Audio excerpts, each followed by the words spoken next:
Ayy, poppin' like I'm supposed to. Watch out for the people that ain't close to. Speak a little something you could toast to. I ain't tryna hear about what you won't do. Moving like I'm into. Hit the ground running like the rent do. Speak a little something that you're into. I ain't tryna hear about what you been through. Like hold up, say what's the hold up. I got the pack, who got the roll up? I'm tryna pull up. It seem like every time I show up, it gotta go up. See the drip, they see the glow up. Oh now they know us. See it's funny how my pockets out of shape, but I fit for the flex. Clear the phone call, hit my chick with a text. Parlay through the bird with my drip from the jacks. Save a couple hundred by your with the rest. I prefer my reefer with Henny and Coke. Please don't be stingy, got plenty to smoke. Show up and act up and back to the crib. I do not stun, I just rap what I live. Seem like they doing the most for the clout. Did what I said so they know what I'm about. Show up and act up and back to the crib. I do not stun, I just rap what I live. Ayy. What's up, good executive people? Let me know that you can hear me in the chat by typing either part 2 or prayers for John Amos. Prayers for John Amos or part 2. Because I got breaking news on John Amos. Thanks to Precious G, who sent me a message in our moderator chat. And I didn't have time to actually read it. I literally just saw it as I was needing to hit the live button and all that. And so I was like, I guess I'll be reading this hot off the presses, although it's not related to this topic. Any of you who follow us over here, you know that John Amos and that story is very dear to our heart. And we are following it every step of the way in hopes that we get the truth and the light out so that his golden years can be those of peace. So, and then we're going to get into the rest of our watch party for those of you who were with us earlier today for 4 hours, I think. We're going to get through as much as we can tonight with the What the F Did I Marry series, courtesy of Reesa Tisa. And so let's first of all change gears a little bit. Just John Amos. Well, I just realized, hold on, moving from, I didn't have time to pull that in as a overlay, but I also forgot that I need to open this so I can read it over here. Here we go. That way I can read it. So I'm gonna put it up here on the screen for y'all as well. So let's see what's going on. Someone posted, this is, I don't even know who this is. I don't know. On Instagram somewhere, somebody posted, my plans for today was to be all about questions, but first I want to give you an update on our legend, John Amos. He is not doing well. He is currently at Cedars-Sinai Hospital under an assumed name, as his son KC wants no one to know. I would give you all his medical prognosis here, but I didn't think I'm at liberty to yet. You all would be as heartbroken as I am. KC has made it so only he, Belinda Foster, and Eugene Drummond have the password to ring him up and enter the room to visit him. No one outside of those three has seen him in person since July of 2023. While KC is living in Marina del Rey, controlling everything, John has been manipulated to think he is on his own and that no one besides those three love and care for him. His daughter Shannon is horror-stricken that her father will die alone and she won't be able to say goodbye. What is worse out of all of this is the question of, is KC manipulating all of this to sell his effing documentary? Please send your positive energy to the family now. It's all in exclamation points. 5 of them, no, 6 of them, 7 of them, 8 of them, something like that.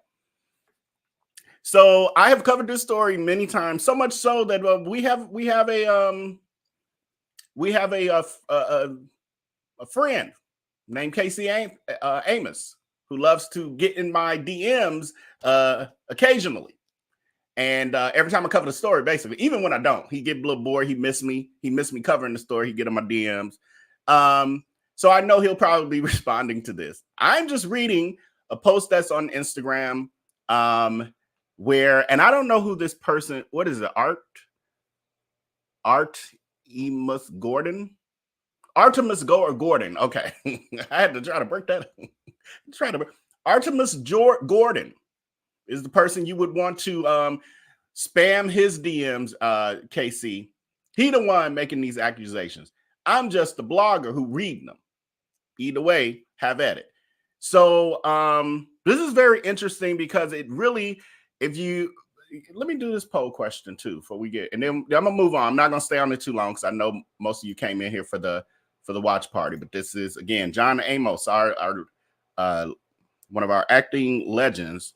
Have you seen my video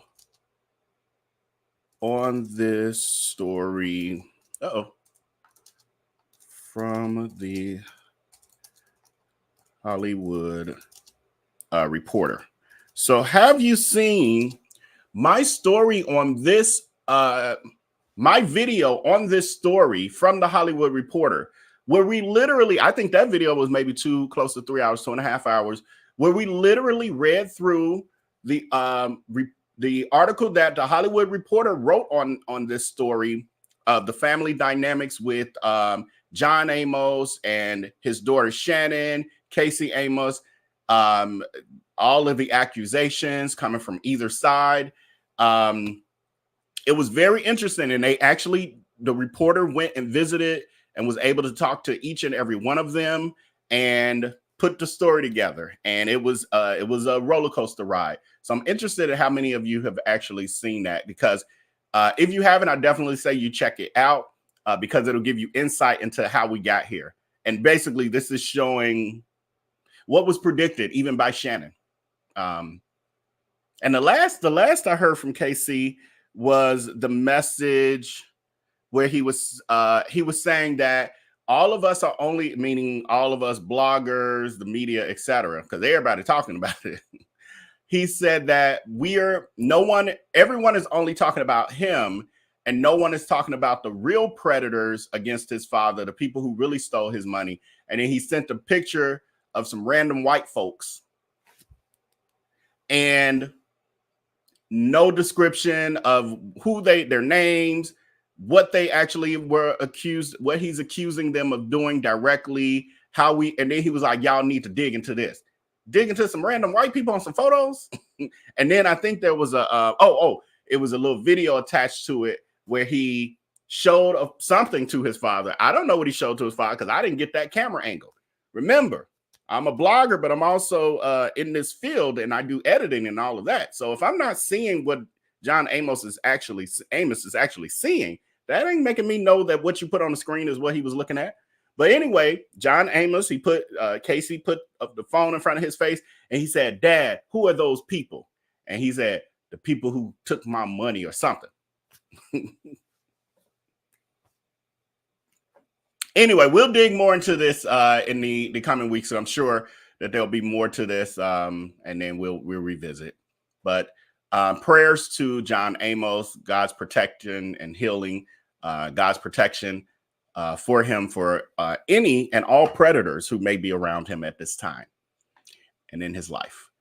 Okay, so 66% of you actually did see the video. Thank you. I hope you hit that like button when you did. And 34% of you have not seen my video from the Hollywood Reporter. It's really good, y'all. We read the whole thing, but I did it in my own unique way. We had actually a lot of photos and everything. So it's a really good video. Check it out. Hit that like button when you do. And maybe I'll pull a link so we got so much time tonight. I'll pull a link and put it in the chat for y'all for later. Okay, so what we're going to do, we're not going to go too much longer without delay. I will say thank you to I got a few messages in our VIP text community, which is scrolling across the bottom of the screen. It's a way to be able to send me messages, but also get updates when I'm uploading videos, all that good stuff. But I got a few messages of people like Vell, dig deeper. Here's this article, Vell, here's this, and they're giving me information about this. And I appreciate it greatly. And I'm definitely going to use that information. However, as I started to dig, read as I normally would, I was like, hold on, it's spoiling it for me. So I can't dig too deep now. You can still continue to send me those things, but just know I won't.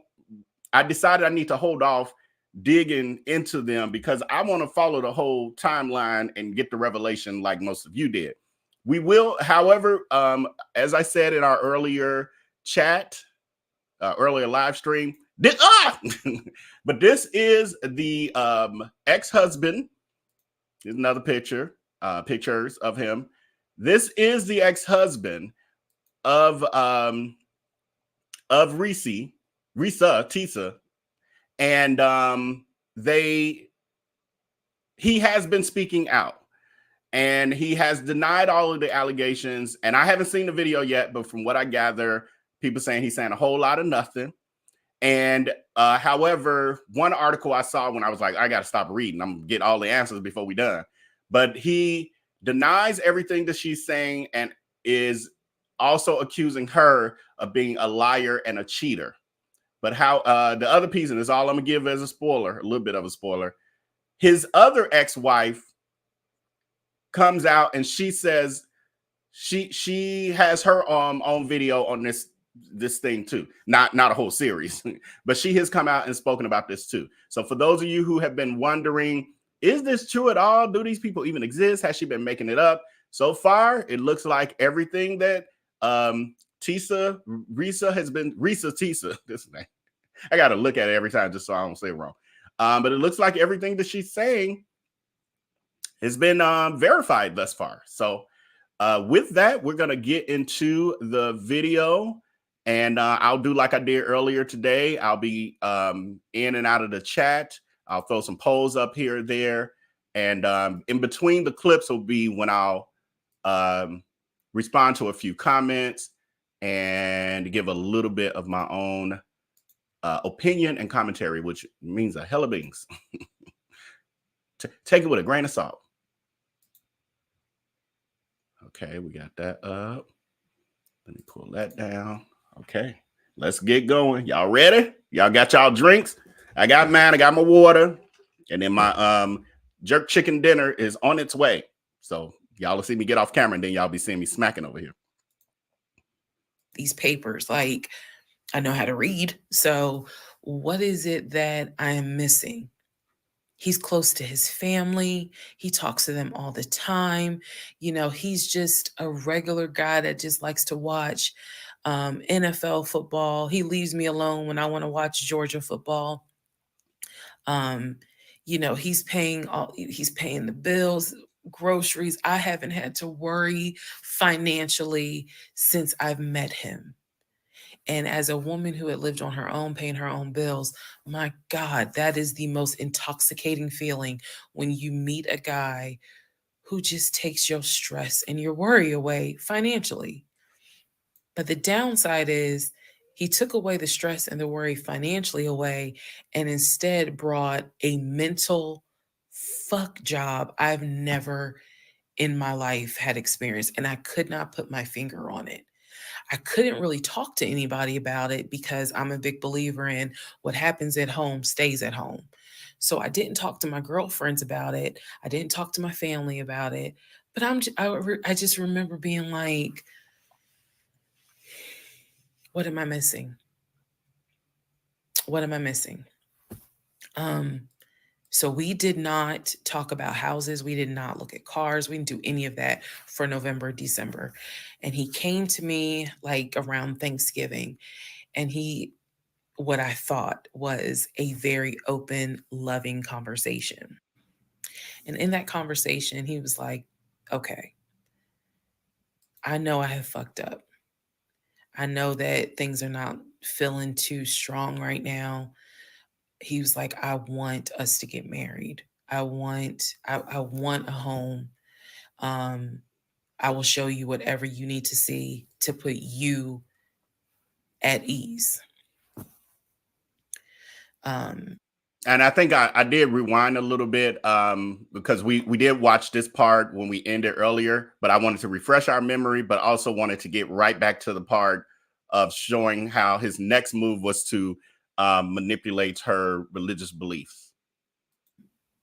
he was very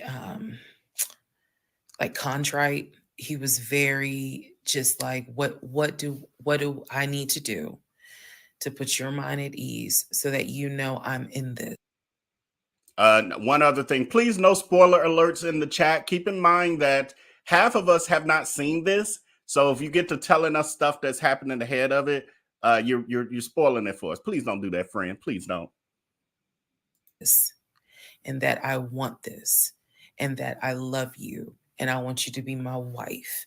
Um, so I was like, show me your accounts. He showed me his checking. He showed me one of his savings. He showed me a Chase savings. Um, he did not show me the offshore. And he did not show me the US bank. So he showed me those two accounts, checking and Chase savings. So I knew that there was money. What I saw in those accounts, there was money. I told him, I was like, if we're going to buy a house, I want it to be through the mortgage on Chase. I don't want to deal with this proof of funds shit no more. I said, I do not want to look at another house until the beginning of the new year. He said, okay. That is when we then had a conversation. So I guess I lied because we are going to have a part 15 or 16 tonight. But that is when we then had the discussion about marriage. And that is where religion came into play. Um, yeah, I'll give y'all the other part tonight. Stand by. Okay, part 15. Who the fuck did I marry? So in December of 2020, around beginning of December, we had a conversation, kind of a come to Jesus heart to heart conversation. And both of us. Sorry, y'all. It looked like the volume just went down. I think it went down on her recording because it's so it's low on my side too, and I can't make it go higher. Us had grown up in the church, and the fact that we were not married but living together, the fact that almost had a baby together, um, bothered both of us. Both of our families, my family and his family, um, were very adamant. Like, okay, y'all either need to get married or y'all need to separate. Um, and so I'm walking around with a ring on, which I'll post a picture of the ring because God, there's so much to unpack. But anyway, walking around with the ring. And so he said to me, whatever I need to do my part to make this work, I'm willing to do. At the same time, it wasn't that I did not trust him as much as it was I felt like I wasn't trusting myself. Because again, like I said in the previous video, I know what I saw, I know what I read, I know what I've heard. But fuck, something was not sitting right with me. And every time I would question it in my head, the other side of me was like, okay, you know he ain't lying about the money because you saw it. So you know he ain't lying. Girl, are you that? Like, I remember saying to myself, are you that jaded that you don't even know what it's like to have a decent man? Yes, I really had the audacity to have that thought. So we agreed beginning of December, like we wanted to be together. I believe I loved him. I believed he loved me. So the decision was made that we were going to get married. It's still COVID, So we had to follow certain protocol. So we filed our marriage license in Fayette County, Georgia, because I you could not get an appointment in Clayton County to save your life. So we filed the marriage license in Fayette County. On our marriage license, it asked the number of previous marriages. He said one, I had zero. It asked for our social security numbers. He put his social security number down. I put my social security number down.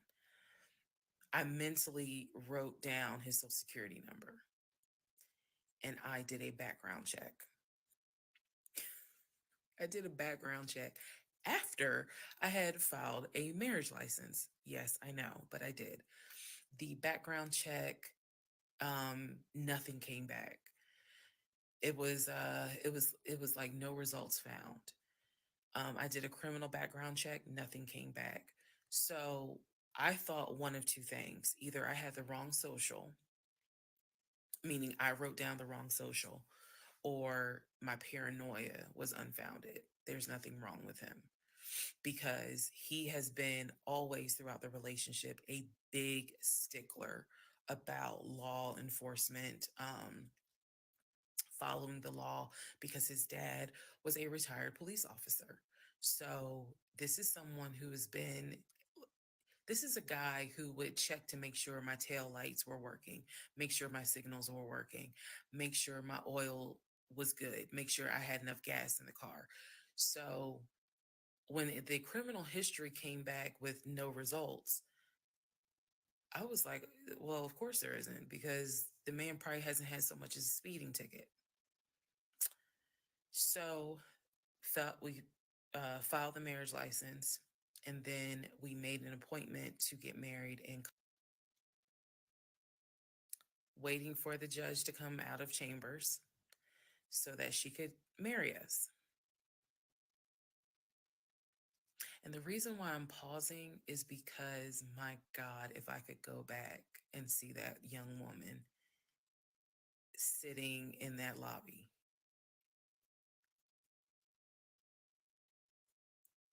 Wow. I know we can't go back in time, but damn, if I could go back in time, I would. Immediately, I didn't tell anyone I was getting married because I was afraid that we had tried before in September and something came up. So I didn't want to tell anyone. I didn't want to get anyone's hopes up. I didn't want to get my hopes up. I know that's bad, but again, said I would be honest, even if it's ugly. I told my mom, my family that we got married, told my friends, they could not believe it. Like my mother was relieved, but she had no idea about what was going on. My aunt was more like, really? You married him? My friend, the one who took me to the hospital for the miscarriage, was like, I wish you would have told me, like, you deserve to have people there, take pictures and celebrate and all this other stuff. And she was like, she's the type of friend, if you like it, I love it. You rock with them, I rock with them. The moment you don't, I don't either. So she was supportive. My other girlfriends were happy for me. They just hated that I had to get married during COVID. Because they were like, we would have loved to have, thrown you a bridal shower and a bachelorette party and all of that. It just sucks that you couldn't experience that. So we got married on a Tuesday. On the way home, stopped and got some wings, went home, and I had to get ready to go to work the next day. And life, I got married January 5th. By January 31st, I knew I was in trouble. I still didn't know how deep, but I knew I was in trouble. So to give you all a very, very, very candid idea, got married January 5th. The normal things that married newlyweds do when we got married completely stopped. And that was not by me. You always hear men talk about, man, now that we're married, she don't. In my case, it was the exact opposite. It was the exact opposite. So anyway, because this is not a forum to be all R-rated or whatnot, but y'all get what I'm saying. So we got married January 5th. January 6th, I went to work. It was a lot of people congratulated me because word got out that I had gotten married. January 7th, I filed the paperwork to change my last name. And if you were following me, you can go back like 15, 16 videos, and I talk about how I had to change my name back to my maiden name. But I changed my name within about 3 days of getting married. My attitude was, this is the bed that I made. I'm going to do right by him. I'm going to do right by my marriage. I took marriage seriously. And when I married him, I absolutely married him thinking, I'm going to be with you for the next 40, 50 years. So we're going to have to figure this shit out. That was my mindset. I did not get married to turn around and be divorced in 6 months. But I got married January 5th, 2021. And by January 31st, I knew I was in serious trouble. So that is where we are. The next set of videos, the next set of all this will be me talking about how things went downhill before it crashed and I found everything out. In the meantime, tomorrow is my birthday. So happy birthday to me. The fuck did I marry? All right, before we move into part 16, let's get through a couple well, interesting. So the poll question I had just closed out was, would you change your religion and or spiritual belief for your relationship? 4% said yes. 96% said heck no. I have those beliefs for a reason.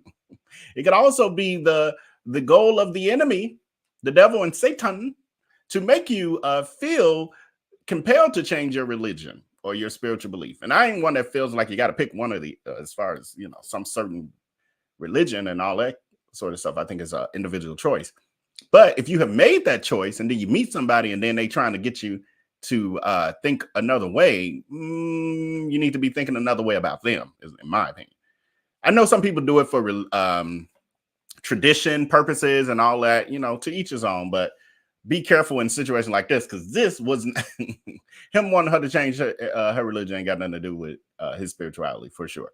I found this interesting, what she went over, saying that she started questioning herself.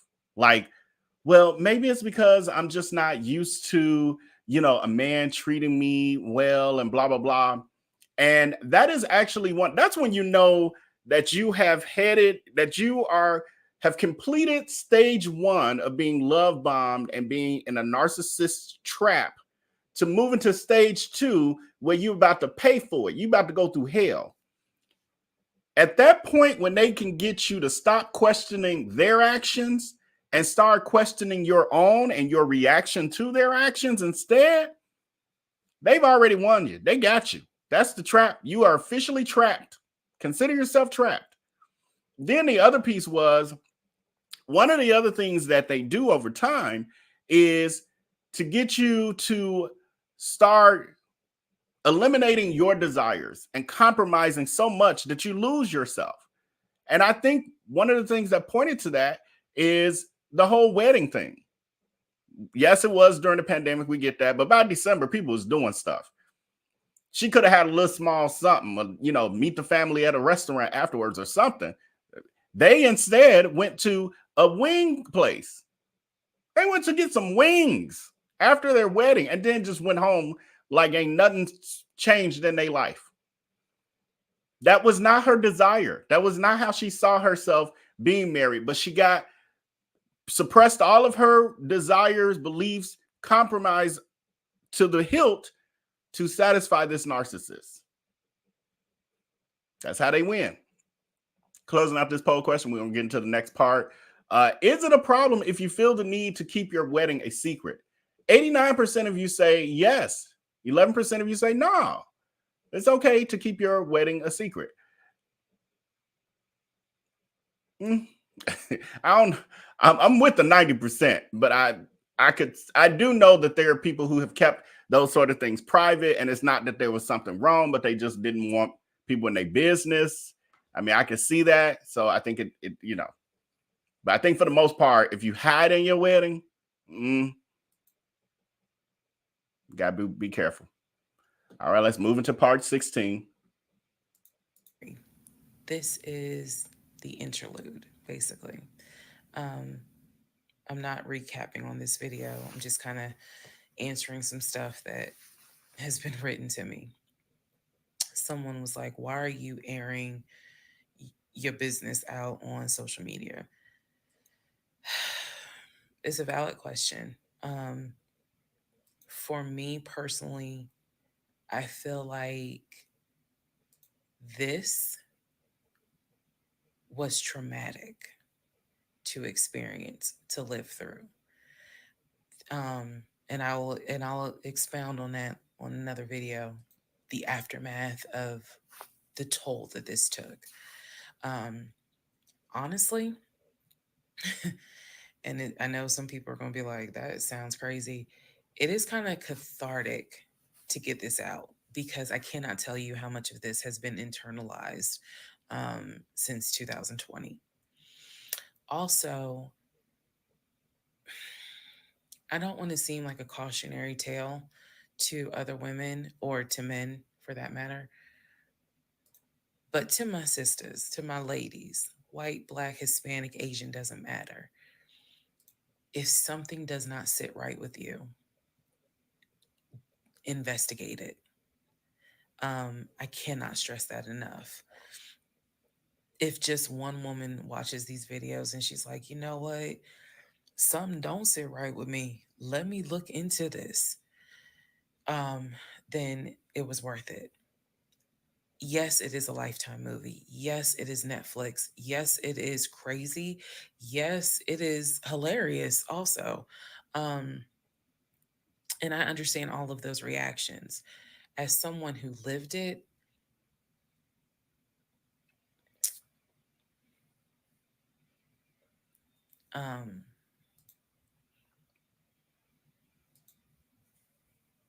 it was traumatic. But I feel like, God, it feels good to finally admit what the fuck I went through. And again, by the time this is uploaded, I'm only to January of 2021, right after getting married. So when I think back on it, there's things that I'm very, very grateful for. There are things that I'm just like, why did you not pay attention? Why did you not question? And the sad part is, I can't even begin to tell you, I don't remember the woman I was before I met that man. I don't remember. Because going through something like that, it changes you. And I've seen some women in the comments who were like, I was married to a habitual liar. I was married to a pathological liar. My baby daddy's a pathological liar. And my heart goes out to them, because until you have dealt with someone so depraved, you really don't quite know how bad it can get. So I'm fully aware that this was a risk, putting this out on social media, telling my story, my truth, and really kind of being like, look, this is what I went through. I made dumb decisions. I overlooked things I should not have overlooked. I argued away things I should not have argued away. I can pinpoint exactly the moment I should have left. I still feel like God is sitting on the throne and he's like, I never planned for your monkey ass to marry him. I never even planned for you to go out and date with him. That's why I blew your tire. But you hard headed and you went anyway. And then I tried to go ahead and show you signs. You ignored them. Like, I feel like God did everything to help me as his child be like, this is not who I created to be your helpmate. And I was like, God, you taking too long. I want to get married. You taking too long. I want to have a family. You taking too long. And these are the consequences that I am paying for basically telling God, you took too long. And I feel like God's grace is sufficient. It is. But at the same time, and I'm not perfect. I mean, not perfect at all. None of us are. But I do feel like when I sit back and I replay the events that happened, I truly cannot believe that was my story, because all I wanted was to meet a guy, for him to be my best friend, for us to get married, have a family. I wanted someone I could make fun of his big old forehead and he make fun of my nappy head and all my wigs, and yet he was my ride or die.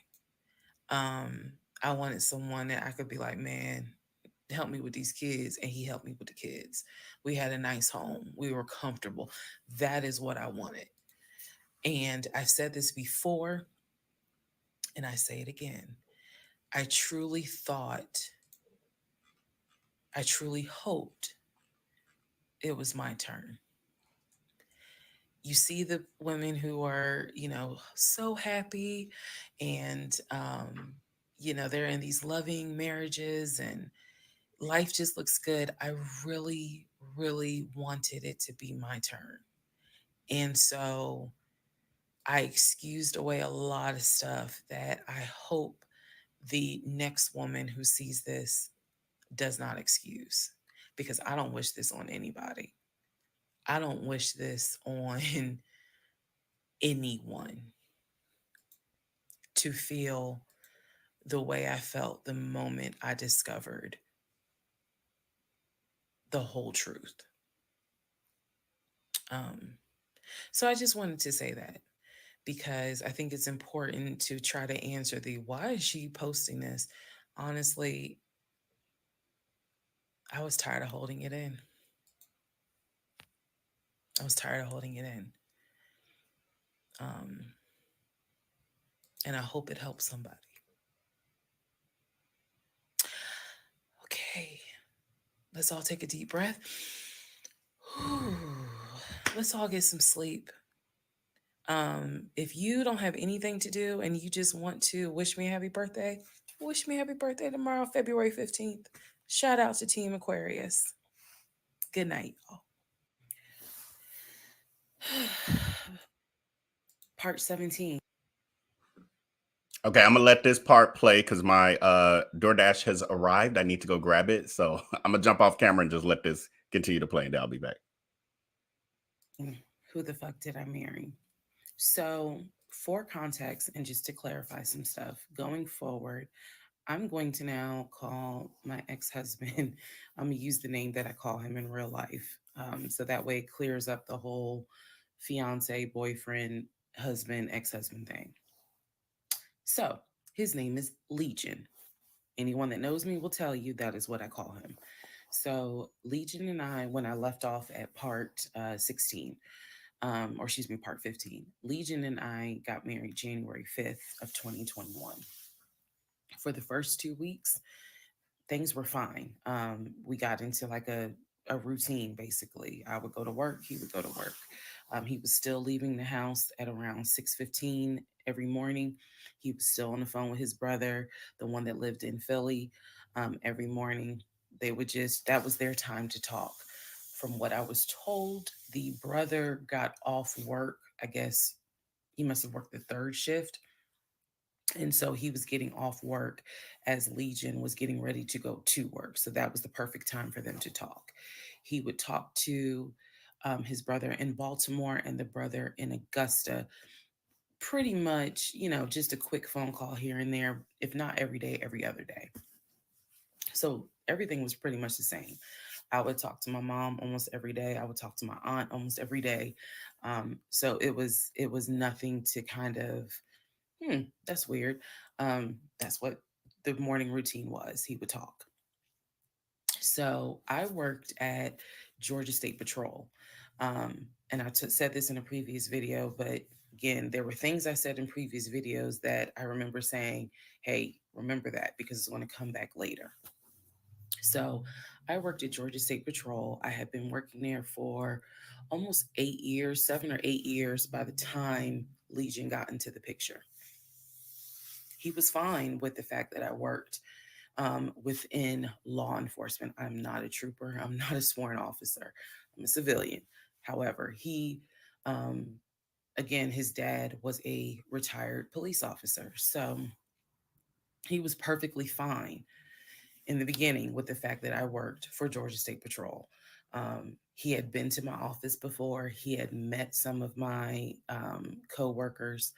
Obviously, even with COVID, because I still had to go into the office 2 or 3 days a week, he had been up there. So the friend who took me to the hospital when I had my miscarriage has met him. He and I have been to her home with her and her significant other before. So again, even in the world of COVID, when there were little times where you could get together with people, he has met people in my life. He has met my friend or that particular friend, and he has met some of my coworkers. So when we got married, the first 2 weeks, like I said, was fine. And then it's as if something snapped, something just changed.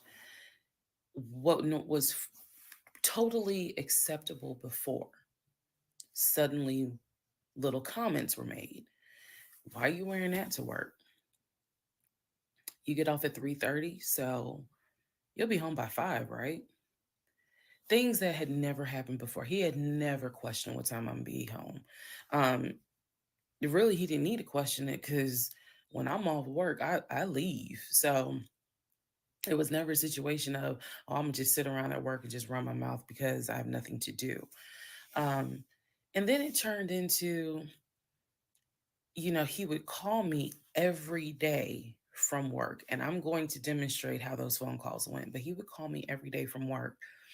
And if he even so much as heard a male voice in the background, he would have little comments to me. Who was that? Are they in your office? You know, man, I never know who's around you because it seemed like every time I call you, I have the hiccup, sorry. It seems like every time I call you, um, there's some man around. And I'm just like, at first I kind of shrugged it off. I laughed it off because it really truly was absurd to me. Um, but then it became a bit more frequent. And so I really just didn't feed into it because I'm like, I don't know if this is some insecurity. I don't know if this is jealousy because nothing has ever been done to make you feel any sort of insecure type of way. I've never entertained another guy, never flirted with another guy. Like, I don't know where this is coming from. So it is also important to note we got married January 5th. Things started changing around 2 weeks later. And the reason why I know it's 2 weeks is because I had recorded an audio diary on January 21st is the date of the audio diary. And I talk about how maybe I had unrealistic expectations because it seemed as if things were changing with he and I. So 2 weeks pass, he starts making little comments. End of January comes, he informs me that he wants to start looking for a house again. I had no real desire to go through that process. So what he decides is that he's going to look for a house for us using his friend, the realtor, the one I did not meet. So he tells me that he and his friend have been talking and he's going to start looking at houses. And what he's going to do is basically, if he feels like it's a house I would like, then he wants to show it to me because he feels like, I know that your attitude really isn't, you're in the mood to look for a house. So I'm going to start looking. And then if I think it's a great house, then, you can come see it. And I remember thinking, that's not going to work. You're not going to choose a house without me. He was like, no, I'm not going to choose the house. But I just think that, me and old boy have been talking. And so he has some houses that he is representing. He wants to show me. So why don't you let me look at it? And if it's worth the time, then I'll bring you to look at it.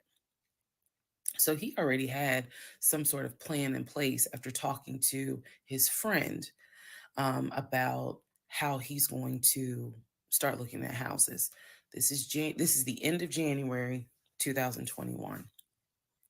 So I kind of threw my hands in the air and was just like, whatever, because I'm not getting emotionally involved in looking at houses. And for me, that's kind of what it was. I felt like I would see a house, I could picture us living there, and then it gets snatched away somehow, some way. I didn't want to go through that. So the reaction that he wanted, which was for me to throw a fit, I did not do. I was just like, okay, all right. Like, I trust you. And remember that I said the reaction he wanted, because that's going to come back later. So he started looking at houses. Funny enough, the houses that he looked at, none of them I actually saw. But he would call me and say, I'm at this house in Sandy Springs with the realtor friend. Apparently his realtor friend's name was Scott, not to be confused with the other Scott, the one that was actually helping us, that dropped us as clients.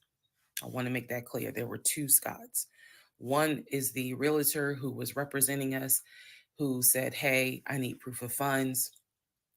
If you don't have those proof of funds, I cannot show you any more houses. The other Scott is his friend, who he had talked to on the phone at least 50 to 100 times in front of me. That's the Scott that he said is going to show me this house in Sandy Springs. Apparently the house was like $800,000. So he was like, I think that if I like the house, then I'm gonna bring you out here so you can see it. All right. Now let's go into part 18. Okay, part 18. Who the fuck did I marry? So he starts looking at houses. Okay, forgive me for the delay with me unmuting this. I got a lot going on in front of me. My jerk chicken dinner is here. So this is interesting how she's, again, all we're seeing is her time and time again getting rid of all of her desires, wants, needs. Now it's a relationship that has no intimacy. She's become okay with that. Then remember, with the first house search, she was like, she had to be involved every step of the way, every piece of correspondence, et cetera, she had to be a part of. That still went awry. Now it comes back up and she like, it sounds a fool with you going to search for houses without me, but fine. It's fine. And she's just accepting any and everything that this man is. It's like she knew better, but she was still trying to hold on to hope. Deborah saying, nah, a woman who married the wrong guy and the trickery he plays along the way, she started at the beginning. Yeah, and I found it interesting. Yeah, I didn't say this part. She even admitted herself in that last clip, saying that she, at this point in life, has realized in hindsight that there were a bunch of times that God tried to prevent her from getting in this situation. And she even recognized that her tire blowing out on the way to the first date was God saying, don't do it. But she was tired of waiting for God. Some of us have been doing, I know I see a lot of finger pointing against her, But if we want to remove the veil from in front of our lives as well, we'll see some areas in our life where we, if not the same situation, similar situations where we made some of the same, was like, God, you taking too long. We're going to do it ourselves. And then next thing you know, God's like, okay, go have it. Have at it. You're going to be begging me to fix it later. This was her. She's not said anything she liked about him as a person. I do believe that it was the idea of what marriage was and all of that. And again, it could be just the distance. Like when you have such a disdain for a person, it's hard to tap into like, yeah, and I used to love the way that we would stay up at night and talk, and he would sing to me, and I really loved that. And the way he made his scrambled eggs, oh my God, they were so perfect. And then he would kiss me on the cheek, and oh, my stomach would flutter. Like you ain't doing all that when somebody didn't irk your last and take you to the depths of hell and back. You ain't really able to, mentally, you ain't quite able to tap into that mind space as much. So I can see why we may not be getting that version in this, but she probably has some. Obviously, she mentions the lack of intimacy, how it immediately changed after they got married, literally. So obviously that was something she was interested in. She's not saying how much. Oh, yeah. She's not saying how much was in those accounts. Because, yeah, I was also wondering. So he wasn't showing her the overseas account, but how much did he actually show you in his stateside accounts through those, fake documents he was showing? I'm curious, too. I don't know if we get that information later. I have second guessed myself in relationships. Always follow your first instincts. Correct, Devon. I'm with you, friend. I got some stories, y'all. I got some stories. Thank you so much, RN Smith, friend, for the super sticker. I really, really, really appreciate you, friend, for that. Hold a brother down. I appreciate those of y'all who see that ahead of time and just give freely of your hearts. I appreciate y'all for that. J Sim, you're not telling anyone you're getting married. That's a problem, man. But yeah, we had that. Your comment actually sparked my poll question that I put out there. So we talked about that. I've ignored red flags, second guessed myself, and always regretted it afterwards. Don't ever ignore that intuition. See, Kimberly, Devon, and I, we are admitting that we have had moments, not quite this dramatic. God knows. Hallelujah. Thank you, Jesus, for your protection. It ain't been quite that bad, but I have, it's went there. Oh, it has went there. Oh. That intuition is 99.9% accurate. Trust the vibes, you get it. Yes, thank you, Nicole, Devon, and y'all know I forget names real quick, but thank all y'all for confirming that. Was that Kimberly? Confirming that. And I think this is great for people who may be in current situations. I truly believe that this viral situation is truly going to bless some people to prevent them from getting in situations, but also maybe to help them get out of some situations. And see, it's not you, friend. It's not you. It's them. They're narcissists. They're sociopath. They're dysfunctional, and they trying to put it on you. It's on them. Get out now. Get out as soon as you can. Don't go no deeper. Don't be making no babies with them. Don't be getting no houses with them. Don't put their names on no legal documents with your name. No. Move on. Some people experience the grief process of divorce. It's her experience. Yes.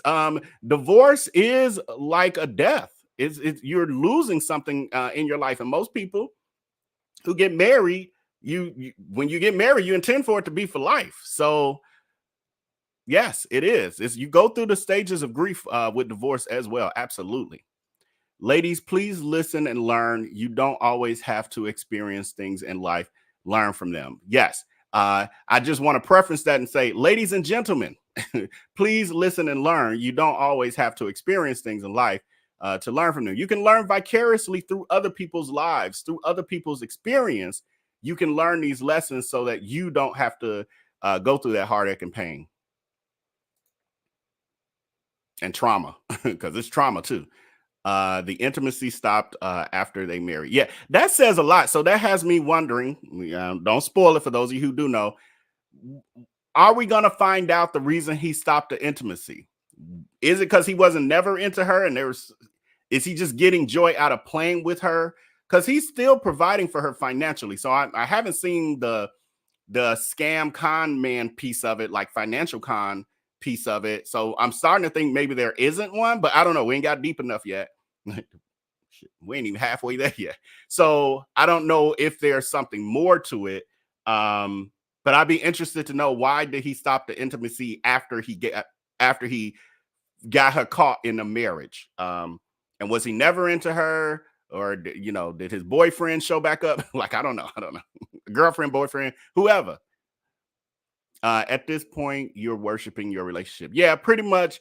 By the time you're giving up all of this and changing religions and all the adaptations she's made to keep this situation going, she at that point is worshiping her relationship. Is she really claiming to be a Christian? I feel like that's judgmental friend policy, because even Christians make mistakes. Even Christians have sex out of wedlock, and there are Christians who've done way worse than just made bad life decisions that caused them to get in situations like this. So I don't think she stated what denomination per se that she is, but she has mentioned God quite a few times in this and praying. She just mentioned that she feels like God was trying to stop her from going down this dark path by blowing her tire out. So I would assume that, she's definitely a believer, and believers make mistakes too. Lacking self-esteem invites narcissists to the party. I love that, Donna. When I saw this comment, I was like, this is true. Lacking self-esteem invites narcissists to the party.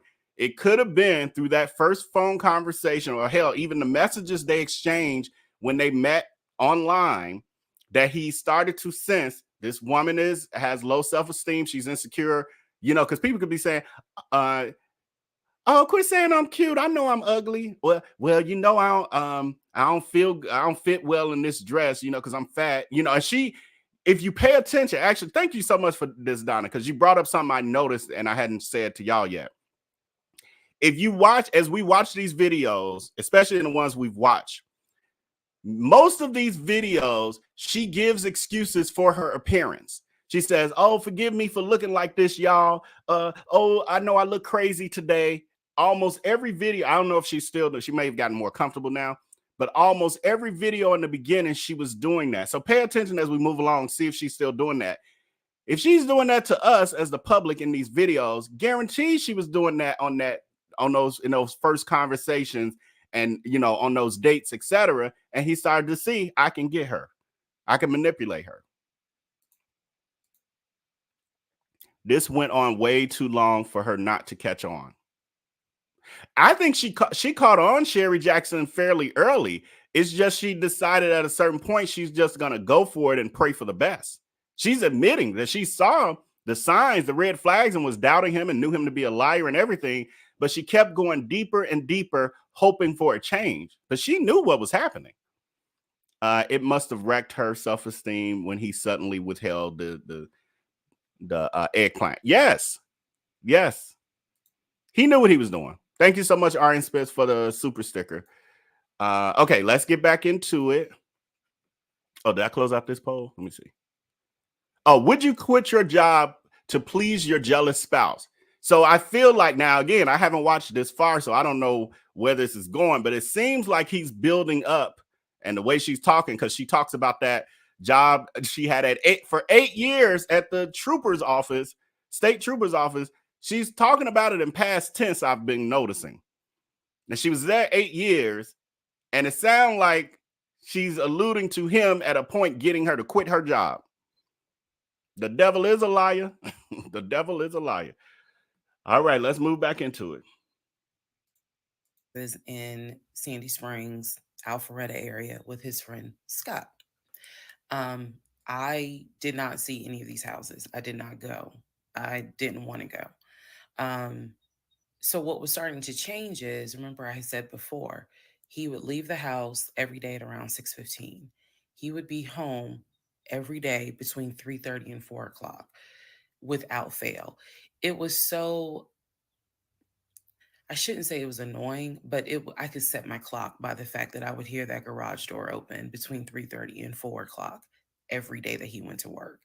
Even during lockdown, he still had to go to work. His job was only locked down for maybe a week. For me, I was allowed to work from home, but unfortunately, I did not handle it well. And so I would fall asleep and not check email. So my boss was like, "Yeah, you're gonna have to come back to the office because you're not trustworthy." And I wasn't. I mean, I would watch Netflix and not even be on my computer. So I had to start going back to work every day, 5 days a week. Um, and I was, me and another lady were the only two in there because we were the only two who did not handle work from home properly. Anyway, that's another story. So Legion would, he started to not come home by 4 o'clock. He started to come home 5, 5:30, 6:30, sometimes 7 o'clock, because he was saying that he was looking at houses after work with his friend Scott. So it definitely was noticed that things are changing. Um, and I just, at this point, kind of emotionally and mentally, I was just like, I don't know what to do. This is the end of January. Remember, I told you in part 15, I got married January 5th. By January 31st, I kind of knew I was in trouble. And by the end of January, sure enough, I knew things were changing in a way that I was like, I hate to sound redundant, but what the fuck is going on? So he's still maintaining the story of looking for a house, looking for a house. I had already let him know my lease is up in August. When my lease is up in August, I am moving to Cobb County. Um, and then my attitude was kind of like, you can go with me or you can stay here. I don't care, but I'm moving. I'm leaving Clayton County. The reason why I was so adamant to move was not because of Clayton County. It was not because of the house that I was in. It was because Legion had started to create this narrative that he was beefing with my female neighbor. He was trying to get me to believe that my female neighbor to the left of me um, somehow was interested in him. And so she would make these little comments, and he would come in the house complaining about her and her music and the fact that she had, different men over to the house. It was driving me crazy. And all of this was kind of starting in January. So when I say that, it really seems like we got married January 5th, and then we had 2 weeks of peace, and then something just snapped. I literally mean something just snapped. So he's looking at houses. Now we're moving into February. February obviously is my birthday month. He did good. He did good to make Valentine. He went all out for Valentine's Day. He went all out for my birthday. My birthday and Valentine's Day are February 14th and February 15th. So um, he went all out on both days. Y'all ain't even gonna believe this story. But I said I would share even when it makes me look bad. So, the weekend after my birthday, and what I mean by that is if my birthday was on a Tuesday, we're talking about Saturday. The weekend after my birthday, he gave me money to go to the nail salon, go get a manicure and pedicure. So I leave the house. I take his car. His car was in the driveway. We had a key to each other's car because, again, we're married at this point. We're talking February 2021. So I take his car and I drive to the nail salon over in Morrow. I'm in the chair getting a pedicure, and I get a text message from my husband saying, someone was just at the house looking for you. And I'm like, who was looking for me? Well, who was it? And he said, I don't know. I think it was this is through text. I don't know. I think it was some dude you used to mess with.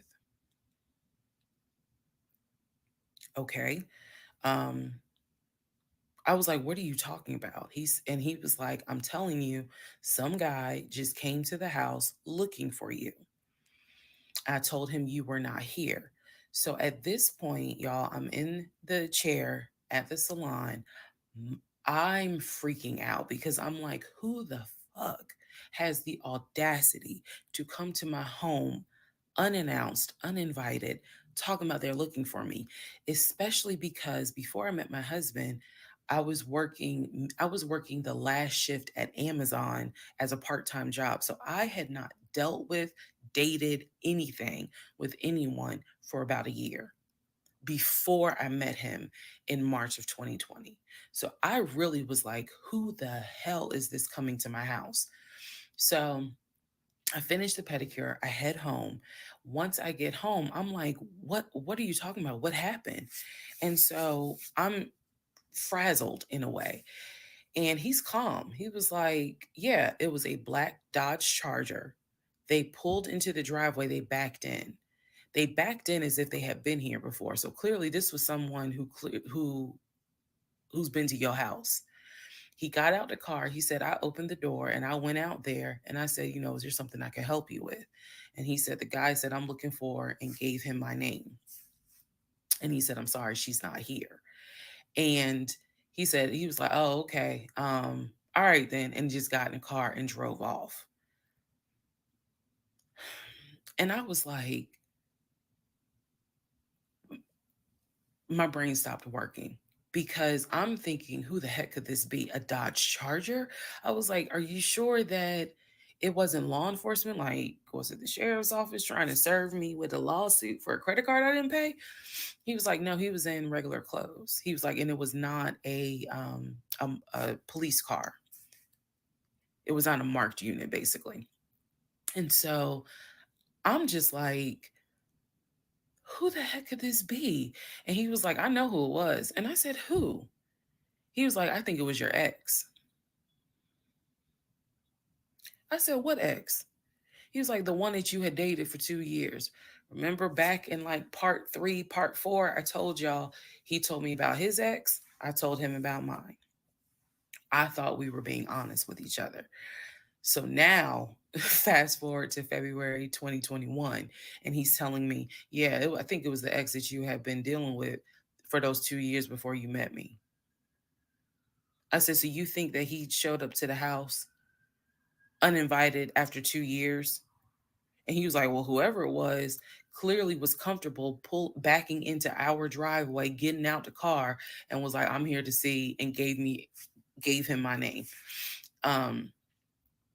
And so he was like, she's not here. Is there something I can help you with? And the guy was like, nah, it's cool. And then just got in the car and drove off. So again, brain is like, who could this be? So then Legion says to me, you know what? The way that you reacting to this is real suspect. And I'm like, what are you talking about? He was like, you over here freaking out. I told you I took care of it. I told you it was fine. And you over here freaking out, which makes me wonder, what have you been up to? Now, let's go to part 19. Okay, part 18. Who the fuck did I marry? So he says to me, the way you're acting is real suspect because I told you it was fine. I took care of it. He was like, I ain't even worried about it. He was like, obviously, that nigga didn't know that you now married, that you've moved on. And so now he knows it. But for me, it was the fact that I don't do pop-ups. Don't come to my house unannounced. So if someone has done that, for me, it automatically feels like a violation and it feels like it needs to be addressed. So it was not as simple as I already took care of it. It's fine. Let it go. Nah, we ain't letting nothing go because you don't have my permission to show up to my house. And before this turns into something where I'm going to be on Fox 5 News, I need to address that with you because that is not okay.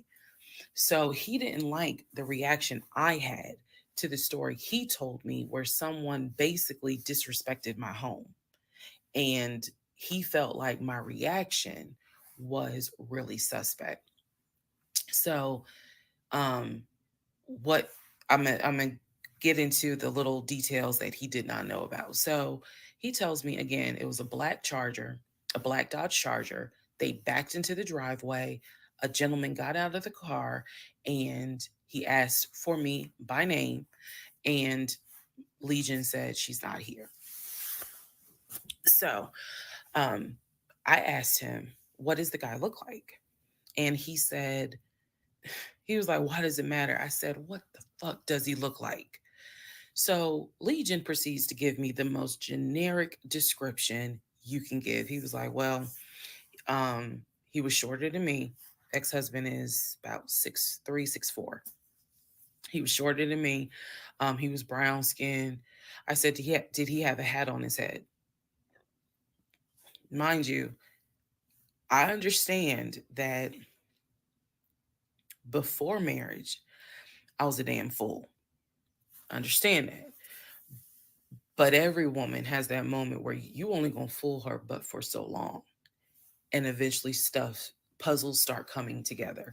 For me, I felt like moving into marriage, certain things started coming together.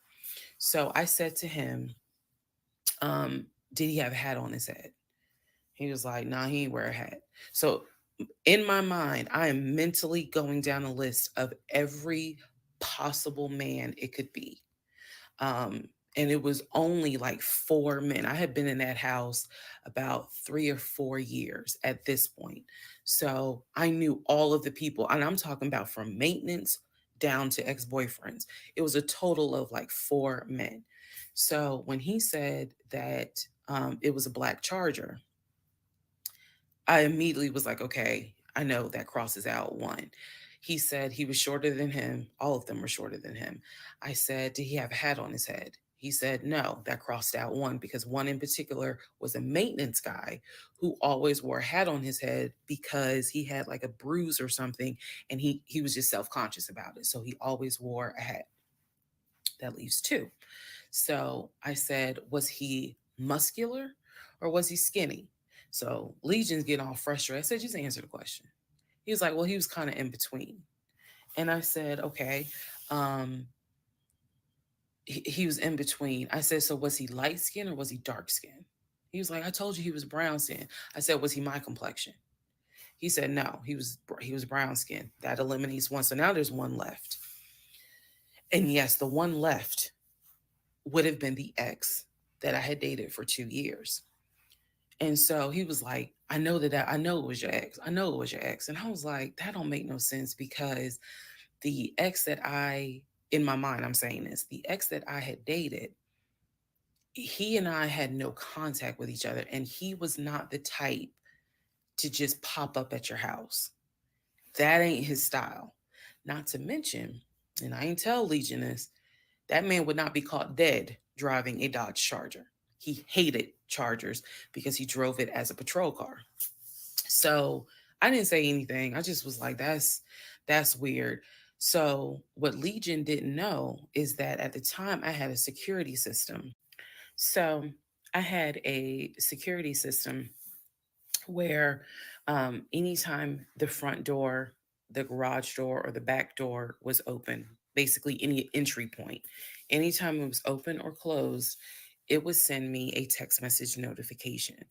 So when he's telling me all this, I'm looking at my phone and I see a notification where the front door was opened and it was shut all within the same minute. So for example, if it says front door open at 1 p.m., front door closed at 1 p.m. So whatever he did was within those 60 seconds. He's telling me the story of the guy got out the car. He opened the door. He went out there. Can I help you? And the guy said, I'm looking for, and Legion said, no, she's not here. And so he said the guy kind of was like, okay. And he was like, all right, thank you. And got in the car and drove off. Legion has also told me that he watched him drive out of the neighborhood, which means because of the way the house was set up, the townhouse, he would have still been outside watching this. I could be wrong, but something in me was like, that would take more than 60 seconds. So for the door to have been open and shut within the same 60 seconds, I was like, Okay. So also what he didn't know, we didn't have a Ring door camera, but my neighbor did.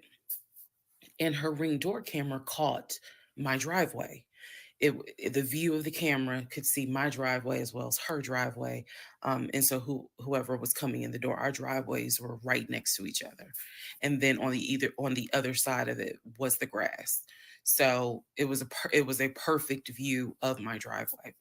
So I had texted her and I said, "Hey, were you home?" I think I texted her the next day because I said, "Were you home on Saturday?" Da, da, da, da, da. And she said, "No, I wasn't. What's up? Everything good?" And I said, "Can you look at your security system and see if there was a car that came to my house um, at such and such time?" And I know I did not tell her the reason I was asking, but I was like, "Is there any way that your security camera caught if someone came to my house at this time on Saturday?" She's like, "Yeah, sure, I'll look." And so maybe about a couple of hours later, she texted me back and said, "Hey, I looked at the camera, but I didn't see anything." And I said, "Okay, by any chance, did it catch if someone maybe walked up the driveway? Like maybe it wasn't a car in the driveway, but someone walked up." She said, "I didn't see anything with your driveway yesterday." So I said, "Okay." And I knew that something in me again was like, nobody came to the house.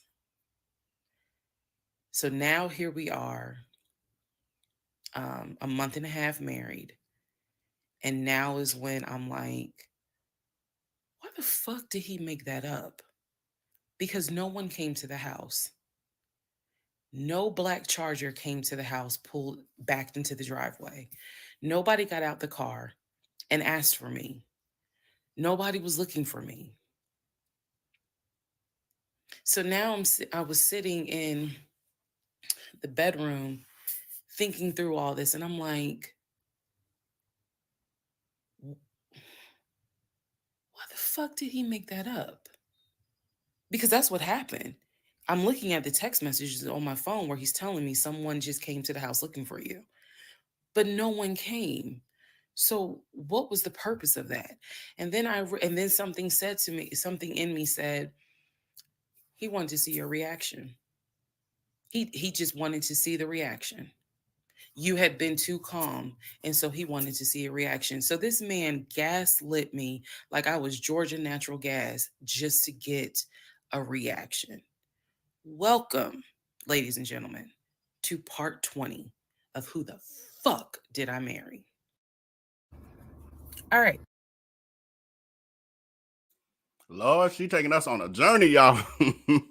Part 20. I'm gonna read a few of the comments. I don't even know if I got my own commentary. I'm just reacting to y'all at this point, and I'm trying to enjoy my food. So I'll just start with the comments first. What comment is, what I learned from this: don't rush ahead of God. Satan will present you with a counterfeit.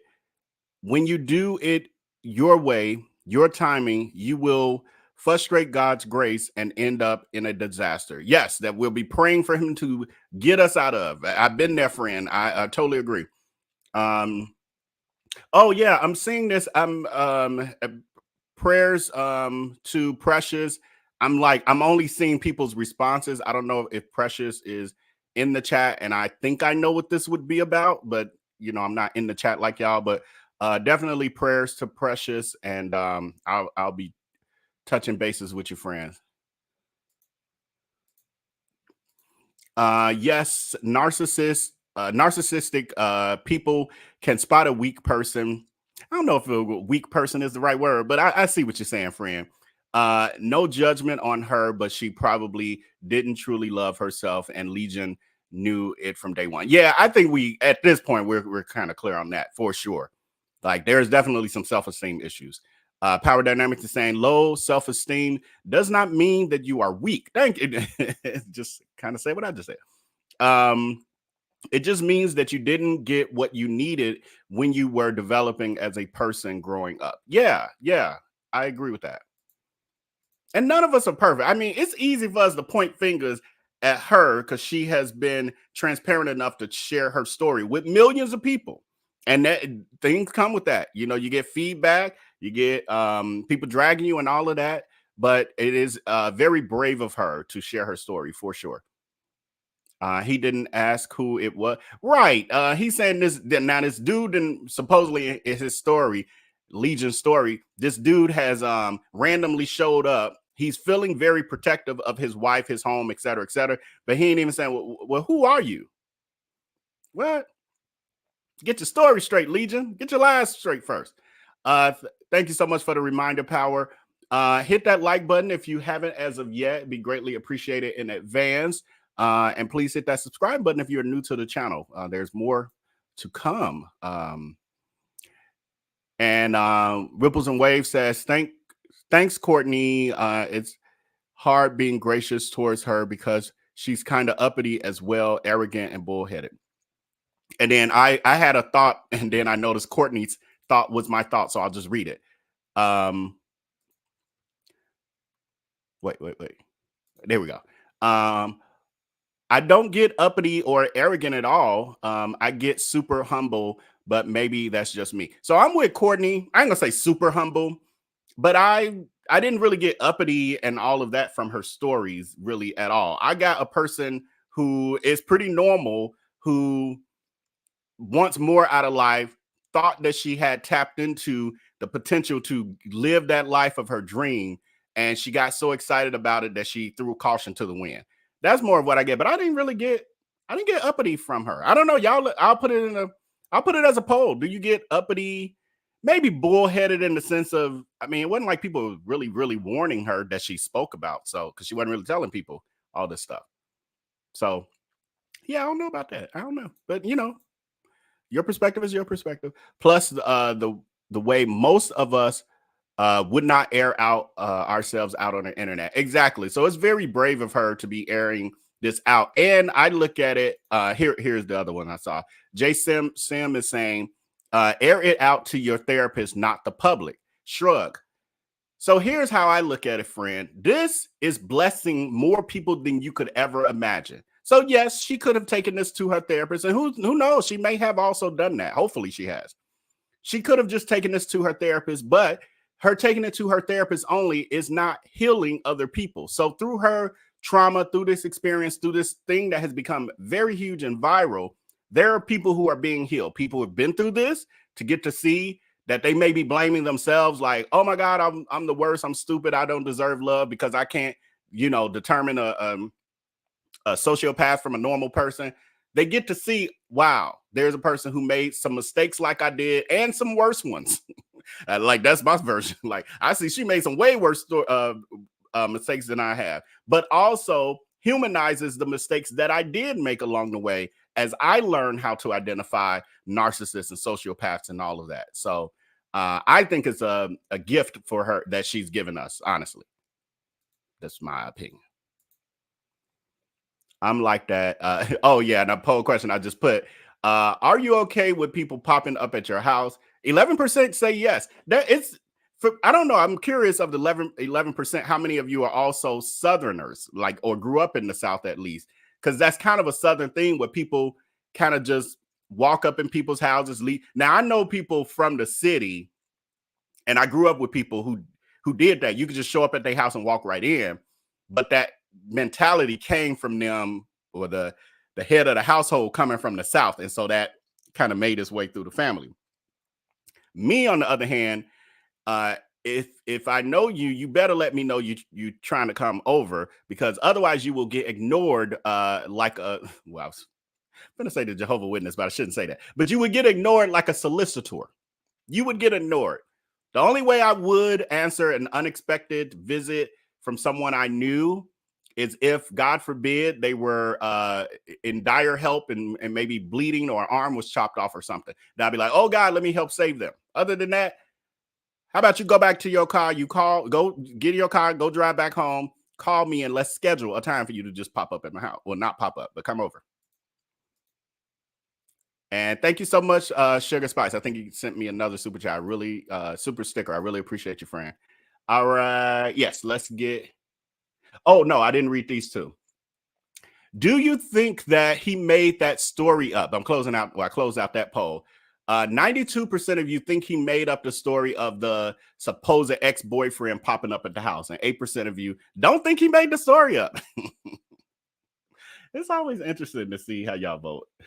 All right, let's get back into it. Part 20. Part 20 of Who the Fuck Did I Marry? So after the black Dodge Charger incident, things were quiet. Legion was fine. Legion slept just fine. Me, that shit played over in my head for days and days and days. On one hand, I was like, I'm sorry, I don't really like pausing through it, but this brought up a point, because that's what he wanted it to do. Like, he slept like a baby because he was successful in playing in her mind. He had gotten her head. And so he was like, successful day of work. And so it was meant for her to be staying up all night and thinking about this for weeks. The other piece of it that I didn't mention is, all in all, it's literally like she had become a game to him, like a board game or a video game that he just played, or ragdoll that he just decided to manipulate and play with and be a puppeteer with at his leisure. He was just getting his ish and giggles out of playing in this woman's mind. Truly. I know nobody came. My head knew nobody came to the house. My heart was like, but maybe he didn't make it up. So the head and the heart were absolutely playing a tug of war, because, again, I really couldn't fathom that he was making it up. But nevertheless, I filed it in the back of my mind, in my little filing cabinet, my mental filing cabinet. So a few weeks later, we go out to eat at this restaurant in Atlanta. It's a burger place, and I'm going to do my best by the time I post this to put the name of the burger place on the screen. So we go to the burger place, eat dinner. Everything was fine. As we are leaving, he says to me, did I ever show you where my grandmother's buried? This is the grandmother that passed away from COVID in 2020. And I said, no. I was like, we haven't been over here. And so he was like, let me show you. So he drives us to the cemetery, which is not far from the restaurant. He drives us to the cemetery, goes around and around, and then it comes to like a little hill in the cemetery. And he was like, you see the headstone. The headstone had like the family name on it. And it did not have, for example, John David Doe. It just had Doe. Okay. So there were no dates on it. So it reminded me of just a headstone where it was probably multiple family members buried underneath it. That's what it reminded me of. And so he was like, my grandfather and my grandmother are buried there. I do recall him telling me when the grandmother died in 2020 that she wanted to be buried next to his grandfather. And so we're sitting in the car because we can see the headstone like on top of the hill from the car. And he tells me that is where his grandmother and grandfather are buried, that the family was able to get her, her wishes were to be buried next to the grandfather. Okay. So as we are leaving, we take a different route home. So we get on the highway. If you're from Atlanta, you'll know what I'm talking about. We get on I-75 North. And we're kind of we're just driving around, to be honest with you. But we're taking the scenic route. We get on I-75 North because the reason why I remember is because when you're on I-75 North going towards Atlantic Station, on the right-hand side, you will see the Varsity. You'll see all these tall skyscraper buildings. One of the buildings has the letters NCR on the building. As we're coming up towards the building, he says to me, do you see the NCR building? I said, yeah.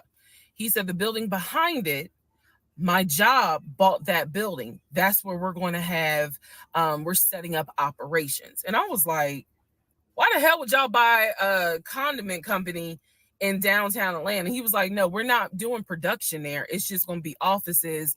And that's where we're going to handle like the business portion. The production is still being done in Gwinnett County out in Duluth.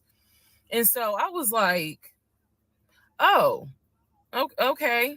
He was like, that's where I keep the company car. So I was like, the company car? I said, aren't you supposed to be bringing the company car home? And he was like, I don't want to bring the company car home because it's Clayton County and it's a $90,000 car. And I don't want no problems. So he's telling me that he keeps the company car at the building downtown Atlanta that's behind the NCR building. I barely could see what building he's talking about, but he was like, it's the building right behind it. And so he's telling me that that's where his office is. So I said to him, take me to your office. I know it's a Saturday, but shit, you one of the VPs, right? So take me to your office. No, I had not been to his office simply because, again, COVID.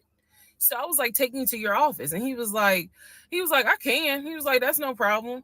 So do I have the other phone? I do. So y'all are in luck. So I can maybe reenact how this goes. So he gets off the exit and starts driving towards the NCR building. While he's driving towards the NCR building, he always has kept his phone in his left pocket. This is my left hand. So he pulls his phone out and he starts calling. He tells me he's calling Willie. Willie is supposed to be the head of security. So he's saying, let me call Willie real quick to make sure that the building's open. So he proceeds. This is another phone, but he proceeds to go ahead and call Willie. We're still driving, by the way. We're still driving. I'm on the phone, scrolling through Facebook, trying to figure out some random shit. But he's driving with the phone up to it. So driving with the phone. Next thing I hear, hey, Willie, it's Legion. Hey, how's it going? I'm good. Hey, is the building open? No, I just want to take my wife up there so she can see it and see my office. Are you up there right now? You're not? Okay. Is Mr. Justin working? Okay. So is there anybody up there that can physically open the building? Because I don't think my badge is going to get me at least in the front door because of it's on the weekend lock. Okay. Okay. All right. Let me know. All right. Thank you, Willie. Bye. Y'all see how I did that? He's having this whole conversation while I'm sitting in a passenger seat. So then he gets off the phone and he says to me, Willie is not working and Justin apparently called out sick. So the building is locked and my badge won't get us in the front door.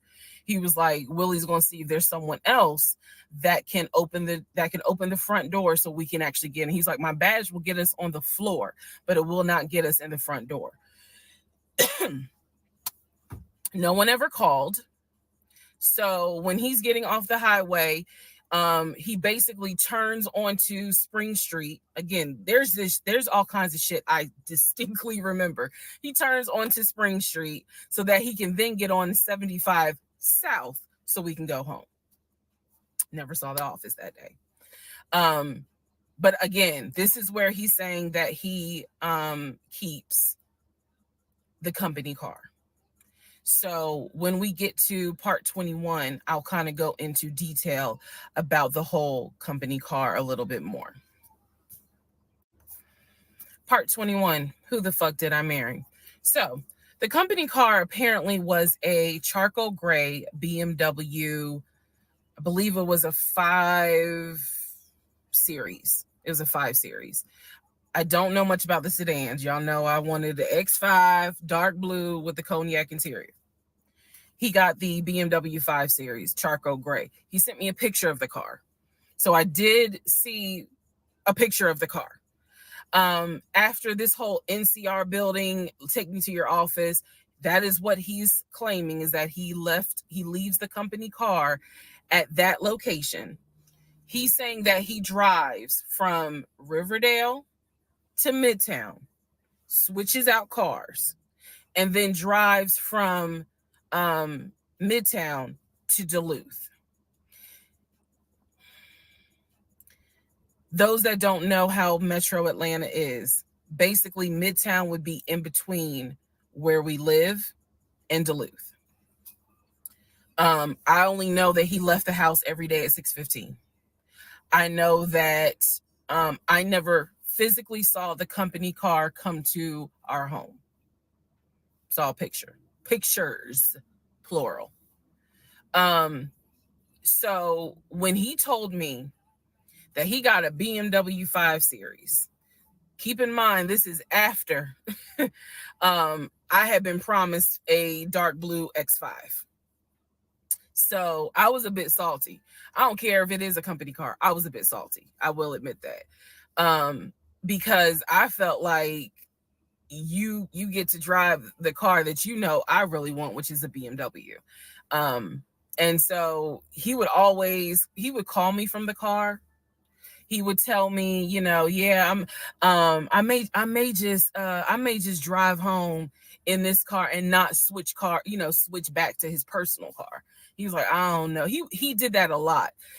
And I realize now in 2024, he did that because he knew how excited I was to actually see the car. Because shit, I wanted to test drive it myself, to be honest with you. And he knew that. So reactions. So he would say stuff like that, like, man, I'm so tired. I might just drive the company car, go ahead and go home. And then, just let me park it in a garage type thing. So eventually he stopped doing that because I didn't want to hear nothing about that car. I'm driving a Nissan and you driving a BMW after you promised me a BMW. So I don't really want to hear nothing about it. So in terms of the company car, I did see that it was a, according to the pictures, a charcoal gray BMW 5 Series. If you're asking me the exact model, I don't know. But I know it was a 5 Series because I know the 7 Series is slightly longer. So it's a 5 Series sedan. So after the whole situation with the cemetery to see his grandmother and grandfather's headstone, then there was the NCR, the office is open. Oh, it's not open. Justin ain't working. Willie ain't working. Willie is supposed to be head of security, but he ain't working. Okay. So at this point, I'm already numb. It is important for me to point out how numb I became dealing with him. Mind numbing, because I just got to a point where it was like, there's always something. There's always something. So of course we're not going to go to the office because there's going to be something. So this is the end of February. My birthday had already passed. There clearly was tension on my end, not so much tension on his end. So I get home a couple of weeks later. We are now in the beginning of March. This is something personal about me. The only way you would know this is if you know me. I have been dying to go to London and Paris. I had a layover in London when I did a study abroad, but it's not the same. I want to go to London and be a whole tourist. I don't care. I want to see Buckingham Palace. I want to see the Tower of London. I want to see Paris. I want to see the Palace of Versailles. This is something, if you know me, you know she wants to see Paris. She wants to see London. So I get home from work. This is the beginning of March. I get home from work, and on the counter is a folder with like a little bow on it. And I'm like, oh, what is this? Is this like mail? Like, was this something that you got at work? He's like, nah, it's a surprise for you. I open up the folder. Inside the folder is like a trip itinerary. It is not an actual booked trip. It's like an itinerary.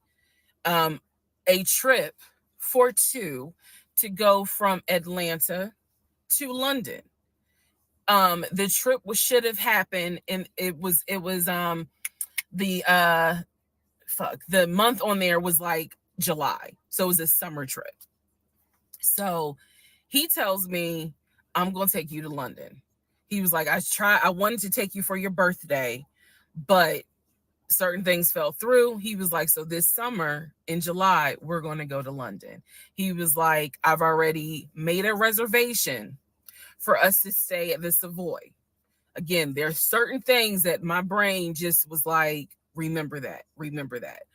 He said, I've already made a reservation for us to stay at the Savoy. I didn't know, as much as I want to go to London, y'all, I didn't know anything about the Savoy. And so I remember going to look it up because I was like, what is the Savoy? Well, apparently the Savoy is bougie, very bougie. So I was so excited. I cannot tell y'all how fucking excited I was when I saw that he had printed out British Airways. Like, he was speaking my language. I am one of those people, I'm a planner. So when he's saying I'm trying not to judge y'all. I swear I'm trying not to. How the F are you excited about this fairy tale trip when the houses didn't come through, the cars didn't come through, and then you just talked about the company car didn't come through, and then you get excited about him putting a folder with a bow on the counter and talking about he about to fly you to London? If I'd be like, nigga, get this out of my face with your lies, more lies. How is she excited? It's almost like she hits the reset button after each letdown. This is a lot, y'all. This is a lot. How are you excited? It's not going to happen, friend. How about I already know how this one ends? They never go. Sorry for spoiling it for y'all. The hell? I'm going to take you to London. And he took the time to research flights and print it out and research the Savoy and print it out. And there were different, not excursions, but there were different things that you could do. You could go see the Tower of London. You could go see Buckingham Palace, changing of the guard. We could go have high tea at certain places. He was like, I don't really want to go, but I know you're dying to go. So he was like, you know, I love you and I would do anything for you. Blah, blah, black sheep, have you any wool? And so he was like, I'm going to take you to London in July. The trip did not include Paris. That's fine. But I was so excited. So excited. And so this is the beginning of March. I was like, this is great. Hopefully this happens. I knew I needed to renew my passport.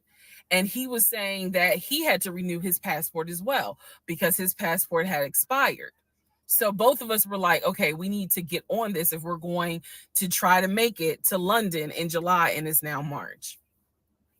Me being the planner I am, I think I went to work the next day and printed out the passport applications so that we could fill it out and go ahead and get that process going.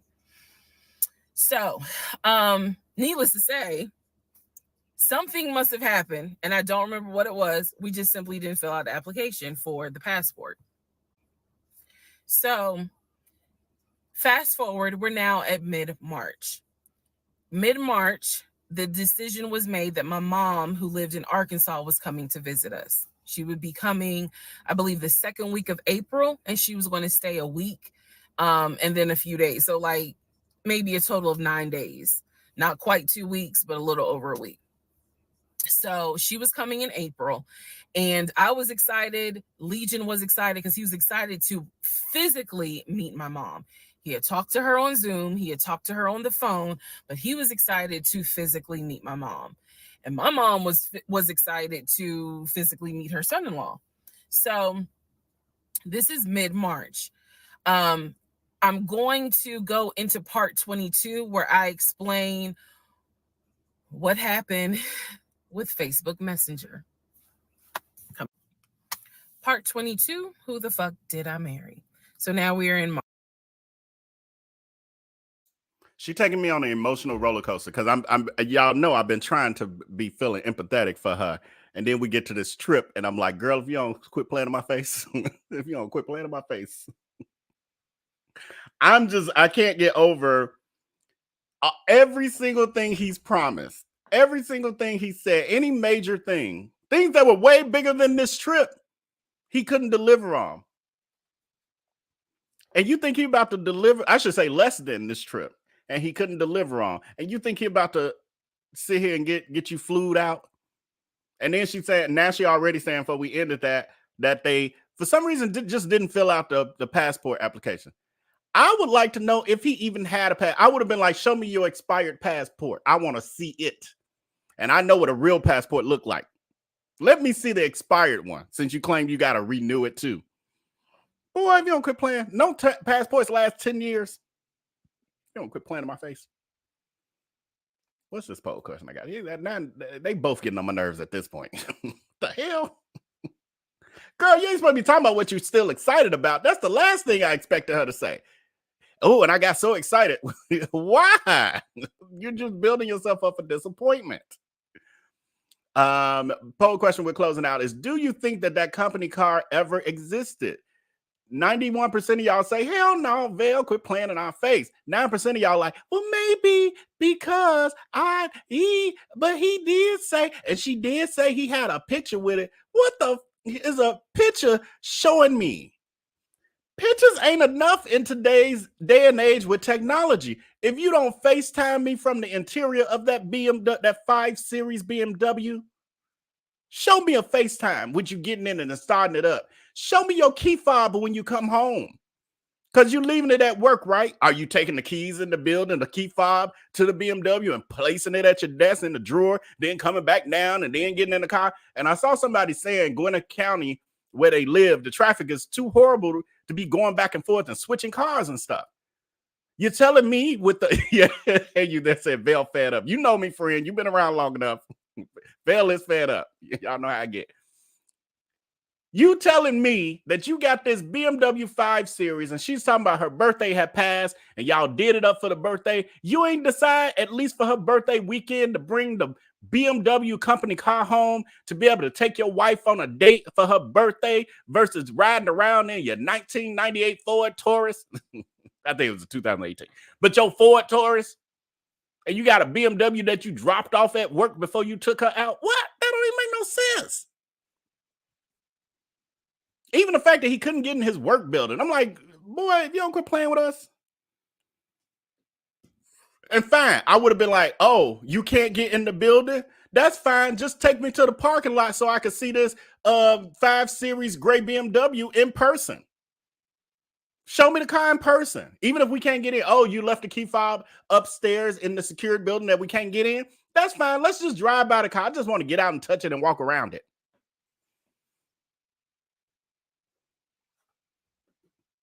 Foolishness. Let me read a couple of y'all. We got four comments that are starting, then we'll move on. Christians are not perfect. Nobody's perfect. Yeah, I'm seeing quite a few comments like pointing fingers at her because she's supposed to be not supposed to be a Christian, but because she's a Christian, that I guess she's supposed to be immune to making bad decisions, huh? Ain't that why we need our spirituality to help us grow and recover from those bad decisions? Are y'all the people that don't let no sinners in our church? You a sinner. Get out of our church. What? Church is where you come to get healed. The church is like the hospital. The sick people go into the hospital. Not you sick, get out of our hospital. Y'all them kind of Christians. You're not perfect yet. Come back to the church when you're perfect. You ain't got no church clothes? Get out of here with your street clothes. Is y'all that kind of Christians? Wait till you get saved and get some church clothes, then you can come up in here. I'm going to pray for y'all. Y'all need some help out there. D-Baby says, here comes lie number 345, and she overlooked it. And friend, she didn't only overlook it, she got excited about it. Oh, I got excited when I saw the folder with a bow on it with some printouts. What? Friend, come on now. You was deep. Oh, you was deep. Was this Binky Rocket? I'm too nosy for this. The way I would have been pulled up to his job. Yes, friend. Yes. I would have been like, you know what? And you do this stuff slick though. You ain't gotta do it in a way where it's obvious to them that you checking them out. You play with their head a little bit. You have them questioning, did they just do that because they suspected me? Or was this just innocent? I would have straight up been like, oh, you know what? Tom had called me and we went out to lunch. I'm actually in your area. I'm coming. You on your, well, first you waiting to hear what they saying. Like, where you at? Oh, I'm at work. I'm about to get off in a few minutes, blah, blah, blah. Oh, you know what? I'm around the corner. Me and Tom had went out for lunch, you know, and so I'm in the area. I'm gonna come and meet you, and I'll just trail you home. That's what you do. That's what you do. But I ain't yeah, I gotta make a stop. Oh, it's fine. I'll make that stop with you, baby. That's what you do. Pop up on them. Oh, it's your birthday, so I have lunch for you today since it's your birthday. Well, you no, first you always ask where they at first. You don't give away what you about to do. Hey baby, what you doing? Happy birthday again. Where you at? Oh, I'm at work. I'm at my desk. Blah blah blah. Oh, okay. You know, I wanted to bring you lunch for your birthday. Oh, they taking me out. Oh, don't. But I have a little surprise for you too, baby. What's the address? That's how you do it. I'm too nosy for the. Oh yeah, I just read that. Again, I live in. Oh, this is what I was talking about. Jarrell was saying. I live in Gwinnett County. Traffic is bananas here. There's no way he's doing all of that swapping cars. Who the hell got the energy to swap cars every day? Sometimes I've had jobs where I was in the field working at different sites and all of that. Sometimes the site you're working at or the office, the remote office you're working at, is closer to your home.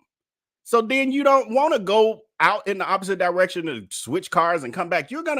There's gonna be reasons to just bring your work vehicle home because you're close, especially if it's not against the company rules and stuff. Made no sense at all. How you finally get the car that we've been talking about for months. We done went to the, I'm good enough to go to the car lot with you, sitting there in the manager's office, waiting on papers to be printed out, test driving cars. But then when you actually get the car, I don't even get to see it in person. What? Quit playing in our face. March. This is right after he had surprised me with the announcement of we're going to go to London for a trip in July, because we definitely didn't do a honeymoon. We definitely didn't do any sort of trips together. So the idea was we're going to do a trip in July together. One thing about Legion was that he was the guy who was like, I have nothing to hide. I don't lie. I don't like liars. If we're in a relationship, then everything should be out in the open. So I've always had his cell phone passcode. Never felt the need to look through his cell phone. She had that cell phone passcode, the one that he showed her, not the one that he never showed her. You got to be hip to that. Even Tim Norman in his trial said that he had multiple cell phones. Only one actually went into the house where he would live with whatever girlfriend he had. He always had other cell phones that stayed in the car turned off that they didn't even know existed. Don't ever let nobody make you think that one cell phone that they are so freely giving to you with the passcode is the only one they got. If you're suspecting them of other things, know that a person will have another cell phone on you that you don't even know exists, with a whole other world operating within that cell phone. Trust and believe. I didn't do it. I saw your comment, Karma Butterfly. And funny enough, I can tell y'all right now, disclaimer, I will never go through a cell phone again. You cheating piece.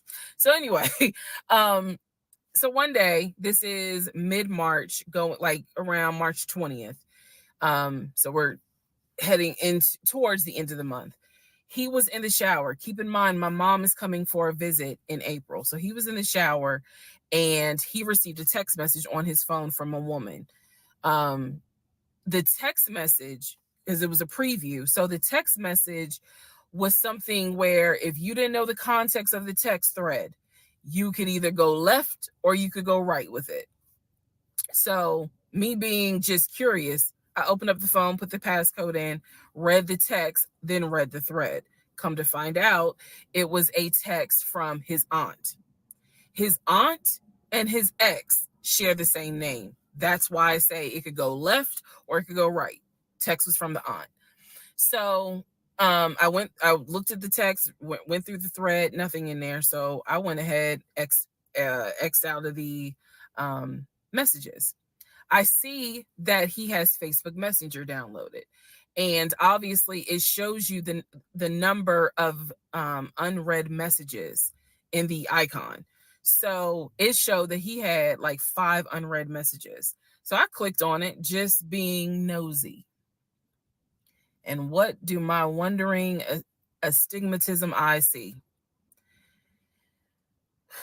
So in his Facebook Messenger is about 7 women. I can see their profile picture and I see their names. Some of them had a preview. The ones that he had not read, I could see the preview of the message. One in particular said, "When are you gonna come get this?"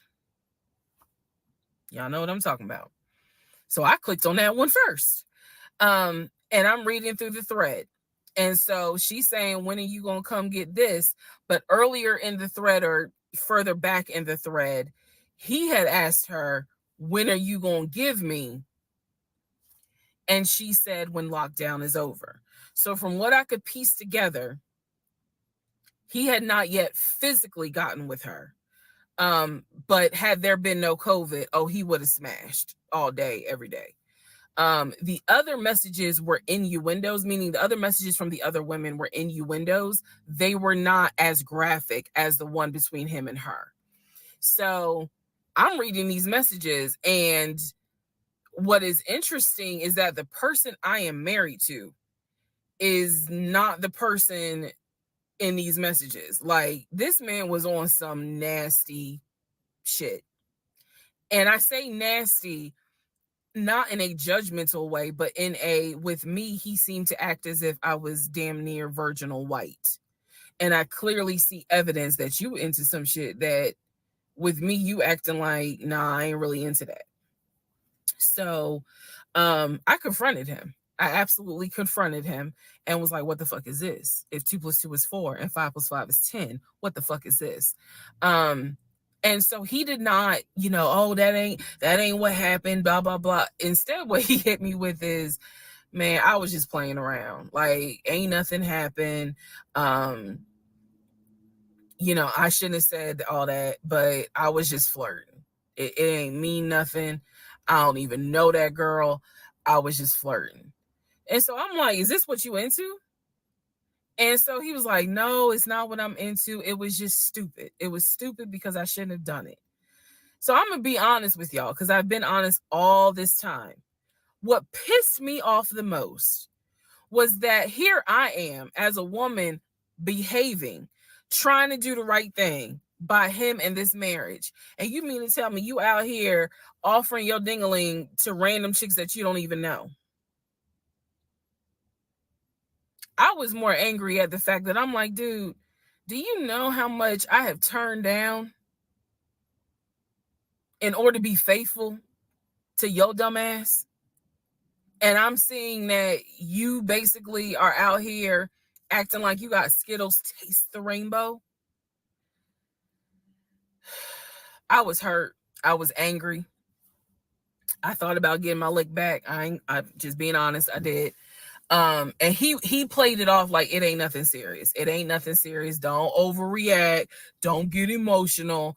It was just dumb. He was like, "I will delete the messages. I'll even delete Messenger." And I told him, I was like, "That's really not good enough, because that's not going to fix the root of the issue." So this is where I introduced that we need to do marriage counseling. He didn't have any issue doing marriage counseling. We did not do premarital counseling, but he was like, "That's fine." He was like, "I don't have no problem doing marriage counseling because if anything, it can help us." So I thought that, okay, he may not have physically cheated from what I could see on the messenger. He may not have physically cheated, but he damn sure got caught, doing a little something, because they had exchanged pictures. So y'all know what pictures he sent. And I was disappointed because I don't like men that send those type of pictures. But anyway, that's another issue. So we agreed that we would start marriage counseling. We also agreed that we would put on a united front when my mom got there. In other words, we were not going to argue. We, let's just act like everything is fine. But at that point, when my mother arrived in April, I could not stand him. I did not want to be, but we couldn't, he moved back into our bedroom because he had moved into the guest bedroom when I saw the messages. Like 3 days before she came, he moved back into the bedroom because obviously she needed to sleep somewhere. So I really could not stand him. And it was because I was busy second guessing myself, like, damn, what's wrong with me? Like, if that's what you into and I'm supposed to be your wife, like, let's have conversations. Like, shit, I went to FAMU. I understand some stuff, buddy. So it just was one of those things where it made me second guess, like, what's wrong with me? What did I do wrong? What is it that she got that I don't? Because you all out here willy-nilly, messaging her all hours of the night, because the thread went back quite a few weeks.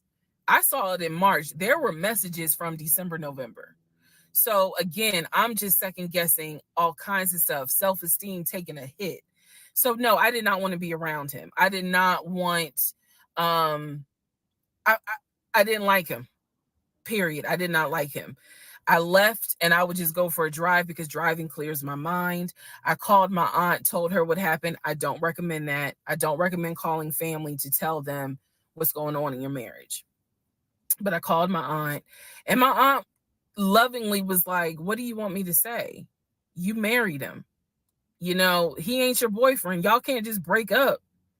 That's the hard part about marriage, is like, I mean, yeah, I guess you could leave him, but at the same time, you married him. So, honey, you're going to have to go back home. And y'all are going to have to figure this out. She was like, I can't give you advice on what you should do. I'm sorry that this happened, but you married him. So even though it was just one drive, I went back home, and that's when the discussion was, we need to do marriage counseling. Part 23, who the fuck did I marry? So we agreed. Let's see what y'all talking about with this one. It's a lot. It's a lot, y'all. It's a lot. I'm surprised this woman still has the capacity of her mind with this. Surprised she's not in a mental coma. There's a lot. Comment is, I would have got in my bestie's car and followed him low key. When I saw this, Missy Blue, I was like, that's another angle. Yes, borrow somebody's car and trail his from the moment he leaves from work. See where he going. Manipulative people know what to say and how to say it. So he knew what would and wouldn't work for her. Yeah, he had been practicing, leading up to the point of getting to this. Every step of the way, there was a test. He was testing her to see how far he could push it. And each time she was like, oh, give me more, give me more. And I put not 7 women, 7 women he was talking to online and sending his pang. Pictures of his pang. That's why that's why she wasn't getting none. Right. So now this is what she caught, which was the women online. So the fact that he all of a sudden showed zero interest in her physically after the wedding tells me he was likely getting he's obviously flirting with other women and stuff. So he was likely getting it from somewhere else. Right. She didn't know who she was married to. So even the fact that what she thought he would and wouldn't do from a sexual perspective, she finds out, oh, he's into some gutter bucket nasty kind of stuff. He's a gutter buck. She Legion is a piece of work, flirting and talking to other women, but ignoring the needs of his wife. He's not only sick, but just plain mean. Yeah. Again, I just feel like she was like a game to him. He got some kind of sick gratification out of treating her like this. And then Ripples and Waves says, "Girl, nobody was trying to get at you." I would disagree with that.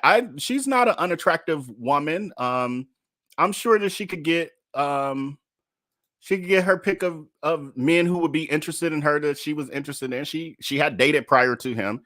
Wasn't like she hadn't. Yeah. So I would disagree with that. Poll question I'm closing out before we move back into the next part is: have you cheated on the cheater in your relationship? I couldn't put in the option for a third option of those of you who have never been in that type of situation. But 18% of you said yes, and 82% of you said no. I'm too busy to vote for this, so I'll just leave my answer out. I guess I'm with the minority, though. Told y'all I'm petty. I wouldn't often do it, but every once in a while, you just got to let them know I can do it too. I choose not to. It ain't because I can't. Agreed to do marriage counseling. I have found a pastor and his wife who agreed to do our counseling, basically. Our counseling was going to be on Zoom, and it was going to be every other week, every other Tuesday. Initially, Legion was participating in it. His body language seemed to be that he was open and receptive to the marriage counseling. Now, the pastor and his wife were deeply concerned at the fact that we had only been married 3 months and we were already dealing with some form of infidelity. We were in marriage counseling, and as the pastor would put it, there seems to not be any sort of intimacy. They were concerned. Rightfully so. I think any person would be if they knew what was going on within those 3 months. So the pastor and his wife, it is fair to note, we started counseling with them in the spring. We continued counseling with them up until a week before I found out what I found out, and he got kicked out. So one of the first things that the pastor kind of talked to us about was, are you what was the deal with the Facebook Messenger stuff? And Legion was like, it was stupid. I shouldn't have done it. It really was just attention, and I got carried away. He felt like he was not going to, he kept saying, I'm not going to keep apologizing. I'm not going to keep getting persecuted. After I told you, I'm sorry, I told you I wouldn't do it again, and I want us to move forward. You're either going to forgive me or you're not. Pastor and his wife were like, wow, the audacity is real on this one. So needless to say, we started moving slowly forward. It was always in the back of my mind, just like it was in the back of my mind with that black Dodge Charger. It was one of those things where, okay, I see how you kind of are moving and operating. He came to me a few days after we started our first counseling session, and he was like, we should get a joint bank account.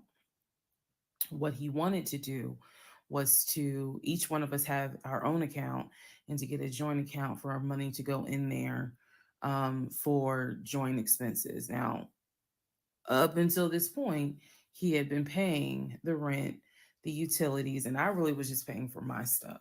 So now he's suggesting, look, we're married now, let's go ahead and get a joint account. I wasn't necessarily against it because I knew that I would still have my own account. I would still have my own savings. So what I countered with was, okay, let's take a look and see what we're working with. Show me your checking. Let's look at each other's accounts. Look at what we have currently. He was cool with that. So he shows me his checking account. His checking account available balance was it was just over 9,600. Mine was just over 1,500. So there was a huge disparity in the amounts. And so he logged in on the phone and turned it towards me, and I could see available checking, available balance, just over 9,600. I logged into my savings. I showed him how much I had in savings. He picked up his phone, logged into his Chase savings, turned the phone towards me. In the Chase savings, it was roughly about 15,000. But I also knew that he told me he had a US bank savings and he had an offshore savings. So at this point in time, I asked him, show me the US bank savings, show me the other two accounts. He would not do it. This became a huge bone of contention. He would not show me the two accounts that he claims has the most money in there, the accounts that he claims has money for a house in there, because he still was mentioning, hey, we need to get on this house thing if we're going to move when the lease is up. So I'm just adamant on, why don't you want to show me your savings account? You showed me the Chase one, like what is the big deal? And so he kept saying, he was like, there's a lot of money in there. And he was like, and my uncle always taught me, this is not the uncle that died, another uncle. My uncle always told me, just keep your money tight because women can be, I said, women, like we're married. So go ahead and show it to me. He would not show it to me. So then we went back into marriage counseling, like the next session, and I bring it up. I said, he will not show me these two accounts that he claims has the money in there to buy a house. I told our pastor and his wife, I said, I saw the pre-approval letter, so I don't understand why he's not going to show me to just put me at ease that he has the money in there. I had never questioned it before because, again, you tell me who in their right mind signs their name to a legally binding offer, an all cash offer on a house, and they just do it willy nilly. I don't know anyone that does that.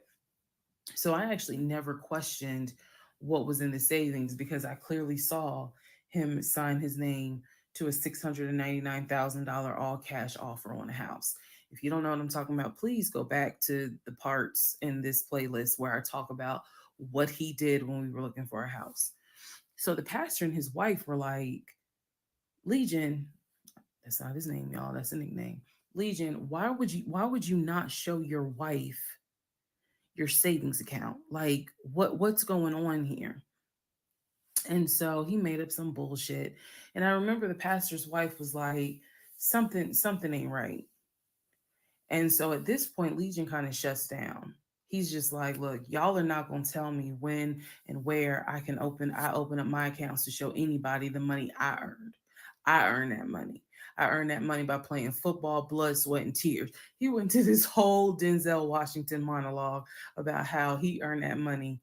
And no one, no woman, no one is going to come in and tell him that he needs to open up the account. So then he starts talking about the ex-wife and how she tried to get money from him in the divorce back when they were in California. So now the pastor and his wife, their red flags are just like, whoa. So much so that the pastor's wife said, and I will never forget this, she said, I don't think you all are going to make it to January. What she was talking about is, I don't think y'all are going to make it a year. And I really, truly was like, we're going to make it. Like, of course we're going to make it. And she was just like, I don't have a good feeling about it. And so Legion's all defensive. He at this point he's folding his arms and because remember we're on Zoom. He's folding his arms and he's just like, I'm done with this. Like, I'm not going to get attacked because I'm not comfortable showing you the amount of money that I have. Money changes people. And I'm not comfortable. So he's playing that victim card. And so the pastor and his wife were like, we're still going to help y'all as much as we can. But so he was like, I'm not comfortable. And basically the pastor and his wife were like, look, we'll help y'all as much as we can. But there's some deep issues here. And, this is what they advised us. Had the two of you came to us for premarital counseling, we would have told you, do not get married. Y'all should not even be together. That is what that is what The pastor and his wife told us in marriage counseling, if you two had come to us for premarital counseling, we would have told you y'all should not even be together, let alone get married. But here we are. So we will help you guys as much as we can. But the pastor's wife was like, I don't have a good feeling that y'all are going to make it a year. Part 24, who the fuck did I marry? So remember, we're in April. Okay, I'm with y'all with some of these comments. I don't understand why we're attacking her looks though. That part is throwing me off because I don't get it, because she's a beautiful lady, and I don't understand the need for that. Let's stick with the context of what we're talking about and not attacking people for shallow reasons. Anyway, T. Marie is saying at some point we can't blame this on love bombing and optimism. It's time to call it. Yes, at this point, I'm so wore out. My empathy, I'm having compassion fatigue at this point. I'm like, girl, I can only work with you so much. Jesus, Lord God.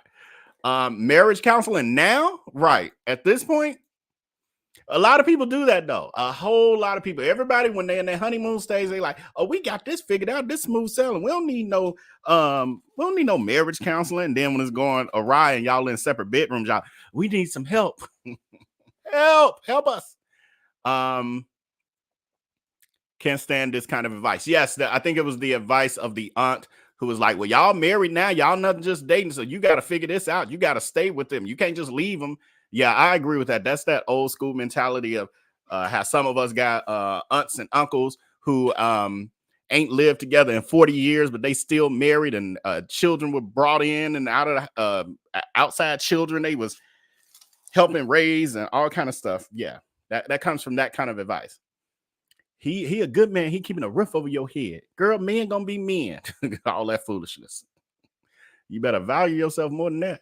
Okay, how many more do we have? Oh, how many more do we have to go? We are at number 24, to my knowledge, if I'm not mistaken. There's 50 of these, and we're at 24. Well, almost at the halfway mark, friend. We, of course, will not make it all the way to number 50, but we'll probably be on here another hour or two, at least maybe 2 hours. So hang if you can hang. If you can't, I understand. I'm going to timestamp all this. I got a lot of work to do this weekend, but I'll timestamp this, and maybe with some of the little pieces, I might do some little shorts with it. They need therapeutic counseling, not spiritual counseling.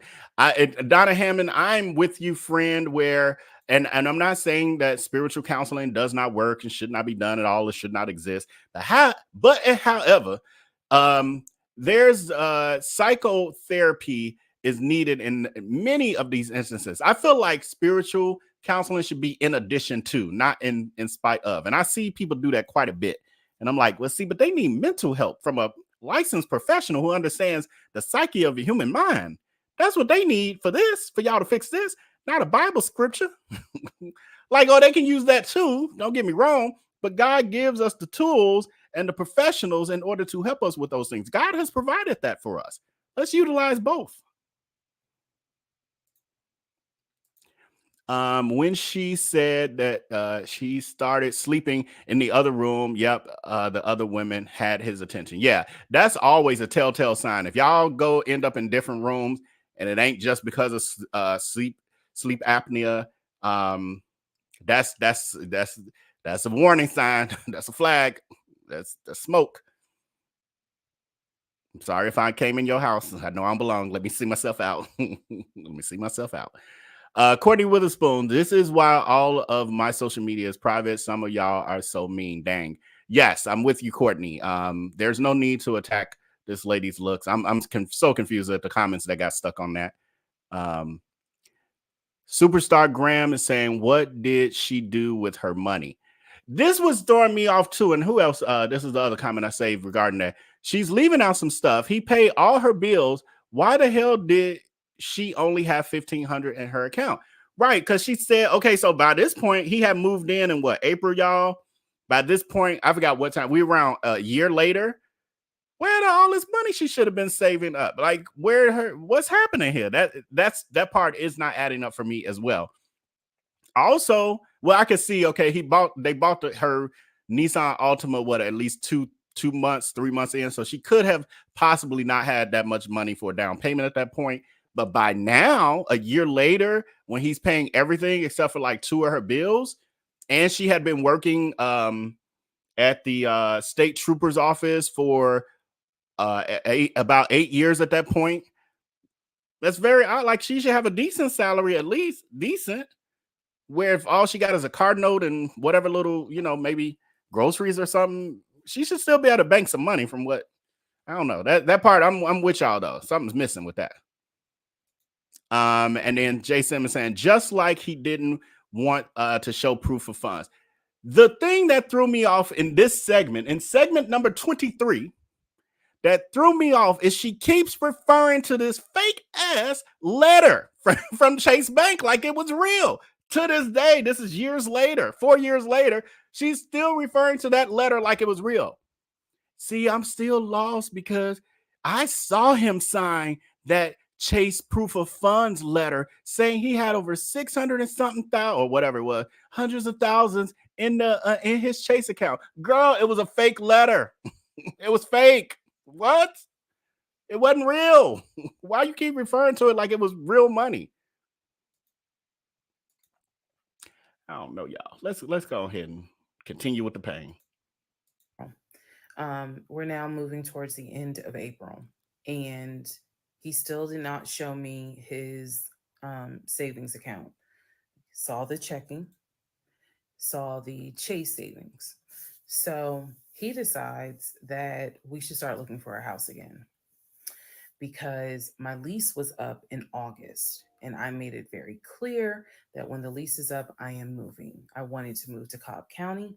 So he was like, we need to get the ball rolling. I didn't want any parts of it. Didn't want any parts of it. He found a realtor. This time it was a woman. It was a woman. And I believe her name was Amber. I think her name was Amber.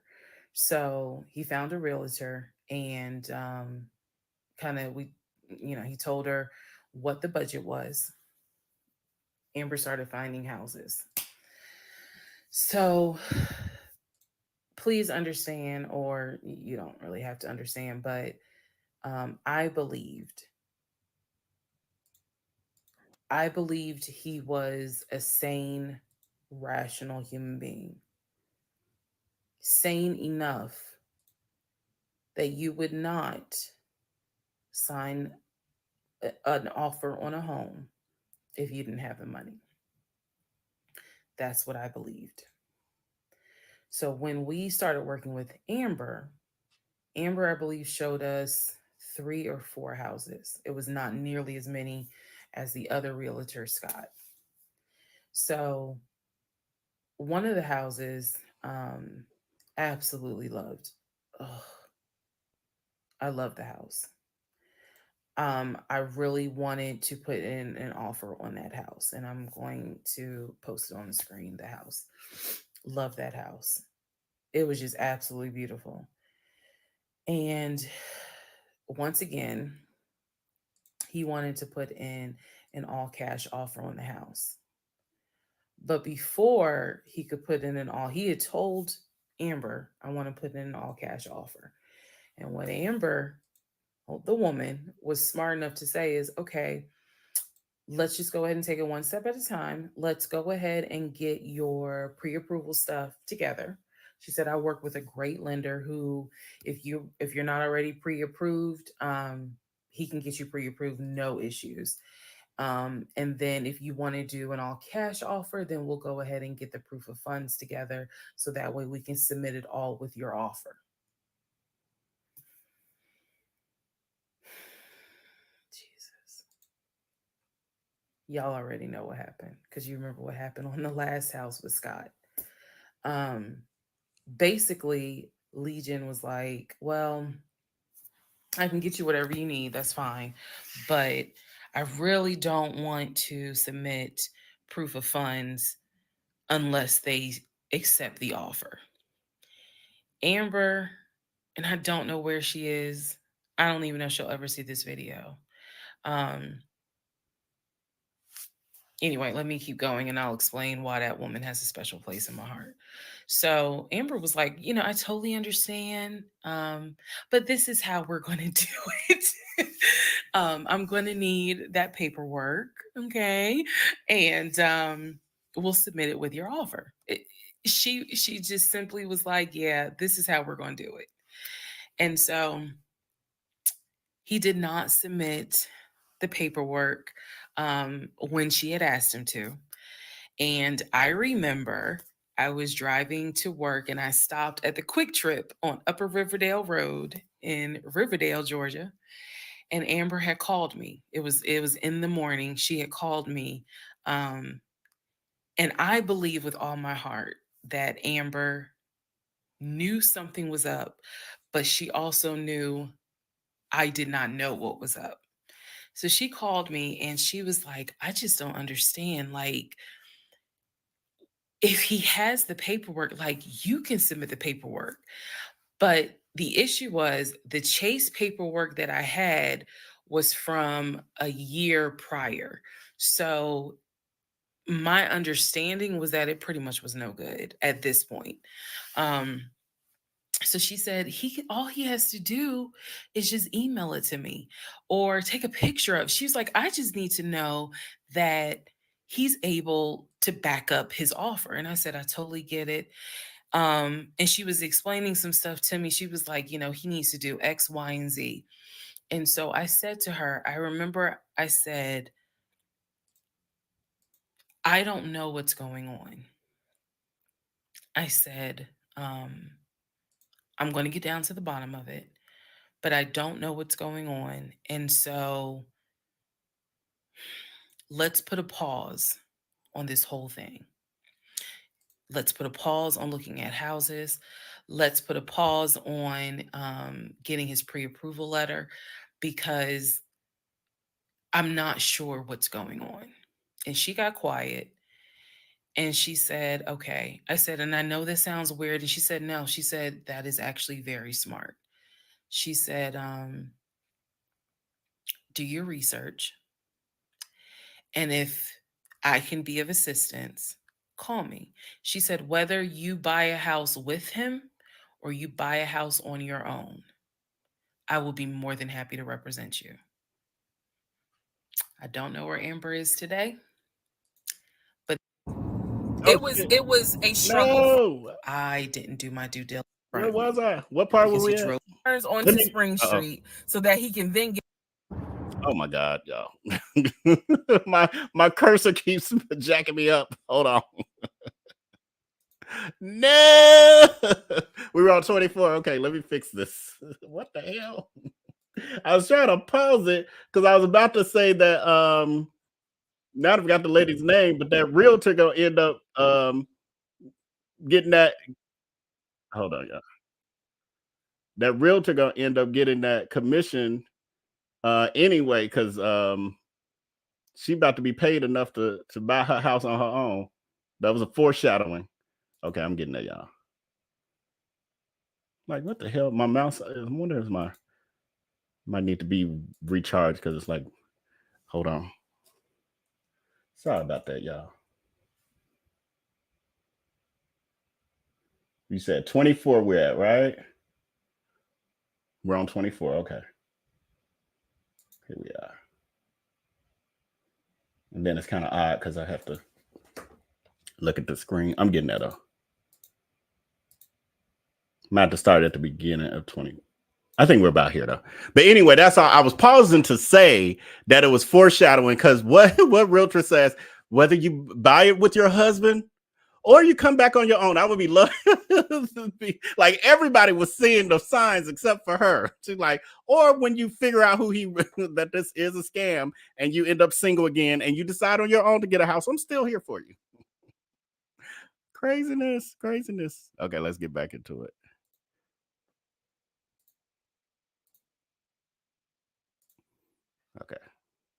Okay, mouse, be careful. Don't be hitting the wrong thing.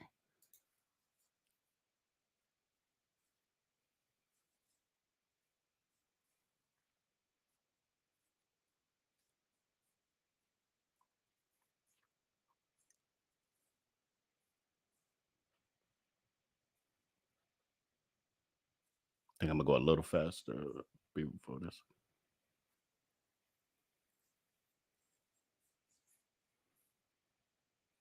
Oh,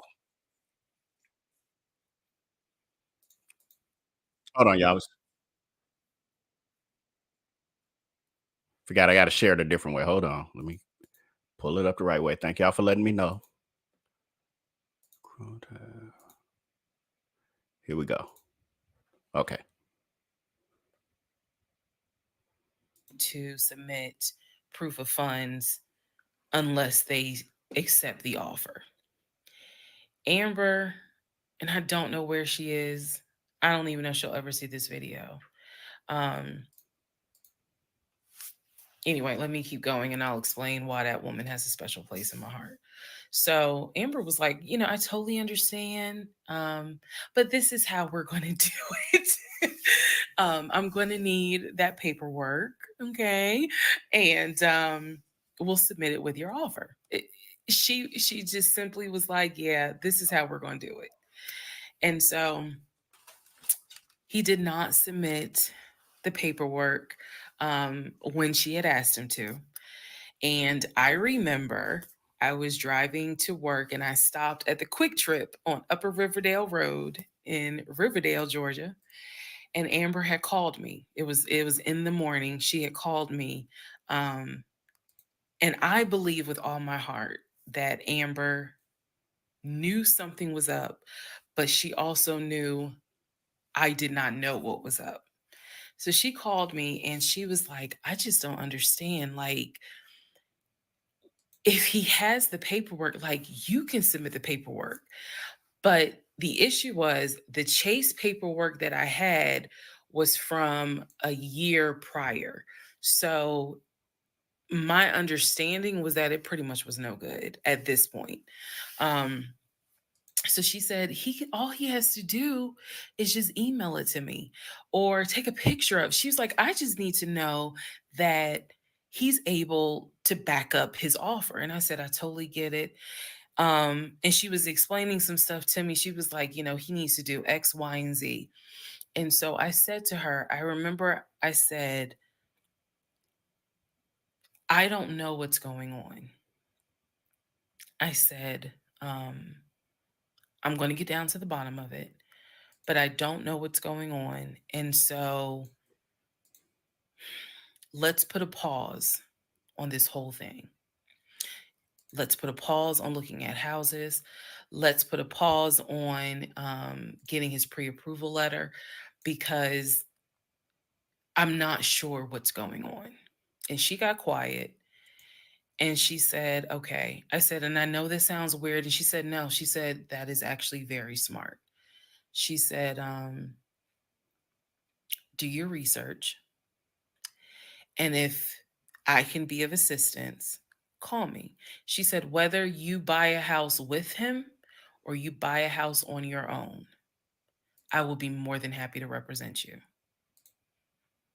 I don't know where Amber is today, but that one sentence, I felt like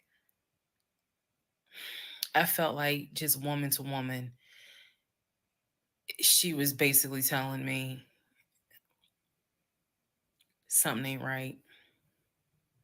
Baby, something ain't right. And now you need to open your eyes. I'll be more than happy to work with you. Um, if y'all get your shit together, I'll work with both of you.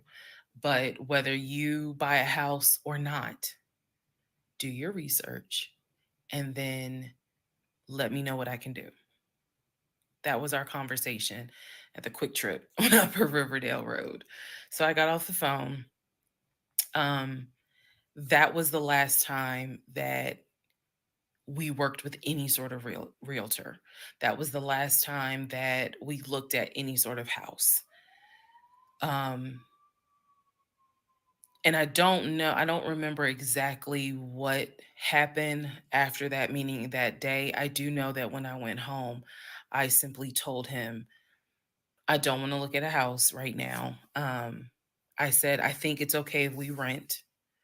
We'll just find a house in Cobb County and just rent for a year, and let's build, save some more money. let's just let's not worry about buying a house right now. And basically what I was trying to do was save face, because that was the first time with Amber that I actually was embarrassed at the fact that he and I, because I felt like I was complicit in the fact that I'm going to look at houses with him. I felt like we are wasting these people's time. I did not mean to waste your time. I clearly see my time as being wasted, but that doesn't mean I need to waste your time. And I felt embarrassed at the fact that we wasted her time coming across as serious buyers. When time came to put up or shut up, nothing was put up.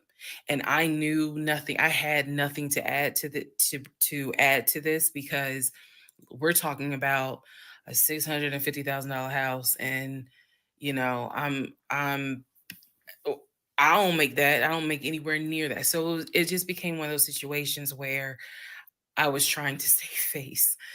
I was trying to save face with my husband, and I was trying to save face with Amber. And so I did say to him, let's just rent for another year, and then let's see at that time where we are, if we should go ahead and buy. So now is when shit is about to get real. Part 25, who the fuck did I marry? Okay, I got to go real slow when I'm pausing now. This mouse feels like it want to jump over. I think it might need to be charged. But so thank God for Amber. And I see comments that are referring to like, it took all this for you to wake up. It took one sentence from a random Amber for you to wake up. But it is, you never know when those moments will come. Your comments, dang, I started a lot of them. We ain't gonna get through all of them just because I want to keep us moving. I would have walked out on that monologue. So this was in reference to him being in the couples counseling with the pastor and the first lady. The first lady wasn't holding back none. I love that. Talking about some, I work hard for my money as a arena football player, and ain't nobody gonna take this from me, and blah blah blah. That's what they do. The theatrics, the narcissists and stuff. That's what they do. Darius Crooks. Pay attention. Narcs don't like to be challenged. Again, another prime example. Darius Crooks. Look at when he's challenged. They all roll the same. It's all the same script, y'all. She said she paid for her car. She said she was paying for her car and cell phone. So when we were questioning, how is it that she only had $1,900 saved after a whole year, and she was only paying a couple bills, card note and cell phone. However, someone I did notice put that she was also that meant she had disposable income. Maybe she just wasn't the most responsible and was spending it on frivolous things, clothes, purses, a lot of eating out, et cetera, et cetera. He probably doesn't have the money that he says he does. Lydia, you still saying probably? I don't know. Alice told me I got to hold on. Donna is saying it was $1,500. Donna, like, don't get her that extra $400. She was very irresponsible. But yeah, Alice was saying hold on when I think I was talking about his finances. So we'll see. We'll see. Pastor and his wife have my respect. Me too. I love the fact she was like, oh, y'all ain't gonna last even till January. That's some harsh-ish to hear as you're sitting there as a couple and you're trying to live in your delusion. But I'm glad she kept it real. That wasn't the moment. That should have been the moment where she said, and then it all hit me. But she said it was Amber saying, maybe you should take a pause. Fill this out a little bit. And then, you know what? If you are interested in buying a house in the future, I'll work with you. Like, even if it's by yourself. That was her aha moment. Like, wait, she talking about working with me by myself and I got a husband.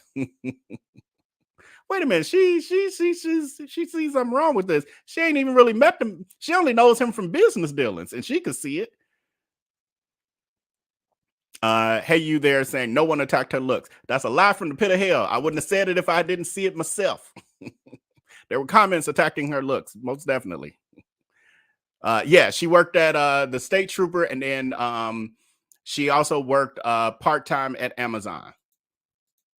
So, like, it really, you would think she would have had some money.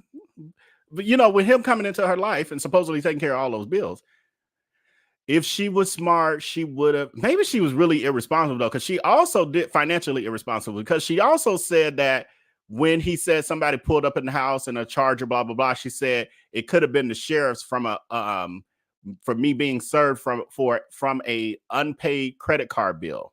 So we got to keep in mind who we're talking about. She's kind of giving us some clues to she may not be financially the most responsible. If she was smart, she would have been banking her money all along. I totally agree with that. Like, should just be doing that. You got to always have your FU money. That's my mama called it FU money. Everybody need FU money. She would probably spend her money. She was probably spending her money. She had discretionary income and she was paying when she was paying the majority of the bills. Yeah, and Alice was telling have to wait and watch. Okay, we got a couple more. I'm gonna just work through them. Oh, TJ Diamond is saying that what's her name again, y'all? Reesa Tisa has a merch now. I'm not surprised. She's somebody that got in her ear real quick, like, hey, you need to ride this wave while you can. And this how social media work. Go ahead and create your merch line, make this money while you can. Courtney Witherspoon says, I gotta join the Patreon because I've got things to say, but it isn't for the live stream. Amen, Courtney. Speaking of other streams of income, please join my Patreon community. I'm actually have it scrolling across the bottom of the screen. That is a place where you can do just what it doesn't scroll across, but anyway, just what Courtney is saying. That's a place where we're free. I share more, story times, all that. We talk about these kind of situations I've had in my own life. I'm just not finna put it on TikTok. It ain't never going on TikTok. But next comment is read that one. Amber, right? Amber wasn't here for her time being wasted. No, sir. Right, like the other realtor had to learn the long way or the hard way, and Amber was like, "Sir, I am no amateur. If you don't give me this goddamn letter, get out of my face. Let me go talk to your wife and talk some sense into her." Amber said, "Call me when when you peep game. We'll look for your forever home." Exactly. Okay, we got 3 more. I'm sorry, but if it took just that one sentence after all the red flags, sigh. It's always, everyone's rock bottom is in a different place. It's just like, when you have people who are addicted to substances. Some people's, rock bottom could be losing their family. Some people could lose the family, but they, need to, maybe they looks need to start failing, or losing a family member or something. Everybody has their own rock bottom. I clicked on something and I accidentally clicked it off. We never know what will make us up in the midst of the wake us up in the midst of the foolishness. Thank God for Amber. Yeah, I feel that same way. Yep, absolutely. All right, let's get right back into it, and then I'll be putting the Patreon information at the bottom for any of you who are interested. So we weren't looking at houses anymore. We were not working with a realtor anymore. The end of April, I had decided that I wanted to look for another job. I did. The reason I wanted to look for another job is petty. Yeah, it is.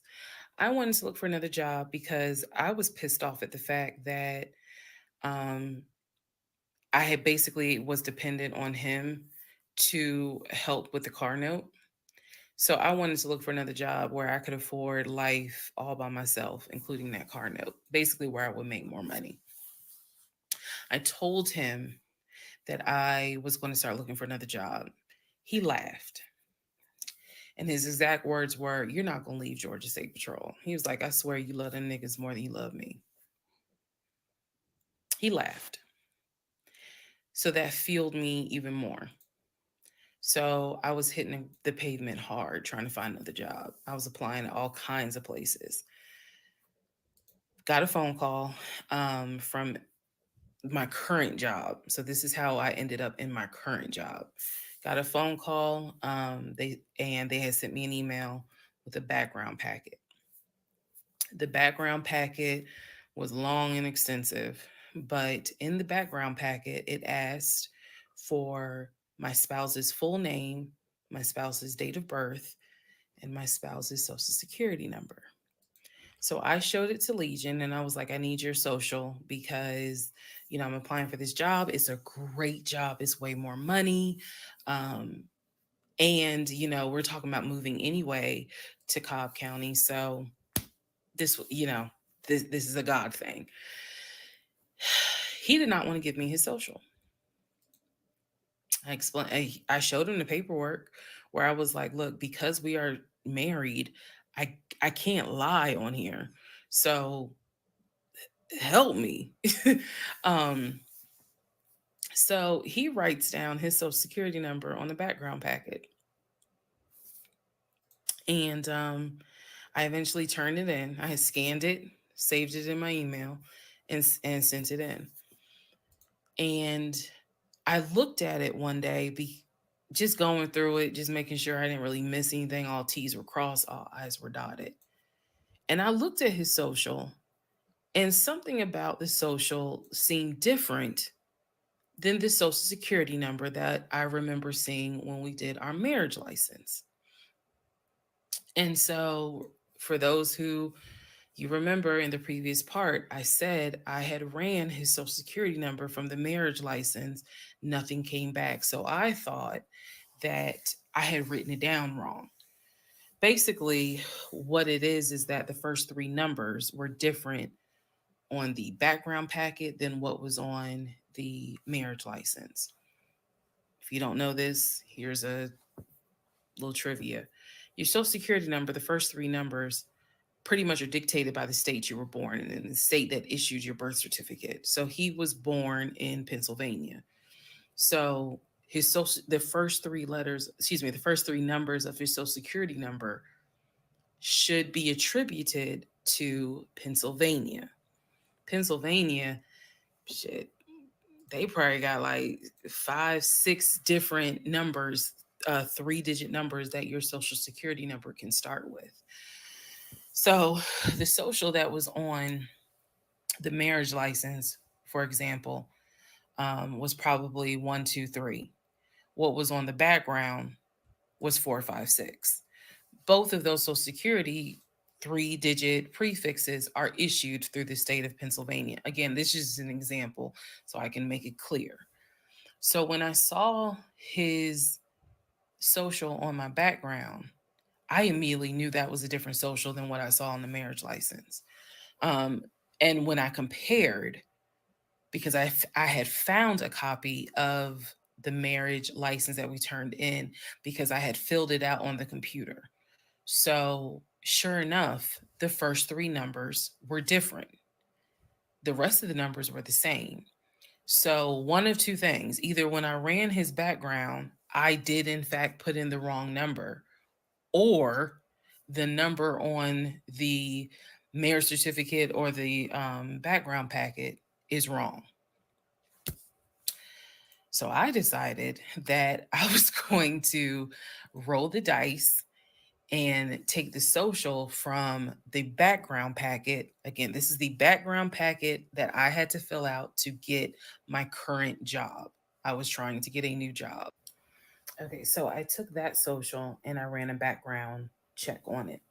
What came back on this particular background was all the addresses that the social security number, I guess, had been attached to. So all of the addresses, the states were Georgia, Rhode Island, Pennsylvania. What I did not see was California. So I thought that was weird. I thought, okay, maybe this is not a complete background because clearly he went to San Diego State. It's on his resume. It's on quite a few things. Social media. He didn't have a LinkedIn, but it was on his social media. So clearly he had been to California. So maybe I just need to do a different background check. Also to note, during this time, I think I told you guys he had hit his leg at work. So what was happening was it was getting more and more difficult for him to walk, like put pressure on that leg, on that knee. Um, he was still able to go to work. He was still leaving at 6:15 in the morning. He was still coming back between 3:30 and 4 o'clock. But I clearly could see where he was in pain. He would elevate the knee, ice the knee. It was getting worse. And I was constantly like, go to the doctor. Let me take you to urgent care so that they can look at this knee, because you shouldn't still be limping and having a hard time putting weight on that knee. And every single time he was like, oh, it's fine. I have a doctor's appointment on Wednesday. The doctor just told me to ice it and to elevate it. This is an old football injury. It happens all the time. It used to happen a lot when I was out in California. So I'm mentioning this knee issue for a reason. But back to the background. So once again, when I ran the background the second time with the second social, it showed me states of Georgia, Pennsylvania, and Rhode Island. And that's all that I saw in terms of addresses. I didn't see anything for California. So by this point, we're moving into May of 2021. Things are starting to reopen. One of the things that reopened was San Diego State. So I called San Diego State. I called the registrar's office. Someone did answer, and there was instructions on how to request a transcript. I was able to try to request it online. You needed the student's name, and I believe you also need their social. And when I typed it in, it said no results found. I believe that I sent an email asking, this person is saying that they were a student there. Can you verify it? The response I got was there were no records found with that social security number. So I'm like, okay. I asked him about it. And in part 26, I'll tell you exactly what his response was. Part 26, who the fuck did I marry? So I asked Legion, what's the deal about San Diego State? He was like, what are you talking about? And I said, why is there no records of you there? It just came right out and said it. Without missing a beat, this man said, well, I was a private citizen. What the fuck does that mean? And what he said is that when he started at San Diego State, his father paid money so that, okay, it's important I say this with a straight face. His father paid money so that his name and social would not be publicized and he would be considered a private student, a private citizen. He said that he had a card where all he had to do was show the card. He does not have to give his name. He does not have to give any information because he had that card. What? He said so San Diego State would not have any record of him, but he was in fact a student there. I said, and you claim that you played football. He was like, I did play football. I said, so you're saying that the school did not publish your name anywhere and they were in violation of NCAA rules? And he was like, why are you asking all these questions? And I said, I'm just curious. I'm just curious. You're saying that you were a private citizen, but yet how were you in compliance with NCAA if you were a private citizen and they did not publish your name on any roster? So that was his excuse. He was like, all I can tell you is that I was a private citizen. My dad paid for it. Okay. So now I know that San Diego State has no record of him. Now I know that his social security number, at least the one that's on my background packet, only shows that he lived in Georgia, Rhode Island, and Pennsylvania. Okay. So at this point, the pain in his knee is getting worse. It's getting to the point where when he would come home from work, he would take a shower and immediately get in bed, elevate his knee. He was not even eating the way that he used to eat. It was getting to the point where at times, if you remember when I told you all about the miscarriage, they gave me pain meds because I had taken that pill, but the pain meds I was allergic to, so I couldn't take them, but I still had them.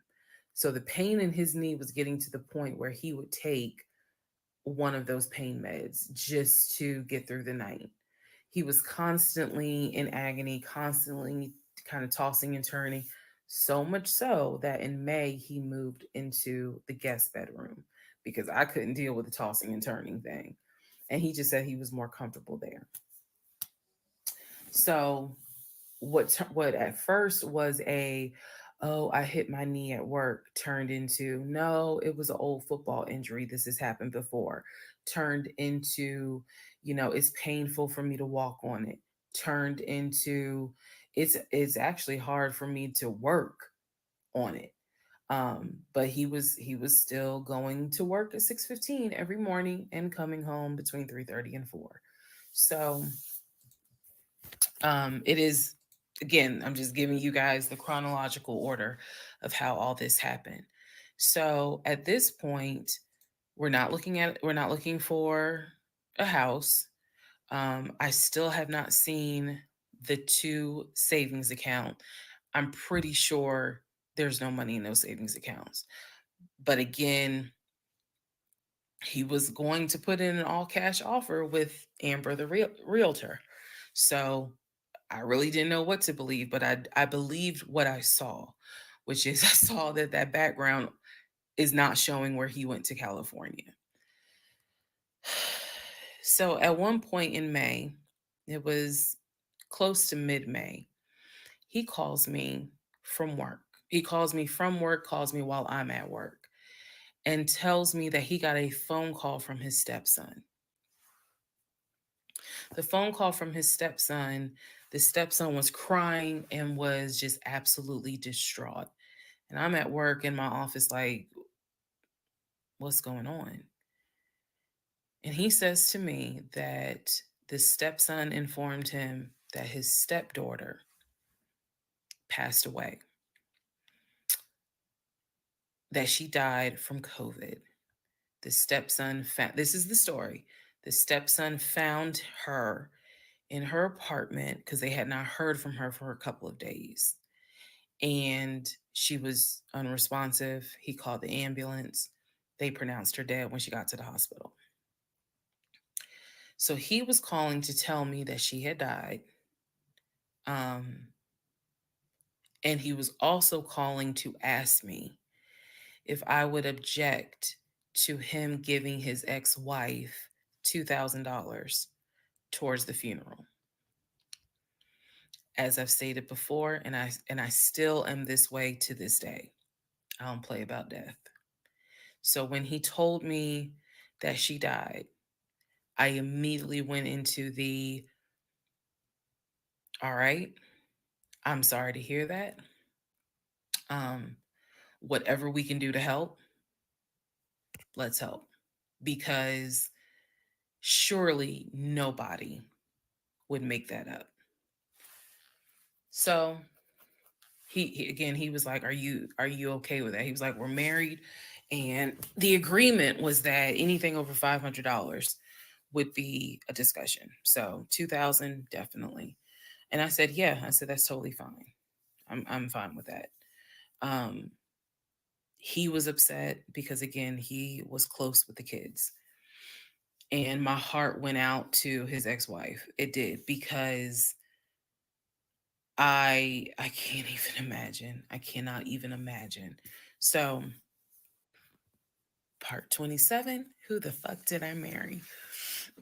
So here's what I need a little break mentally.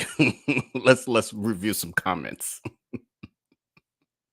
Now this man that killed off the babies. Wasn't they teenagers or something? Why he killing the babies in his fallacies? Lord God.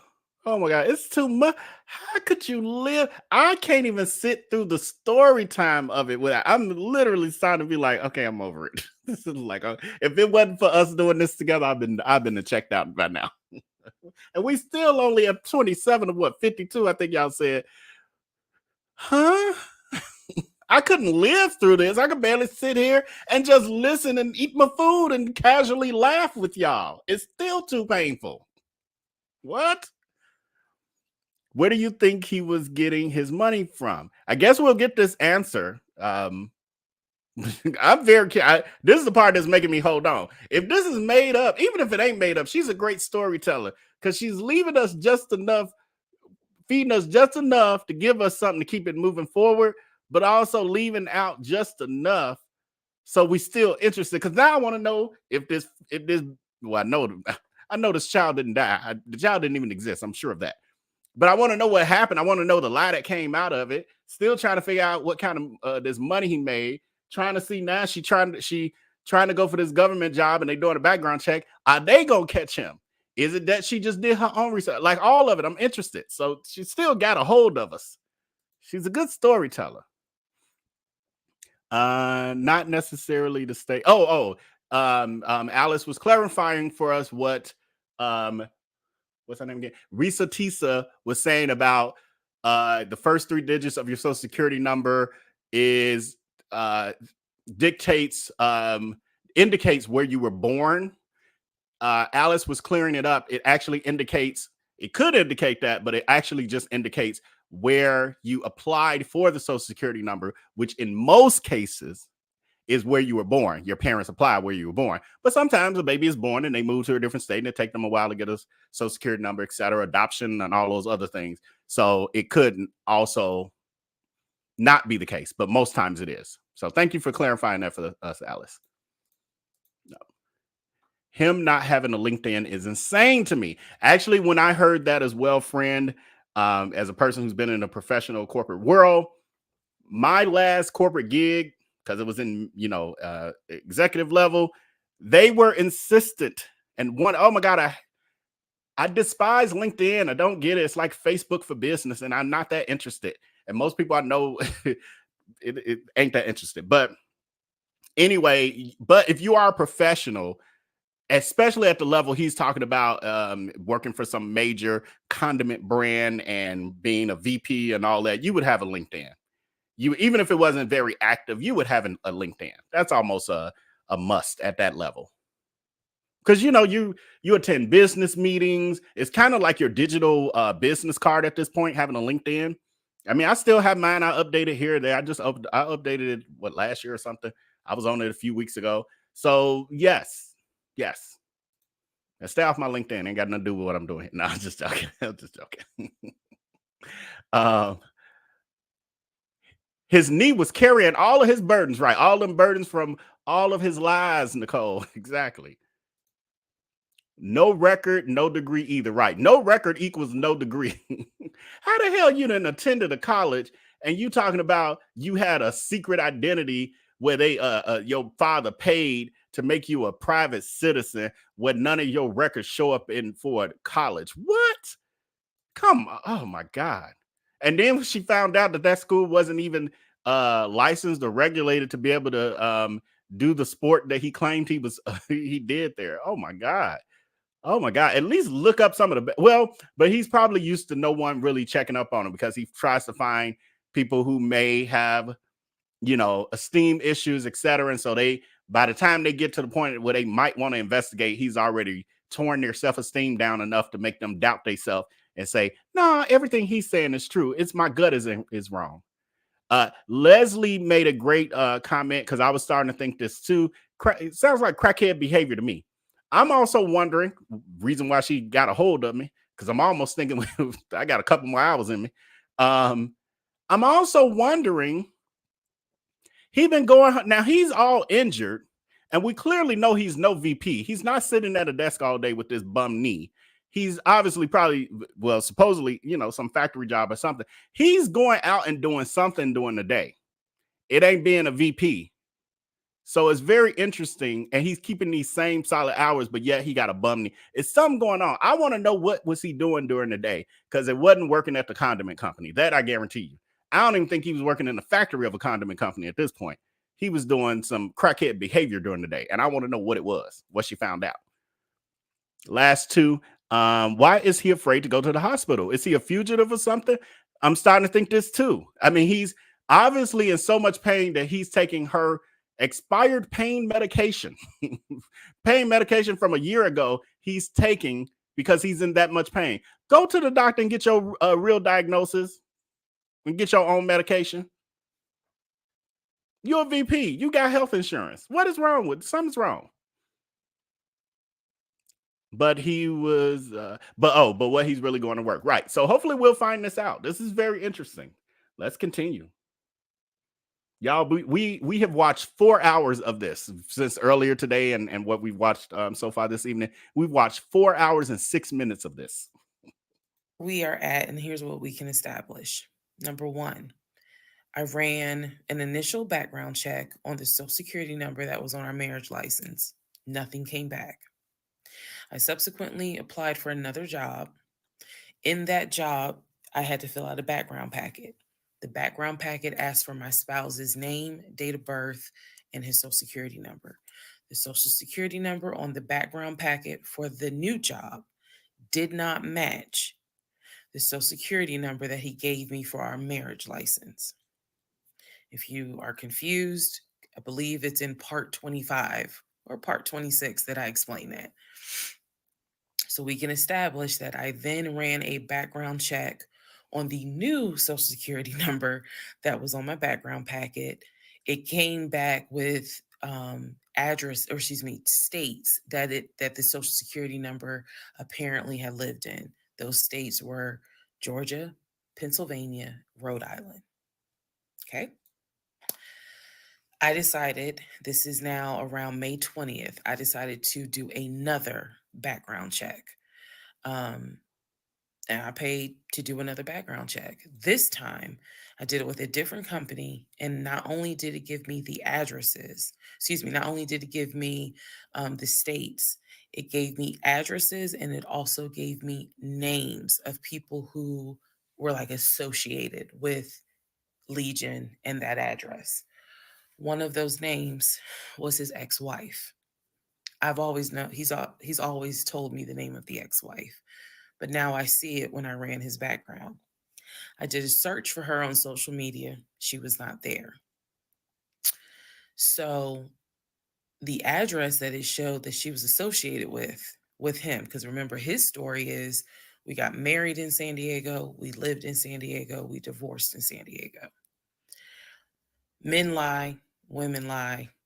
The U.S. federal government with your Social Security number does not. So he's saying he was always in California. His Social Security number never showed that he was in California, according to the background check.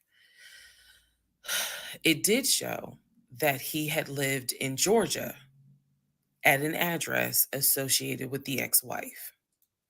So tried to find the ex-wife, could not find her on social media. So I looked in the metro counties to protect her identity. This, I am going to not divulge a lot on this part. I looked in the metro counties in the open record courts. So typically, you can look in like Superior Court or Magistrate Court or Probate Court. So I looked in open records for the different counties, metro Atlanta counties. Let me be clear, metro Atlanta counties. And I looked under her name, and I found where they had filed for divorce in a metro Atlanta county. So when he said that he filed for divorce in San Diego and that he was married in San Diego, I was able to find, no, according to the state of Georgia, you were married here. You were divorced here. So I looked under her name, found a record for divorce, and it did show his name. So now I clearly see on my computer that there is a Metro Atlanta County Court that has a divorce record in the state of Georgia between him and his ex-wife. So I did what any rational person would do.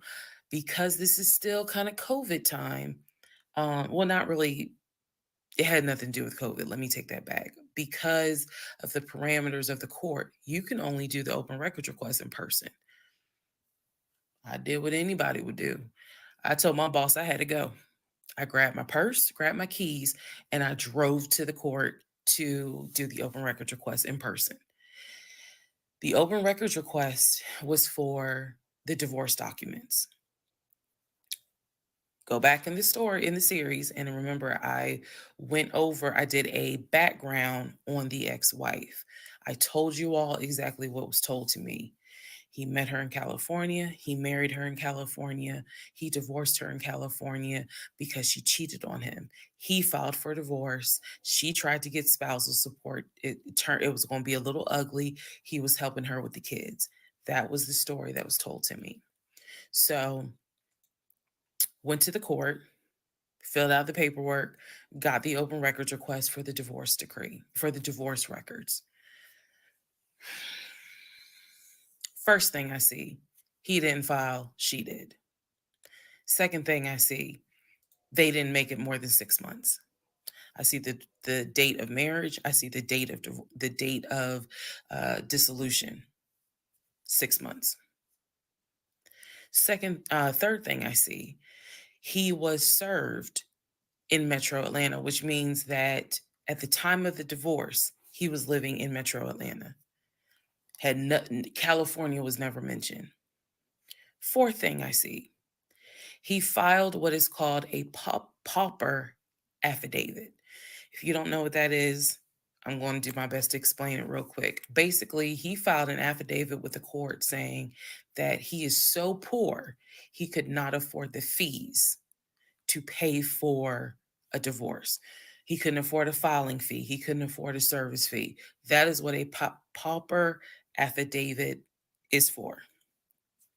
All of this is in the divorce documents. She had filed. She said it was irreconcilable differences. She was not requesting any money whatsoever. And both of them had signed a pauper affidavit. He was served in Georgia at his previous employment. According to the divorce documents, he was served at like a grocery store. That is what was listed as his employer. And it had a date of when he was served. So I see all of this in one day. I also see where on the divorce documents, she listed her name, her address, and her phone number. So I did what any rational person would do. I wrote down the phone number. There was a 50-50 chance that the number was already disconnected. She could be like me. I'm one of those people. Honey, you can sneeze at a 27-degree angle. I will change my number so quick, you ain't even know what hit you. You can talk to me at 5 o'clock, and at 5:05, my number has been changed. So she could have been like me, and the number is not even active. Or she could be like some people I know who have kept their number since kindergarten. Either way, I wrote the number down. I left the court, and I immediately went back to work. And the same friend who helped me when I had my miscarriage, I told her, I was like, I got this phone number. This is the ex-wife. She was like, girl, you better call. You better call and find out from her. Because I think she said to me, can't nobody tell you what is going on quite like the ex-wife. So, part 28 is the phone call that I had with the ex-wife. Part 28 of Who the Fuck. I don't know if we're ready for this, y'all. Now, y'all ready for this?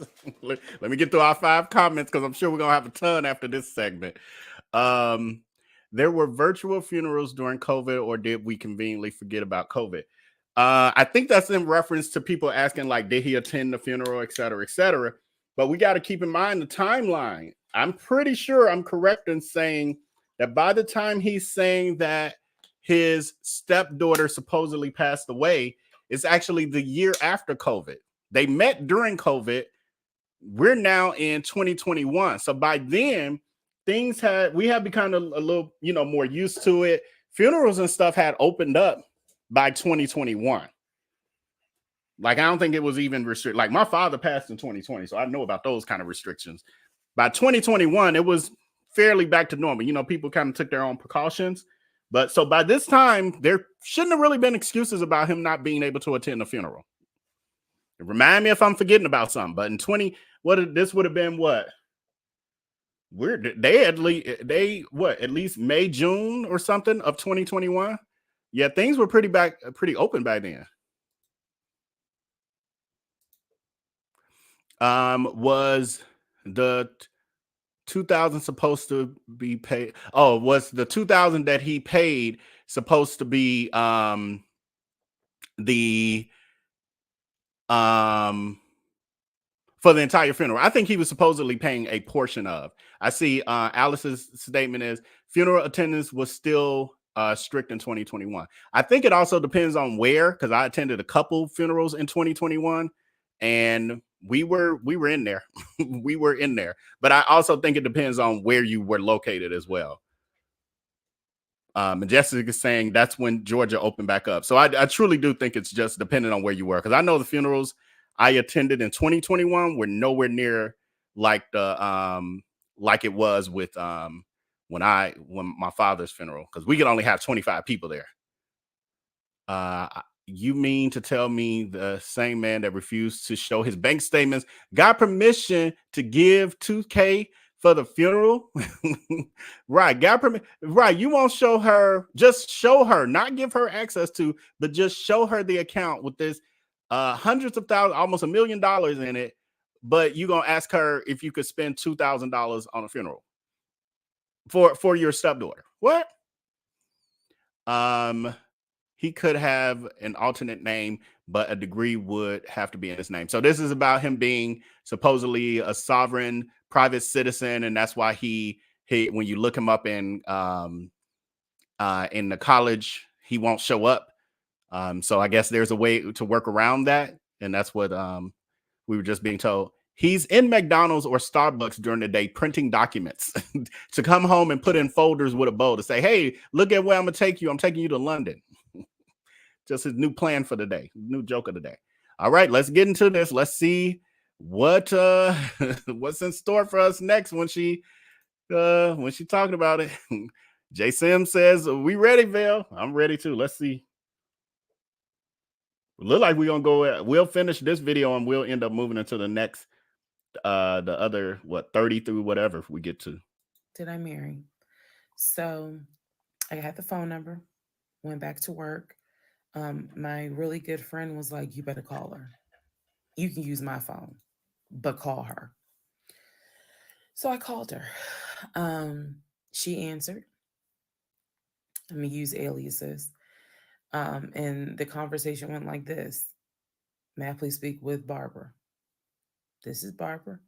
Barbara, this is Shirley. Not Barbara. Shirley who? This is Shirley Jones. I am the wife of Legion. Silence. Then she starts laughing. And she said to me, and I quote, if you were calling me, then I know it's bad. Wow. I chuckle. And I said to her, I'm not trying to bother you. I'm not trying to disrupt your life. I said, I am literally coming to you on some woman to woman shit. I said, because you are probably the only person who can help. She listened. She was gracious. And she said, what is it that you need to know? Or what is it that you want to know? And I said, I understand that you and my husband talk and communicate. Um, and she immediately said, what? No, we don't. And I said, okay. Um, she said, one thing you need to know about Legion. She said, whatever he tells you, it is a lie. And she said, when he, again, let's go back to part one. I told you guys that when he introduced himself or when we met, we actually had matched on 2 different sites. And he was under 2 different names. One was like the actual birth name. The other one was a nickname variation of that name. That's the name I know him by. So for example, if his name was Matthew, he had a profile under Matthew, and then he had a profile under Matt. I would have known him as Matt. So she said to me, she was like, I don't even know who Matt is. She was like, that's not even his name. And so I knew what his actual government name is. She was like, no one calls him Matt. She was like, that must be his new personality. Or she was cracking a joke, but she was like, anything he tells you, you need to know is a lie. So I just asked her, I said, what was your experience? I said, because I can tell you the story he told me. And she stopped me right there. She said, whatever he told you was a lie. She said, let me guess. He told you I cheated on him. Let me guess. He told you that I wanted money from him. And I said, yeah. And she said, yeah, that's a complete lie. So we had a conversation where she told me how they met. They didn't meet online or anything. I said, well, were you guys ever in California? She said, no. She's like, she was like, that man ain't never been from past the East Coast. So I said, okay. So you guys have always been in Georgia? And she said, yeah. She's like, we got married in Georgia and we got divorced in Georgia. And that's when she asked me, how did you even get my number? She said, because I want nothing to do with him. So how did you get my number? I said, I'm gonna tell you the truth. It ain't gonna make me look good. I told her, I said, this is what happened. And this is what led to me doing research. And this is how I got your number. And she laughed. She was like, wow. She said, she was like, normally I would be freaked out. She said, but under the circumstances, she was like, wow, okay. She said, yeah, if you're calling me, then it must have gotten pretty bad. She said, so what did he promise you? And we talked for about 35 minutes. She asked me in that phone call, she said, look, I want nothing to do with him. I have not spoken to him since our divorce was finalized.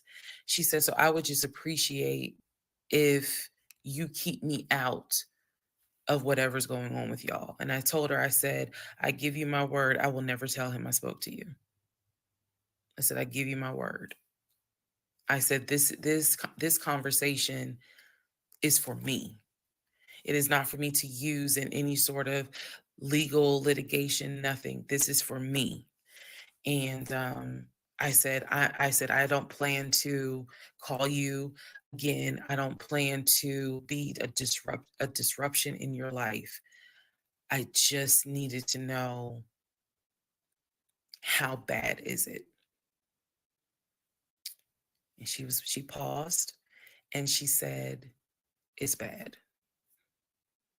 She said, I don't know what all y'all got going on. She said, but if it's anything like what it was for me, it's bad. So we talked a little bit more. She was very encouraging. She was like, girl, do not blame yourself. She said, I went through that and I had blamed myself. She was like, this is not on us. This is on him. She was like, he is a master liar, a master manipulator. She said, I ignored the red flags. So she was like, do not feel as though this is on you. We talked about there's an ex-girlfriend that shares the same name as his aunt.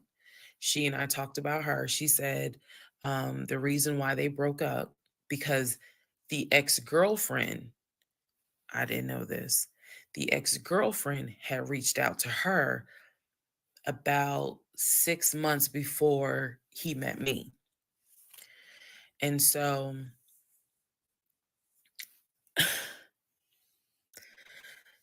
the ex-girlfriend lives in lived in Douglasville. On Legion's driver's license, he had a Georgia driver's license with the Douglasville address. What he told me was that it was the address that his sister, because remember I told y'all his sister Shantae lives in Douglasville. She's a nurse, married with 2 kids. So he told me that the address on his license, it was his driver's license, was to Shantae's house. The ex-wife is telling me, no, that's the address for the girlfriend, the ex-girlfriend. He had moved in with her and he created this whole narrative with her. She found out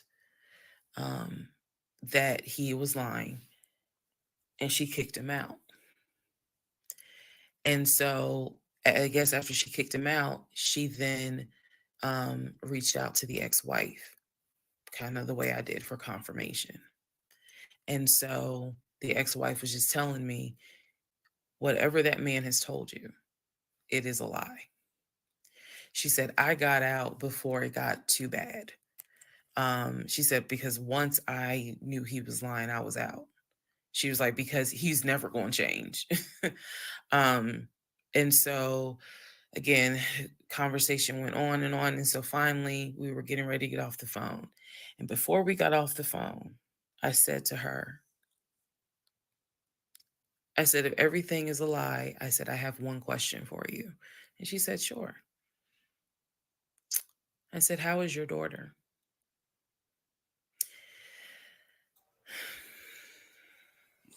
Uh-oh. I said, how is your daughter? Like, what daughter? Next part coming up. Uh-oh. Part 29, who the fuck did I marry? So I asked her, how was your daughter? She said, my daughter's fine. Oh, she did And have I a said, daughter. okay. She said, what did he say about my daughter? And I will be honest with y'all, I didn't have the heart to tell her. So what I said instead was, oh, no, it was, with everything with COVID, I think he mentioned that um, she might have had COVID or was exposed to it. I downplayed it bad.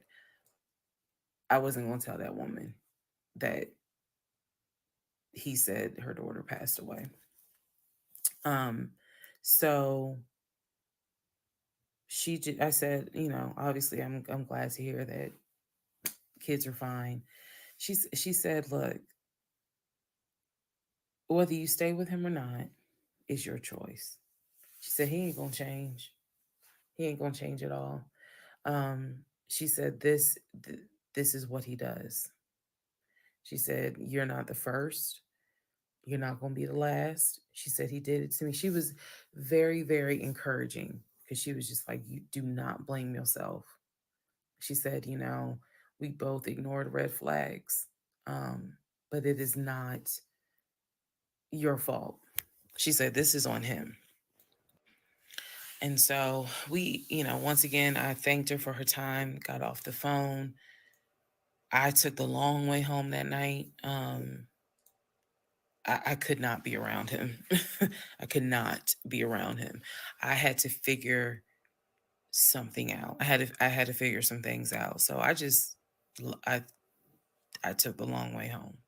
What does that mean? It means that I probably could have taken 75 to 285, but I probably took 20 to 75 to 285 to 675 kind of like I just took the long way home. A couple of days later, because I really my mind was spinning. couple of days later, at this point, I'm turning into the FBI, CIA, and Homeland Security all in one. Literally. I'm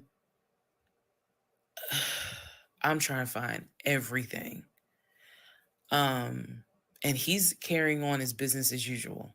Nothing changed with him. He had no idea that I had spoken to the ex-wife. He had no idea I had gone to the court and saw his divorce documents. He had no idea. So a couple of days later, I decided to look up his mother's obituary. Look up the mother's obituary. And down at the bottom, where it talks about, oh, she's preceded in death by, and it lists all the people, the family members that died before. And then it says, leaving behind to cherish her memory. It lists the husband, his dad, her husband, excuse me. Let me start over. It lists her husband, which is Legion's dad. It lists Legion's brother that lives in Philly and his wife, because again, this is 2000. She passed away in 2015. So it lists Legion, the brother in Philly, and his wife and daughter, her granddaughter. It lists Legion and his wife. I think it was like Latoya or La something. La something. Um, it did not list the ex-wife I just spoke to. And it clearly said Legion, his wife, Latoya. Then it listed the brother in Nashville, his wife, Jane, or whatever. So I'm thinking to myself, there's two things I was thinking immediately. Number one, um, who is Latoya? Never heard that name before. Never heard that name before. So I was thinking, who is Latoya? And then number two, where are the two sisters? Shantae and Kim. Shantae lives in Douglasville, married with two kids. Kim lives in Augusta, and I believe he told me she worked at like Procter and Gamble. So why aren't they listed on here? Because apparently, go back to the video. I posted it on there. I gave y'all background on the family. He apparently was one of five through both parents. Brother in Philly, older brother, younger brother in Nashville, an older sister in Douglasville, and a baby sister in Augusta. So why is it on his mother's obituary? There's only three children named. Where are the two sisters? So I'm even more like, what in the hell's going on? And then I started thinking to myself, why wouldn't they list Shantae? Like, they talk all the time, so I know that they're close because he talks to Shantae all the time.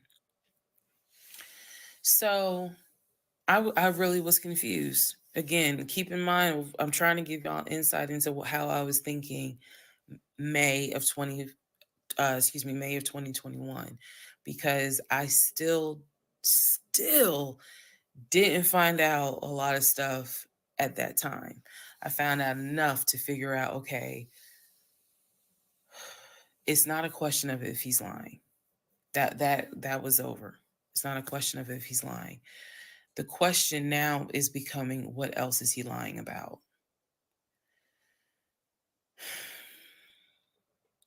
So we had the phone call with the ex-wife. Now I see an obituary that apparently there's another wife. I know on our marriage certificate, it only states he had one previous marriage. I had 0, he had 1. So this is how I'm thinking in my head, which is, okay, what am I missing here?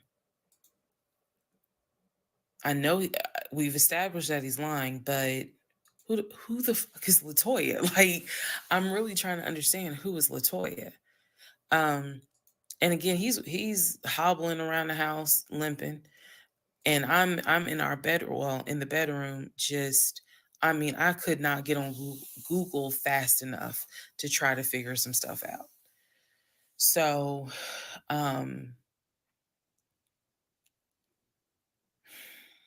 see the mom's obituary, study it, And at this point, I'm now trying to figure out, okay, what's the game plan?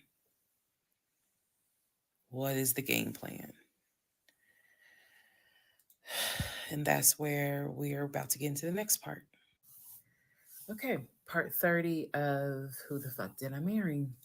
So, all right, let's take a little little mental break. Take a swig of your drink, y'all. I need some real alcohol. I should have grabbed a bottle.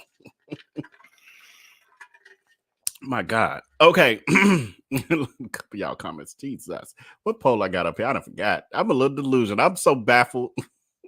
Why is there so much to this? Why are there so many angles to this? Would you have called the ex? Would you have called his ex if you were in this situation? 78% of you say yes, 22% of you say no. Some of you feel like we didn't really need the ex's version. She has enough ammo on her own to know this. She got to walk away from this. But she just was still wanting to believe in spite of everything that was in her face. I would have to being the person I am today, I probably would have called the ex, but it's the blogger in me.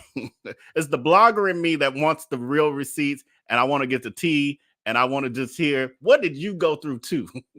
What did he do to you? Oh, that fool. Oh, he told that lie too. I would want somebody to bond with through the trauma. So in that way, I would have most likely have called the ex in that kind of situation. Now, not that I'm into talking to the exes of my exes or nothing like that, but in this particular situation, out of curiosity, I probably been like, "Oh, this might be a documentary. Let me create a level of acquaintanceship with her, just in case I need to interview her later for a documentary about this foolishness. Turn my pain into money." I'm going to the saved comments. Why didn't she spill the tea on who the previous employer was? Yeah, I was waiting to get to that too, Maria. I was like, I actually have ran out of here and trying to use the restroom real quick, and I was like, I gotta hurry up and get back because I want to hear where he was employed at. She never gave it away. Natural lover. I'm not calling no exes when I already know what I need to know. I'm just gonna leave shaking my head. Yeah, I just would have called the ex to be nosy and see what their version of what their experience would have been. Not for confirmation of whether or not I need to leave. That would be on lock. I would definitely be leaving. I'm still confused at how she was still allowing him to pay bills. Yeah, I'm gonna still allow you to pay the bills, especially in this kind of situation. You're damn straight I'm gonna allow you to keep paying the bills while I make my exit plan, my exit strategy, as I look for my other apartment, my other place, and slowly start moving my stuff out, the little stuff first that you're not gonna notice, and then all of a sudden when you hobble your old bad knee out the door to your fake job, by the time you come home, I'm gone, the stuff gone. I'm even take stuff that belong to you just so you feel some level of pain. Good Lord, I accidentally took one off. You would have told. Oh yeah, I had saved this when the question is, would you have told her what he said about her daughter having died from COVID? Would you have told her? Yes or no in the chat? You could put. I probably would have told her just to remind her of how horrible of a person he is, that he's still on his BS. But the crazy part was, how did he know, or did he just totally make it up and it was a coincidence that her daughter actually had COVID? Because she said, yeah, my daughter had COVID, but she's doing well. Did he know that, or did he just totally make that up? That's very interesting. Majestic is saying she could have gotten a hotel room. And then I think that was Alice who was saying, well, they reminding us that they were sleeping in separate rooms. I don't know if I probably would have went home that night too, not to let him know that the gig was up. Because you got to keep in mind, when you're dealing with a narcissist and a sociopath on the level that she was, you got to move in silence. Because the moment you let them know what you're planning to do, they're already planning on a way to sabotage you, but to also get in your head. So it was smarter for her, in my opinion, to return home like nothing happened, like everything is normal. Maybe she's a little later to try to clear her head, but return there like nothing's wrong. Meanwhile, I've been there Googling, slowly making my reservation on U-Haul for my truck or my storage unit, whatever I got. Probably in that case, because it's like I know I got to look for a place to stay, blah, blah, blah. And I'm probably like, let me get the hell away from this monster. I'd be like Googling U-Haul storage units, reserving the truck, looking for the movers, all wide in the bed. He think I'm on YouTube or Netflix like I normally am before I go to bed at night. Meanwhile, I'm reserving all that stuff for the hours that he's away, and texting my friends like, okay, I'm gonna need your help because I'm gonna have to move real quick. I got a 6-hour window to get the hell out of here before he come back home from his fake job, hobbling on his bum knee. Yeah, you got to move in silence, y'all. Y'all got to think this stuff through. She's dealing with a sociopath. If she went there, mother effer, you a liar. I just talked to your ex-wife and blah, blah, blah, blah, blah, blah, blah. By the time she wake up in the morning, this fool got him a whole new grift going, and he got in her head. Y'all see how hard it was for her? Been a whole year of lies, and she still can't make a move. She got to move in silence. She can't let him know. He'll get in her head and convince her otherwise. Have her thinking she a cheater and a loser, and she the reason the marriage ain't been working out. Like, y'all gotta move in silence. Move in silence. Ain't nobody wondering all that. We confuse why you still there. It's also Stockholm syndrome. For those of you, I don't know how many of you are familiar with Stockholm syndrome, but that is when you fall in love with your abuser. And there's been cases of people who have been kidnapped and tortured by strangers. And when the police or the person who comes to rescue, let's say, the police come to rescue them, they fight against the people who are trying to rescue them from their predator, from their perpetrator, because by that point they have fallen in love with them and they've just become accustomed to the abuse.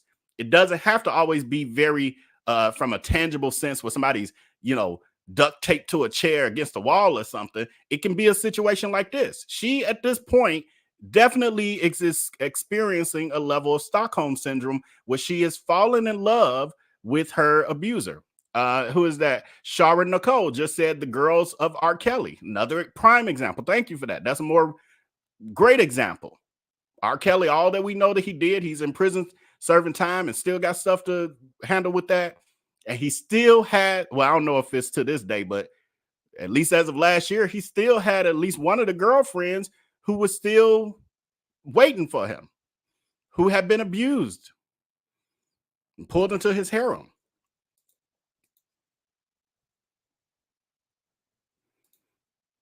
The last two.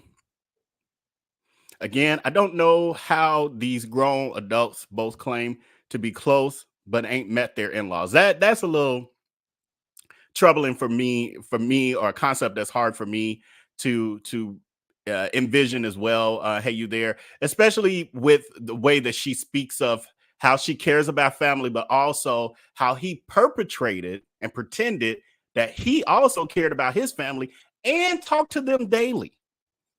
How are you talking to all these people daily and they are a part of your daily world, but me as your spouse have never met them and they don't live out of the country or something? Well, I need to see them on FaceTime or something, virtually, something. The question is, what the F? Right. The question is, what the F is he actually telling the truth about? We're going to see if we can find out by the end of this. All right, let's continue. What happened? I'm going to use this as a clarification video. So we're going to use part 30 as a stop. Let's clarify some things. I've done that before on a previous set of videos, so I think it's just important to do that so that way I can try to address some of the things that I have seen in the comments, both supportive and just downright mean. But let me clarify some stuff. Number one, it is important to remember that I am telling this entire story of how I met, dated, married, and divorced my pathologically lying ex-husband. I am going in chronological order of events. So what that means is that, ma'am, sir, whoever you are, if you were coming in at part 30, but you have not seen part 11, some stuff is not going to make sense. I know. It is a long playlist.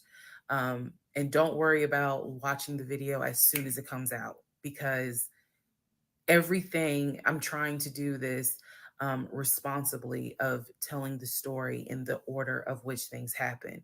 So I say that to say, please, if you're able to, start at the introduction disclaimer video. Start with part one and then just watch each video, because a lot of the questions people are having that I'm seeing in the comments, and I say this respectfully, is just because you did not go to the other videos and watch them in order.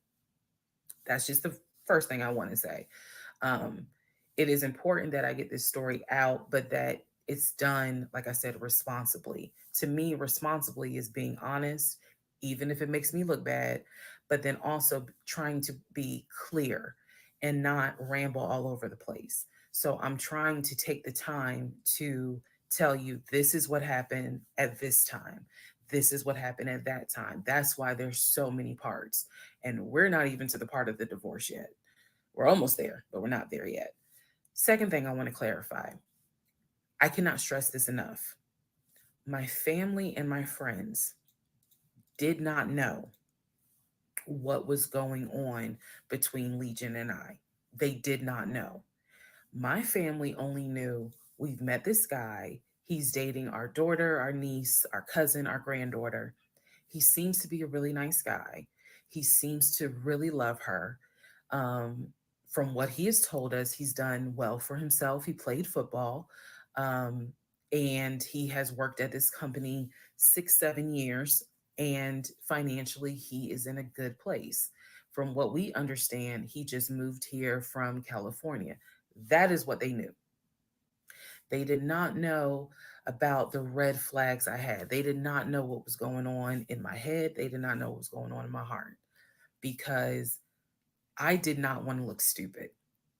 I'm fully aware that when I tell this story, I look stupid. I'm aware, and I've made my peace with that. But at the time, I did not want to look stupid. So it was important to me to put on everything's great. We're really happy. We're looking for a house and everything's going well, knowing full well that behind the scenes, I couldn't figure out why he wasn't showing proof of funds. They did not know. So I say that to say, I see the comments about how my aunt gave me horrible advice when I called her about the sexting on Facebook. And I want to clarify something. She did not tell me to stay with him. She did not tell me to leave him. That's not her place, and that's not what she would do. She simply was in shock that any of this had happened and did not know what to give me advice on.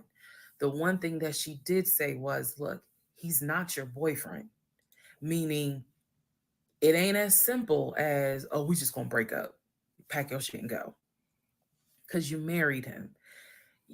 My aunt is the most ride or die chick I've ever met. You fuck with me, you fuck with her. And she is straight Jersey. So I love her for it, but I needed to, it's not fair for me to leave it out there as if, oh, she just was like, girl, I mean, go home and deal with it. No, never in a million years. So I want to clarify that. I also want to clarify about my mom. So my mom lives in Arkansas. And when she came to visit in April, this is, we were already married. This is her first time physically meeting Legion. My mom will tell you she had no idea anything was amiss, but there was something that nagged her a little bit. She didn't know what it was. And my mom is the type where she's going to get on her knees in prayer. That's who she is. So for her, it was like, I don't know what it is. He seems like a nice guy. He seems to love my daughter. Because again, there was no arguing in the house. The house was peaceful while she was here, even though behind the scenes, we had just came off of the whole sexting incident with other women. So for her, it was like, I don't know what it is. She did tell me later on that it seemed as if I wasn't as happy as she thought I would have been. But again, she took it to the Lord in prayer. And her prayer was, God, protect my child. I don't know. what's going on, but protect her. That was my mom's response. So she did not know, she did not pick up or overhear something that was going on while she was here. She had a candid conversation with Legion, and Legion kind of came across as, it's, I miss my mom. He missed his own mother, and so he called my mom and doted on her, again putting on a charade. And so for her it was like, bless his heart. That's what she said, bless his heart.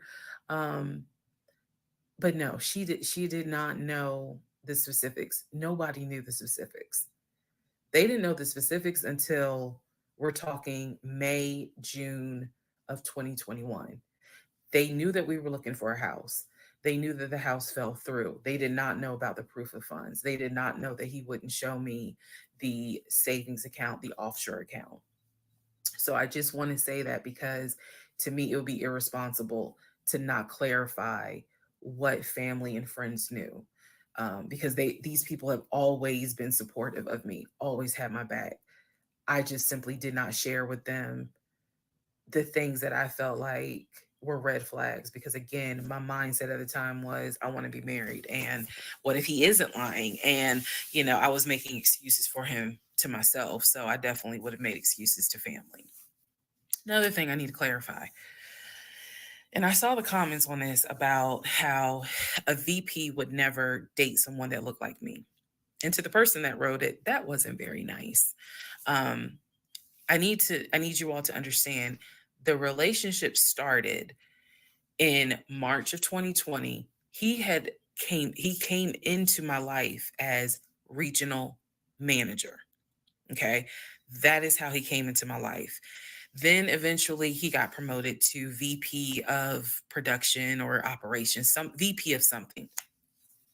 That was later on in the relationship. He showed me the paperwork where it was basically a memo from HR. Your new position title will be VP of production. We'll just say production. Your salary, I don't remember the exact amount because it was a very specific amount, but it was over $200,000. It listed some of the benefits that he would have. He would have an office. He would be getting an executive assistant. That's where we get David from. If you don't know who David is, please go back and watch the series in order. He would be getting an executive assistant. He would be getting use of the company helicopter. He would be getting a company car. That is where we're introduced Not to a the fact helicopter. that he was starting to shop for a company car that could not be more than $90,000. That's what he told me. I didn't see this in the memo, the amount of the car, but that's what he told me. So that's where you get the car shopping for the Range Rover, the Jaguar, the BMW. He even test drove a Mercedes GLE, I believe. So I'm just trying to, again, bring some clarity to this so that way we all can understand what's going on. And hopefully this just makes a lot more sense for everyone. All right. Part 31. Part 31, who the fuck did I marry? So I found his mother's obituary online. It then told me it listed the it listed his brother in Philly and his wife. It listed Legion, and then it said his wife. I took the name from the obituary and I did a Metro Atlanta court search with that name. I found a divorce record. I found a divorce record with Legion and the same woman's name that was in the obituary. In that divorce record, it looks like he's the one that filed for divorce. This would have been around 2016. This was after the mother's death. He filed for divorce. She was the respondent. I think that's the correct terminology. Both had a temporary protection order against each other. He had one against her. She had one against him. The divorce ended up getting granted, finalized. Then it looks like he went on his way. In the course of the search for her name, I discovered that at one point in time, the two of them had lived in Rhode Island. So that's the connection with Rhode Island, because for the longest time I could not figure out was who lived in Rhode Island. Um, that's where that came from. The two of them, he and this woman, lived in Rhode Island several years prior, or a few years prior. I could not find the obituary for his dad. I searched and I searched. I could not find the obituary for his father. For whatever reason, and I knew his grandmother's name. I just randomly decided to do a Google search of the grandmother's name. Initially, nothing came up because I was looking for the grandmother's name in Philly. Nothing came up. I looked for the grandmother's name down here in Georgia. Found a record, but it wasn't quite clear. What was clear was that she had died several years prior. So what I found was a different website where it was like a legacy.com type thing. So I believe legacy.com holds old obituaries. Did a search for her name, found a match. That is when I discovered that she actually had passed away in July of 2008. Read the caption or the obituary and verified that in fact it was his grandmother. Because at the bottom of it, again, obituaries tell you a lot. It names who she leaves to cherish her memory. So it lists all the different family members. It lists the brother in Philly. It lists Legion, no spouse, and then a brother in Nashville. Once again, it did not list the two sisters, Shantae and Kim. So I'm even more like, okay, clearly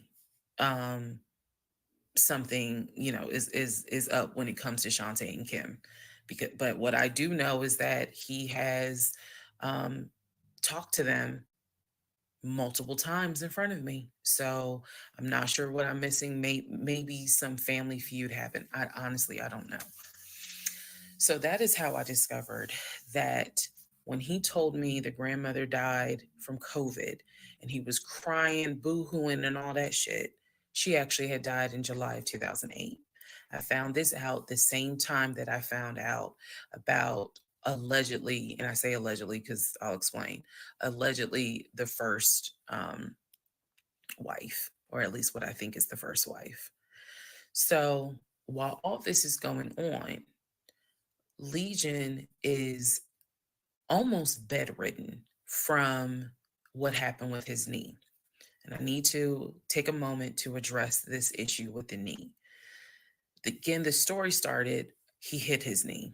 Then it turned into, it was an old football injury. And this has happened before. He's going to the doctor. The doctor's telling him to ice it and to elevate it. He eventually moves into the guest bedroom to be more comfortable. I'm going to make this statement. This is probably the only time I will make this statement. He was not lying about the injury that he had. I don't know where the injury came from, but what I do know was he was not lying in the fact that he was in pain.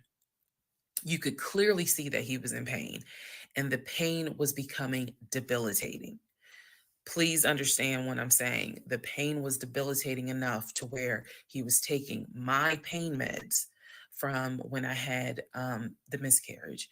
And then also, it was hard for him to walk.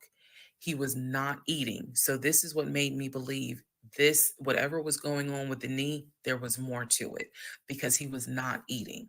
When I met this man, he was a size 3X. At this point in time in May, he's down to a 2X. He is not exercising. He is not doing anything mobile. He's simply not eating. So there definitely was something going on, something concerning. Honestly, I thought it might have been cancer. But he kept saying, no, it's not that. It's from a football injury. It's from a football injury. I said to him, the next time you have a doctor's appointment, I want to go. It was that bad. Um, and he kept making excuses like, okay, fine, I'll make the appointment. I'll let you know what it is. Cool. I will take off work. I want to be at that doctor's appointment because whatever is going on with you is serious to the point where you are losing weight rapidly within a 2-week span. So now we can go ahead and enter into June. When we enter into June, I have verified, read the divorce documents for not one wife, but 2 wives. I have called San Diego State, verified they have no record of him. He claims he was a private citizen. I don't believe that. They're saying there's no record of him. I have pulled his background. It is showing that you've lived in Pennsylvania, Rhode Island, and Georgia. When I look at the addresses, it is tied to at least 2 women, both of whom I'm showing divorce records on file that you had. I've also verified that your grandmother actually died in 2008 and not in 2020 from COVID. I know all of this as I'm going into June. His birthday is June 17th. So all I've been doing is just trying to figure out what is it I'm going to do. I spoke to the pastor and his wife. I believe it was actually the pastor I spoke to because I knew the pastor previously before he did our marriage counseling. And I told him what I found. Mind blown. Mind blown. Had no idea. He knew something was up. He knew that Legion was not really trying to make this marriage work. He had no idea all this was going on. So he asked me, are you wanting to stay or do you want to end the marriage? I said, oh, absolutely, I'm ending it. Oh, hell yeah, I'm ending it. I have to. I have to end it. I have no idea who that man is in my guest bedroom. Not to mention, on top of all of this, he had lied about the death of the ex-wife's daughter. Part 32. Part 30. I'm sitting here frowned up because I'm like, his old bum knee and him losing rapid weight and all that. Am I supposed to care? Like if I was her, I'd be like, good luck with that. She like, oh, next time you have a doctor's appointment, I'm going. Let me know you need to get checked out. I think you might have, the big C. Oh, well, karma comes in different forms. that'd be how I be. Oh, well, you don't want to get checked out? All right. You got that? Handle it. Meanwhile, I'm still on the U-Haul website scheduling my secret move. Like, what? I'm so lost. I'm confused. I'm like, I thought you was planning your exit strategy. Now you're trying to go to a doctor's appointment and trying to see if you got the big C or gout or whatever. Who cares? Tell his daytime woman to take care of that. Whoever he going to see during the day while he playing like he going to work. What? So much, y'all. It's so much. Ooh. Oh my God, Jesus. Oh my God, it makes me want to throw up. I couldn't imagine living through this. I would have been scared for my life at this point. Yes, that was the other thing, Topaz Blue. This sounds dangerous. You don't know. You're sleeping with the enemy. Even if he's across the hall in the guest room, it's too close for comfort. I need y'all to have states different distance now. I need you not only find you another place, find you another state to live in. I don't trust him. It's too crazy. Next thing you know, we're going to be looking for bodies buried in your backyard. Be careful, girl. Starlight is saying, I put my house up for sale. I found a place to rent. Told him the week I was moving, my realtor put the sign out that afternoon. I'm with your friend. You was through with your ex. Like, I'm getting the hell away from you. Figure it out. You figure it out. That's your life now. That's why I would have been with him and his bum knee and whatever the diagnosis is. You figure that out. Lie your way into healing.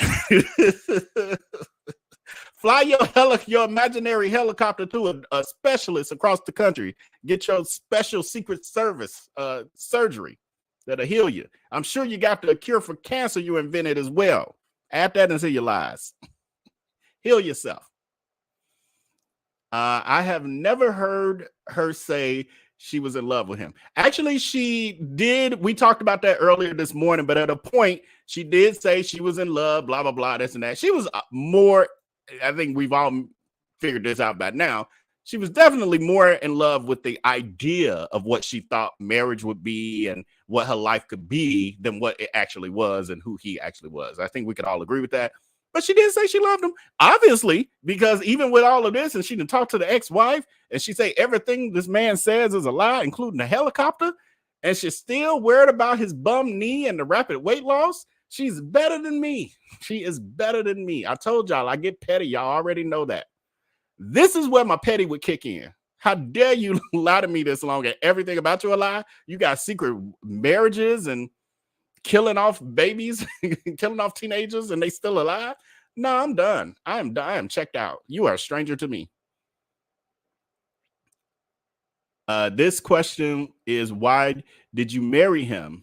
Am I missing something? Again, team, and y'all asked these at different points, I think, but it was the idea of marriage. She talked about in the earlier video. You may not have been here. I can't remember if you were here earlier today when we watched the first parts of this. She talked about how she really wanted to get married, and she was basically tired of waiting on God to move in that area of her life. She saw this opportunity and she jumped on it. That is what happened. She wanted to create the life that she wanted without the blessing of God, and this is what happened. She's in love with the possibility she thought she would be able to do for her, that she thought he would be able to do for her. So that just answered that question as well.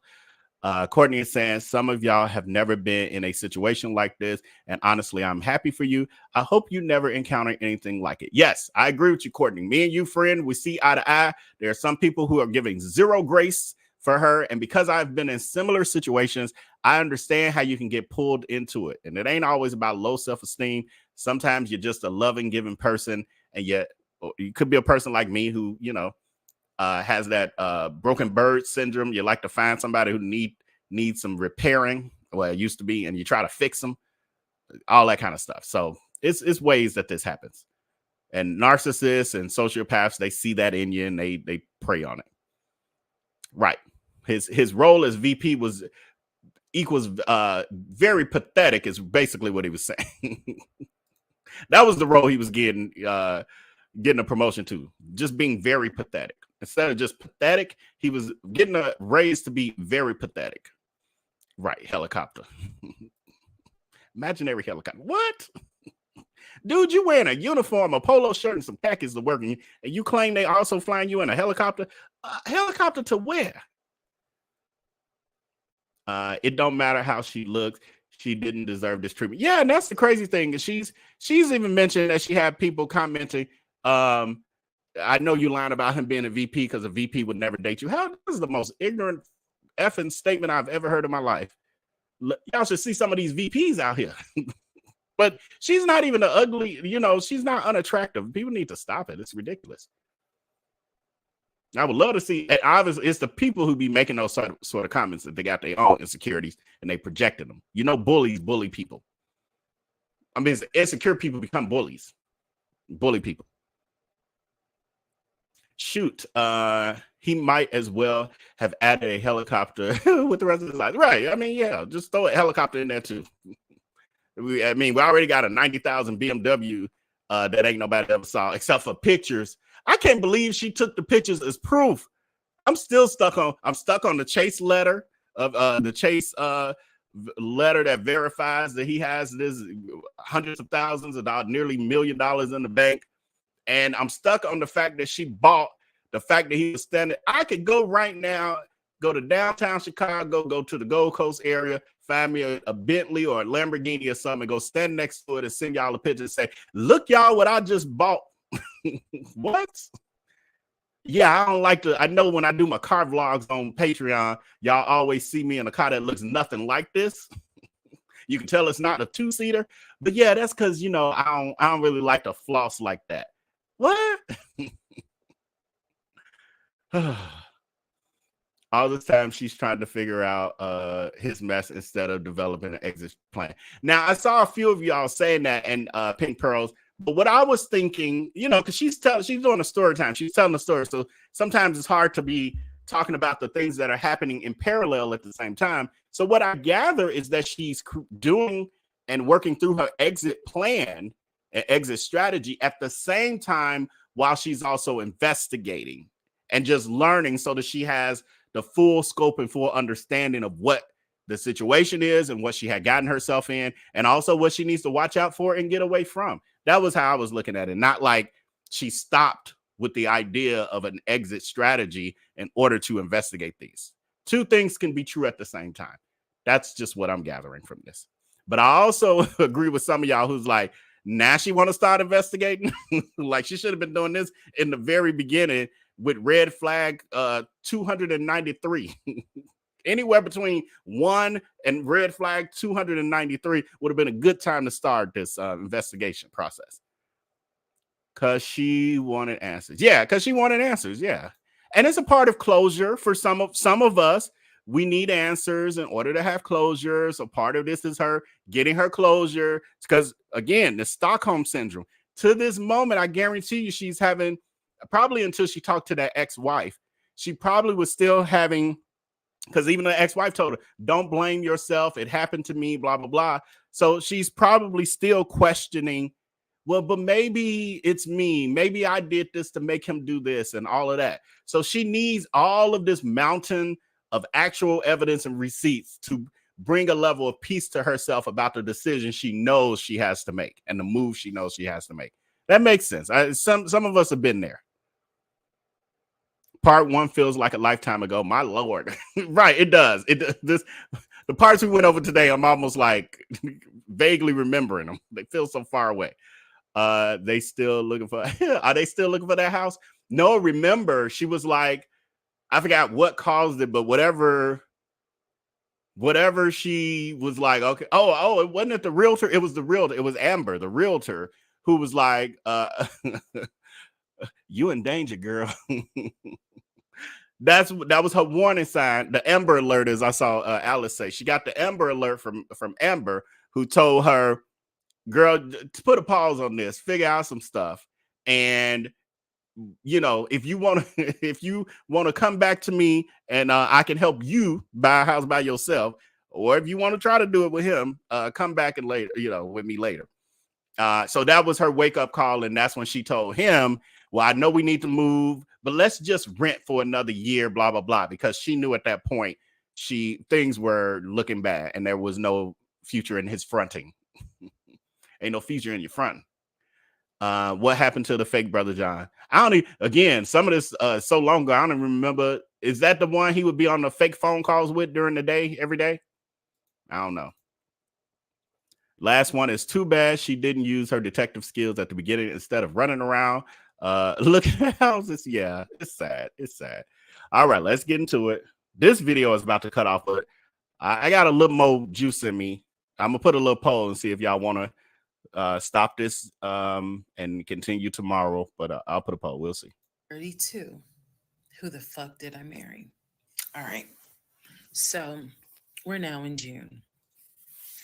By this point in June, I have been offered the new job, accepted it, put in my 2-week notice at my previous job, and was going to be starting the new job later on in the month. So when he laughed, where I told him I wanted to get a new job, that laughter fueled me to get a new job. So here's what happened the beginning of June. At this point, he's completely bedridden. When I say completely bedridden, what I mean is, I'm trying to clarify this so it makes sense. From what I see, he is going to work, but he's calling out a lot more. Okay. So he had already left the condiment company and was working for Apple. So he's calling out quite a bit because the pain is pretty bad. So he's hardly eating at this point, hardly.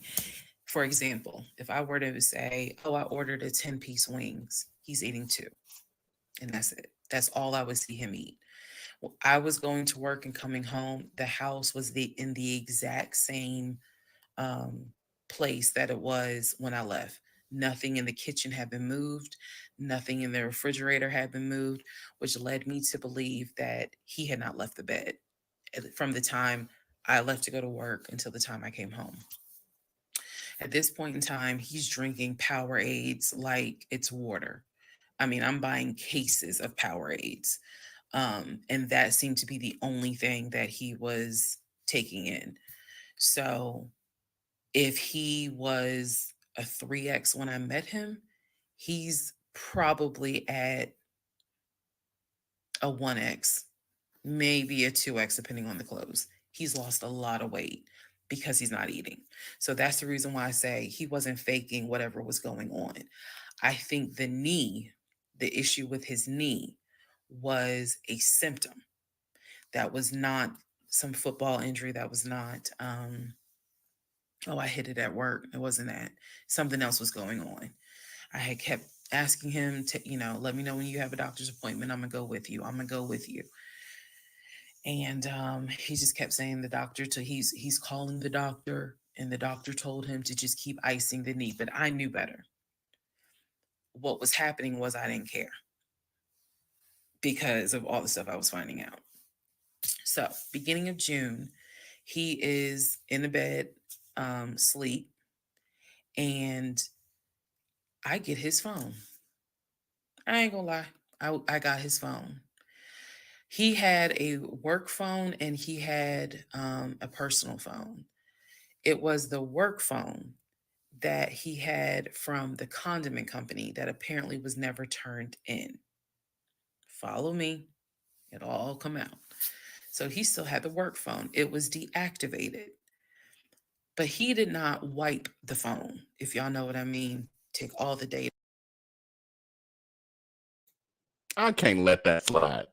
How the hell you got a company anything and you didn't return it and all is well? What? You're not even getting your severance package or your final pay if you're not turning in that equipment. Trust me, I've been, not that I ain't had no problem. I knew to return my ish. And I was making sure I returned everything and make sure I took photos and everything else because it was during COVID. I had to take laptops back and phones and IDs and everything. How you still got the company phone and it just turn up? That's not how life work. It ain't how it work. They be calling and everything. Well, give us our ish. You don't work here no more. That's company property. We will send the police. You got private intellectual property on that phone. All that. What? Oh my God, some of this is common sense. Well, maybe not for everybody. Off. He did not do that.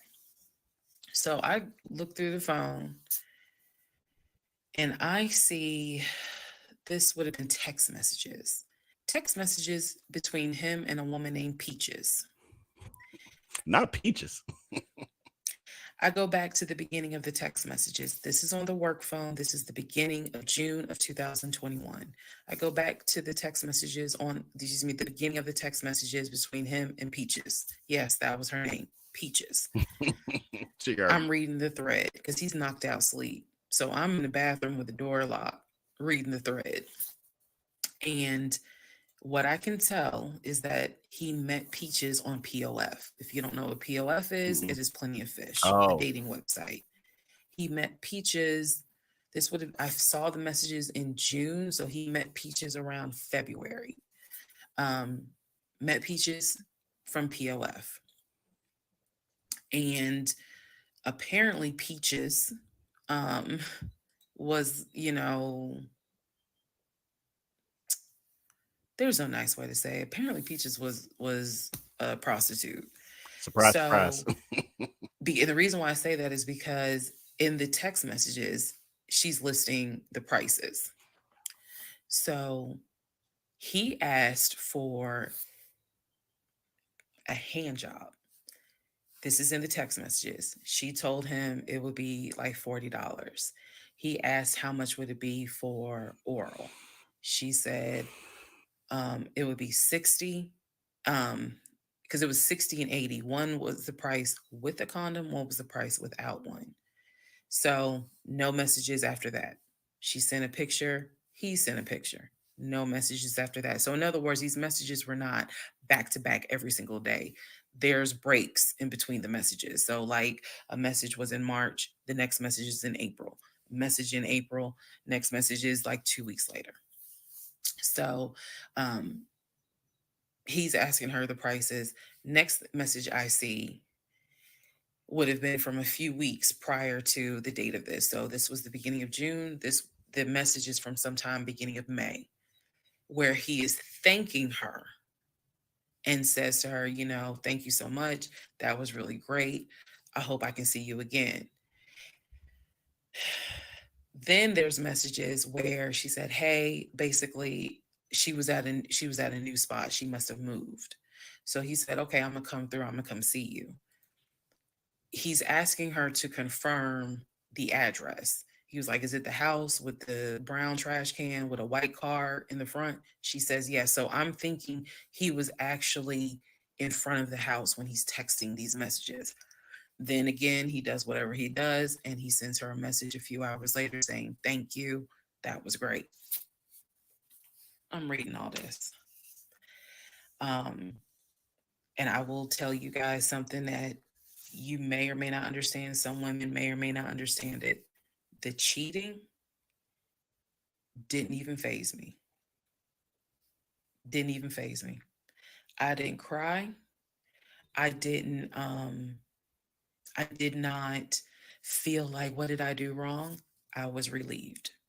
The reason why I was relieved is because up until this point, I kind of struggled a little bit on whether or not, God, you know, I know, Lord, you hate divorce, but I can't stay with a guy that lies. So when I saw the cheating stuff, I was like, oh shoot, thank you, Jesus. Okay. Because I know my Father in heaven is going to forgive the fact that I'm a divorce him for infidelity. Go ahead. It's fine. Jesus will forgive me. So I was relieved, to be honest with you. Like, oh, okay. I got grounds now, bitch. That's how I felt. So saw the messages, forwarded the messages to my phone. Or excuse me, I had to take my phone because the phone was deactivated. So I kind of had to do a little ghetto, hold the phone up, take my phone, and take pictures of what I see on the phone, so that I would have proof on my phone. Then I put the phone back and continued on. Now, in the next part is the day that he gets kicked out. And I will tell y'all what happened. I think I'm live. What's up, y'all? This is gonna be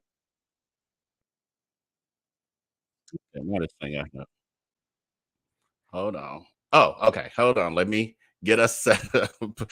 Oh, Jesus, y'all. What was that last poker? I'm into this now. It's hard for me to stop. We're going to go a little longer. I see 86% of y'all said that you're okay with going for another hour or so. So let me pull up. That was the end of that grouping of videos that I had. So now we're going, I think that was up to 30.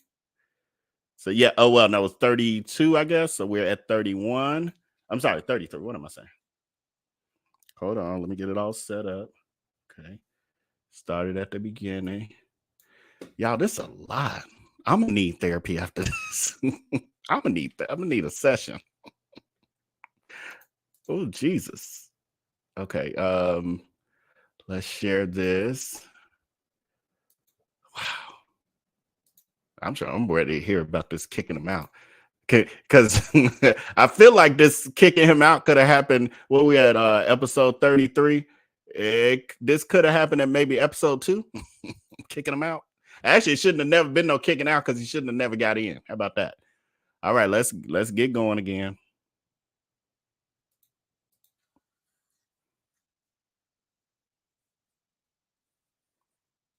Hold on. Oh, we might go ahead. Somebody said it was 52 parts to this, but this is saying 33 through 50, and it's 2.5, 2 hours. We might just go ahead and wrap this up because I don't want to drag this out no longer. If I ain't got to drag this pain out no longer.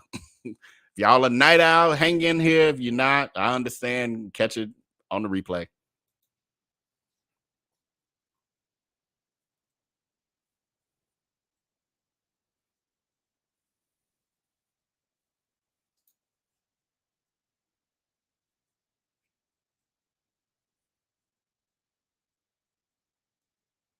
Thank you, friend.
I hear y'all. Hold on. Hold on. I'm sorry. I was so into the star, wasn't paying attention to the live chat. I'm so sorry, y'all. And we two minutes in, y'all ain't heard nothing. I'm so sorry. I'm sorry. She got Legion and got in my head. Oh Lord, he got me all twisted up. I can't even think straight. I'm sorry, y'all.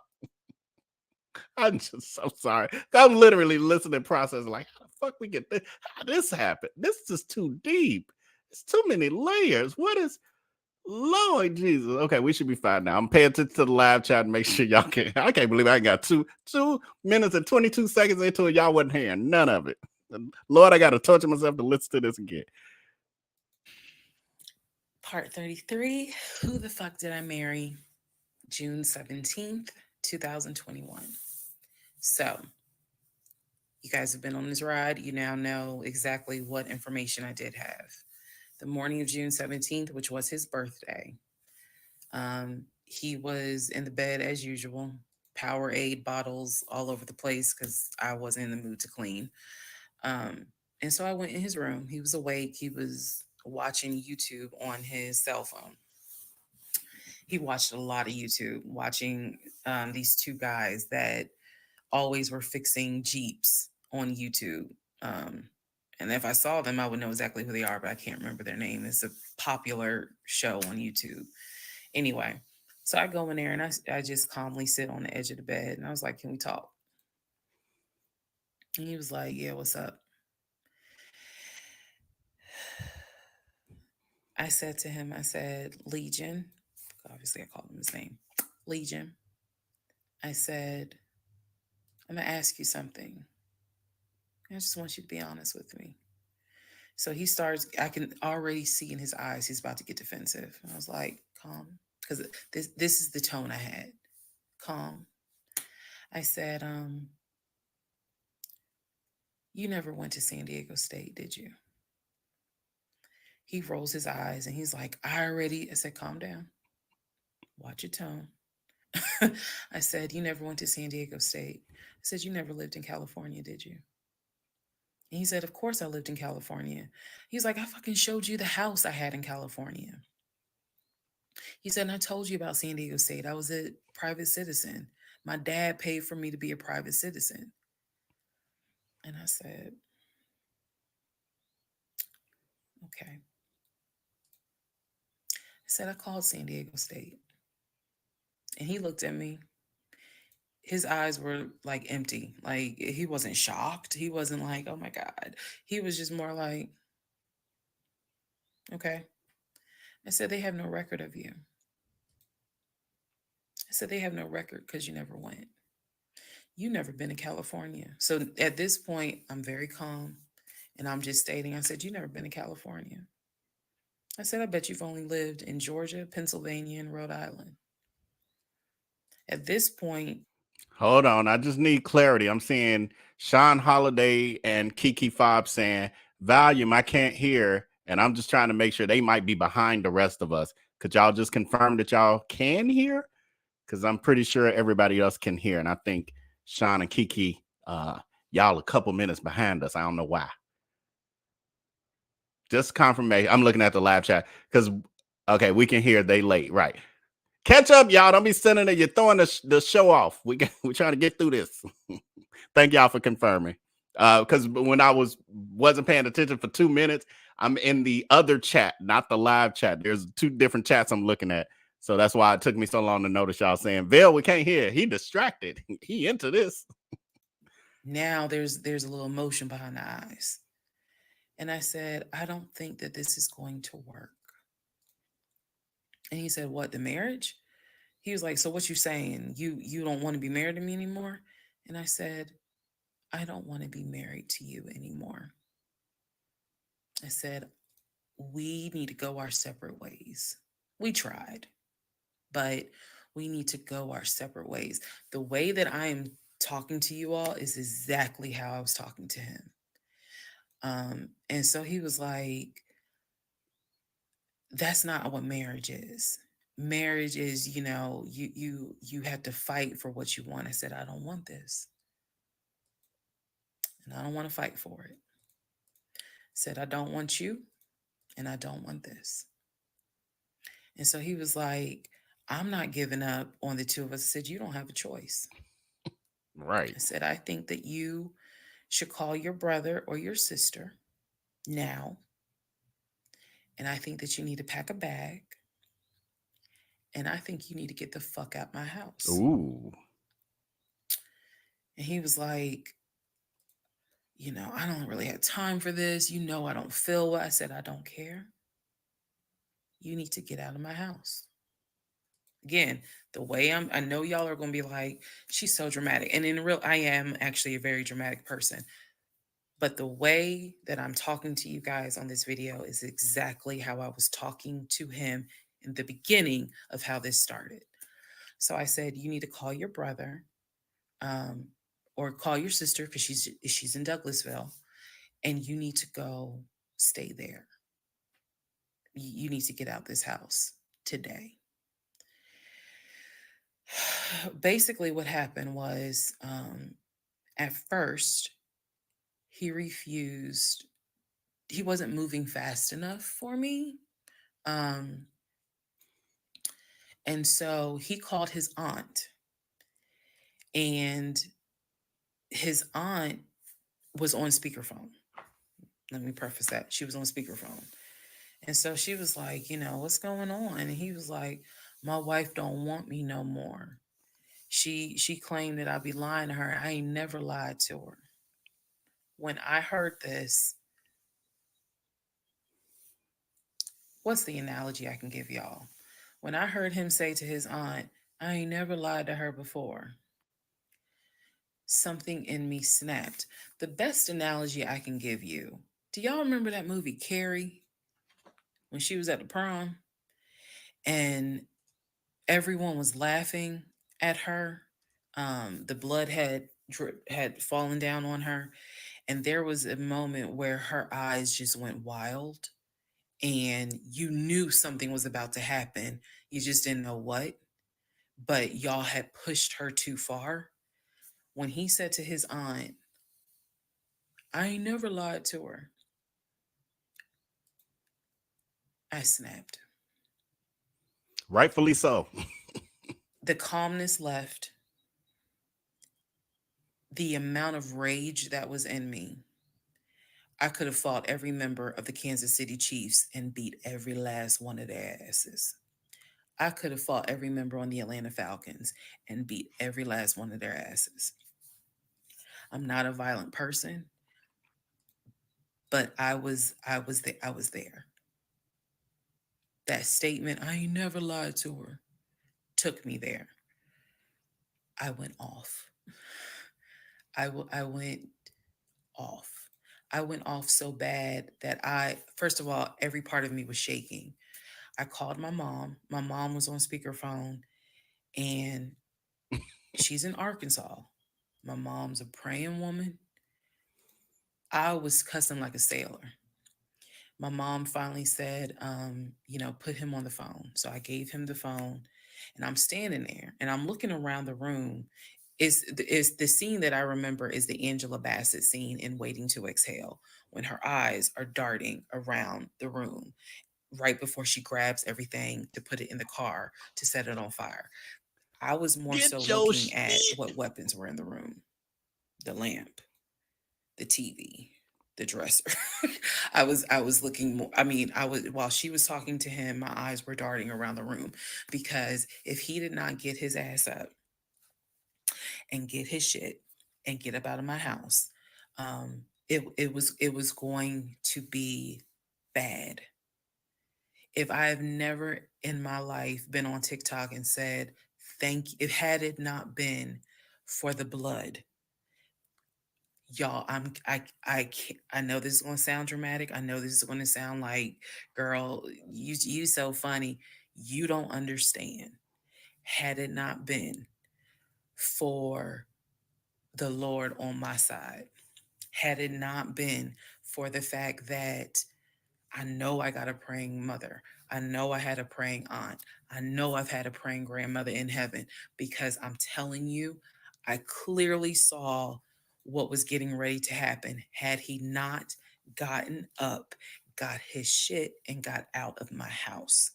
So I'm trying to calmly say this because I'm trying to calmly tell this story because the rage had taken over me. The pure, unadulterated rage that I felt when he said to his aunt, I ain't never lied to her, after I had discovered only 2% of the lies at that point. Just 2%. So it was enough for me to be like, you need to get your stuff and go. So my mother gets on the phone and she says to him, Legion, she called him by name. She said, I am not there to control my daughter.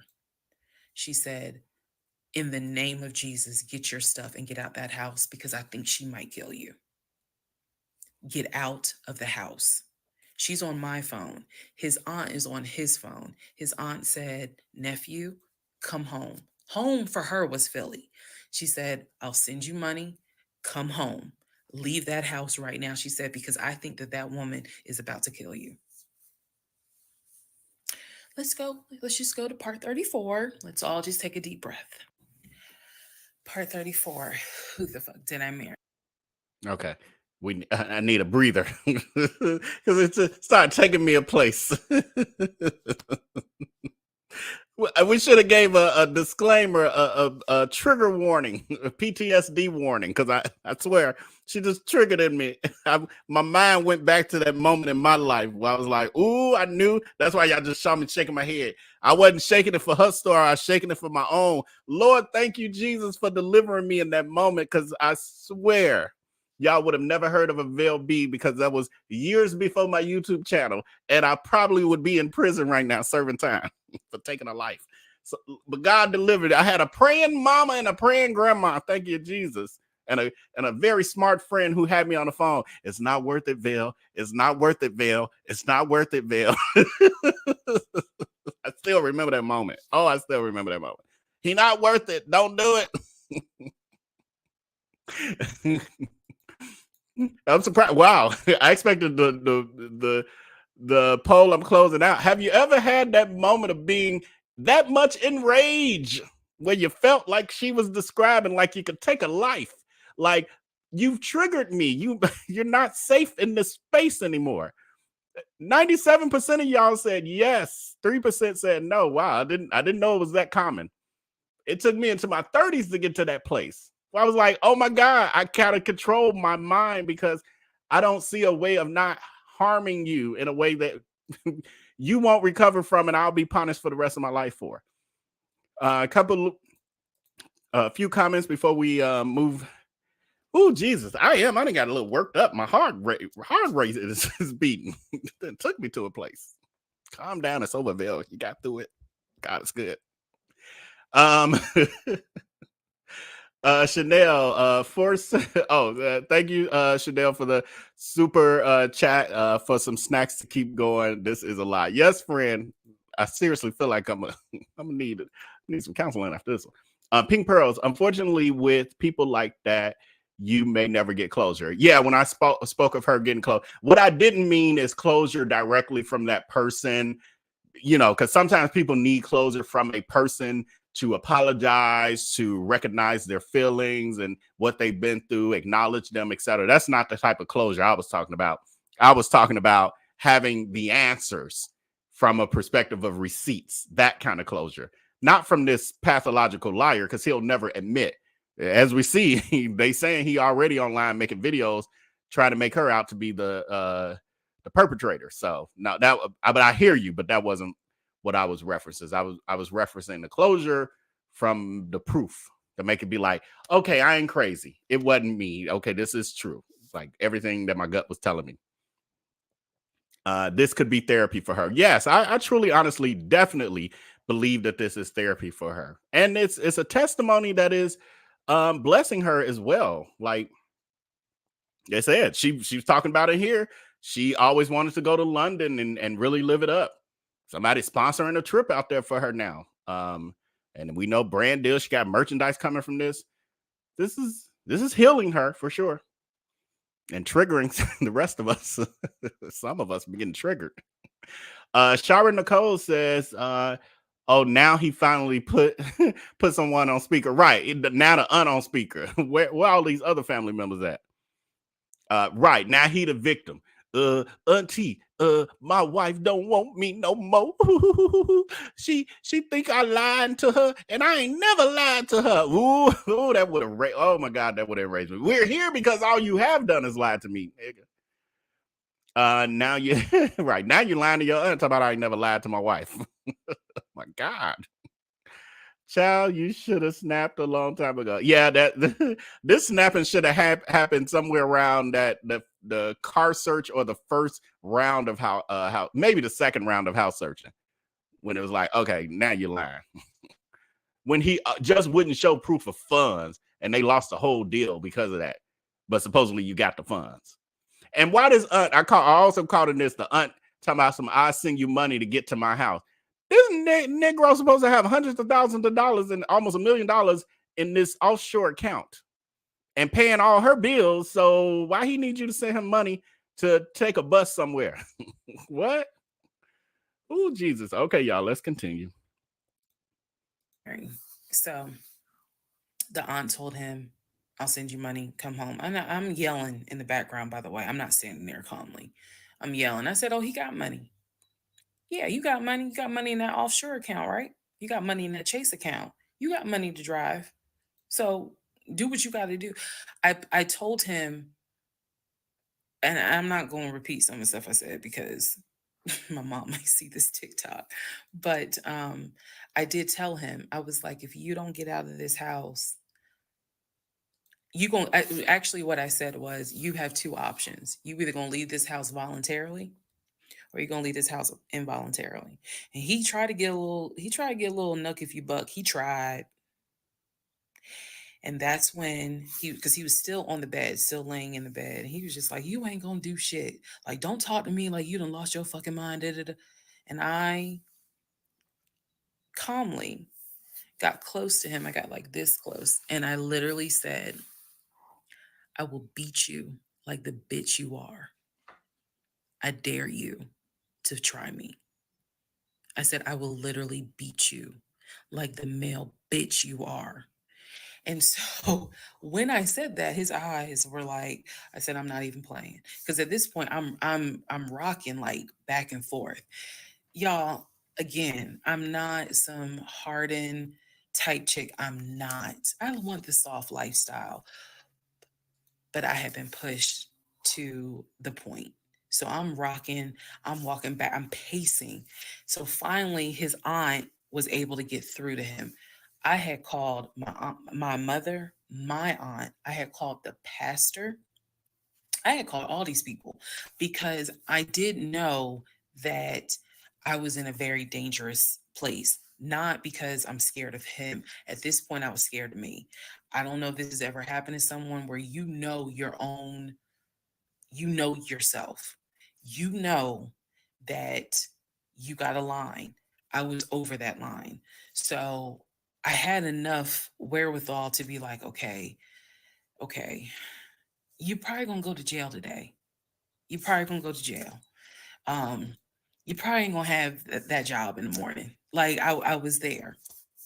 And again, this is not to sound bragging at all. This was a woman who I could not believe that even with the attempt of me trying to give him one last opportunity to tell me the truth, he still lied in my face. I was at my edge. So I yanked the covers back and um I told him, I was like, get up, get the fuck out of my house. Again, I'm saying it calmly on here. It was nothing calm in the house when this happened. So I'm throwing stuff up against the wall. I remember I looked at the lamp. He looked at me looking at the lamp. And I think something in him realized, okay, yeah, I'm in pain, but if I don't get up, she's going to do something with that lamp. So he does get up. He is still on the phone with the aunt because the aunt was pretty much like, keep me on the phone. She did not want him to hang up. He throws some stuff together. Again, keep in mind, he has all his stuff in the house. So he basically packed like 2 bags worth of clothes. And he's limping around. I'm standing in the hallway watching him like a probation officer. So he's limping around. Um, and I'm looking at the condition of the bedroom. This is when I noticed Legion had been semi bedridden. Remember, I told y'all that because the knee and other stuff. I look at these bottles of Powerade because he had been drinking Powerade so much at this point. He was not getting up Oh to go to Lord. the bathroom. He was drinking the Powerade and then using the empty bottles to pee in. So there was about 6 bottles around the bed. And I was like, what is this? Because again, I hadn't really been going in that room. I was busy being CIA, FBI, and Homeland Security for the past 2 weeks. So I was like, what is this? He was like, I'm going to throw it out. He grabbed a trash bag, put the bottles in there. And I said, what are in those bottles? I said, tell me. And I think I started like twitching. Like, tell me. That is not piss in those bottles. He was like, I couldn't make it to the bathroom. I was in too much pain. So at this point, I'm even more like, yeah, get the fuck out. Get out. Um, get out of my house. So I helped him while he was packing his bags. I went downstairs.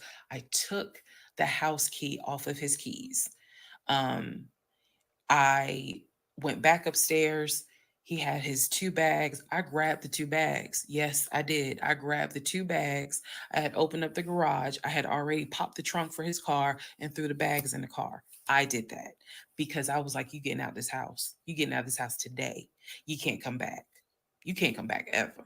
So I had it took him about 2 hours from the time of I will beat you like the bitch you are for him to actually leave the house.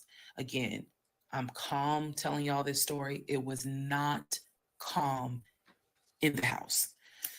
So he eventually puts on some sweatpants. Now I can really see how much weight he has lost. But he puts on some sweatpants, he puts on a shirt, he's limping down. He's like, "You really gonna kick me out on my birthday?" I just looked at him. I just looked at him. Opened the door. He went through the garage, got into his car, called, his aunt was still on the phone and she was like, "I'm gonna send you some money." And that's the part I was like, clearly he has the money. Like, you ain't gotta send him money. He doesn't even have to go to Philly. He can just go get a hotel for now. I don't care what he does. He just gotta leave his house. So he ends up getting in the car, driving off. My mom calls and she's just like, "Is he still there?" I said no. Um, I had not told her what all he had lied about. Even in the midst of me being angry and me going off, I never told him that I spoke to the ex-wife. I never told him I knew he was lying about the stepdaughter, because then he would have asked what makes you say that.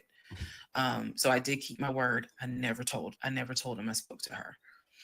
So he eventually left. I text a friend of mine. I texted my landlord. I said, "I have an emergency. I need to know if it is okay to get the locks changed." Landlord was like, "That's fine." My landlord was super cool. Shout out to Mr. Patel. Um, I went to Home Depot, bought brand new locks, text a friend of mine, asked him, "When you get off work, can you please come by my house? I need the locks changed today." So he was like, "Oh, okay, what's going on?" I said, "I'll explain it later." So to give you a timeline of June 17th, when I asked him about San Diego State and I told him that I know you've never even been to California, that was about 8:30, 9 o'clock in the morning. By the time he left the house, it was maybe going on noon, 1 o'clock. So this happened pretty quickly. Um, if you're wondering why did you even ask him, I already knew that I wanted out. I knew that. But for some reason, a part of me was like, let's just see if he'll be honest just one last time. And he wasn't. And it sent me into a rage. And then he lied to his aunt, saying, "I ain't never lied to her." And that sent me over the edge. So by 1 o'clock, by 1:30, he was gone. By 2. Has the image froze on y'all end? Because I'm watching from my monitor, and it's the image of her is frozen, but it's playing just fine on my end. Are y'all seeing her video just fine? Yes. Is that yes, you're seeing it just fine, or yes, it's froze? Okay, yes, it's froze. Okay. I'm gonna switch over to my Ethernet because I don't think we were having that problem before. Because it's playing just fine. But are y'all able to hear her audio though? We hear it just fine, just free. Okay, thank you so much, Shara, for the specifics. Okay, so I switched to my Ethernet. Hopefully, it'll fix it. Because on my end, I'm seeing everything just fine. But when I looked at my monitor, I'm like, wait a minute, she's frozen. So at least y'all can hear the audio though. 2:30, I had done a pretty good job of cleaning up the bedroom. He had thrown away the Powerade bottles. So I didn't have to touch those. I stripped the sheets. Anything that he touched in that bedroom, I stripped the sheets, threw them in the trash bag, threw them out in the trash can. And so most of this was adrenaline. Adrenaline was pushed because I hate packing. I hate doing all that stuff. I went on Amazon. I ordered oversized, large tote bags because I was packing up all his shit. Part 35. Who the fuck did I marry? So I packed up all his stuff. Okay. The reason why I packed up all his stuff is because I had a 3-bedroom, 2.5-bath townhome. One room was the guest room. Obviously, there was a master bedroom, and then we had a TV room that he had made like his Philadelphia Eagles man cave. I was going to put everything that belonged to him, pack it up, and put it in the TV room because the plan should have been that he's going to come back and get all his stuff. Okay. So that's why I did it. And honestly, it just felt good to pack up his stuff and go through it freely. Because when he packed in a hurry, he left obviously really important things. He left all his Invicta watches. He left all his WWE championship belts. And if you know anything about WWE championship belts, you know those things are expensive. He left all his Jordans.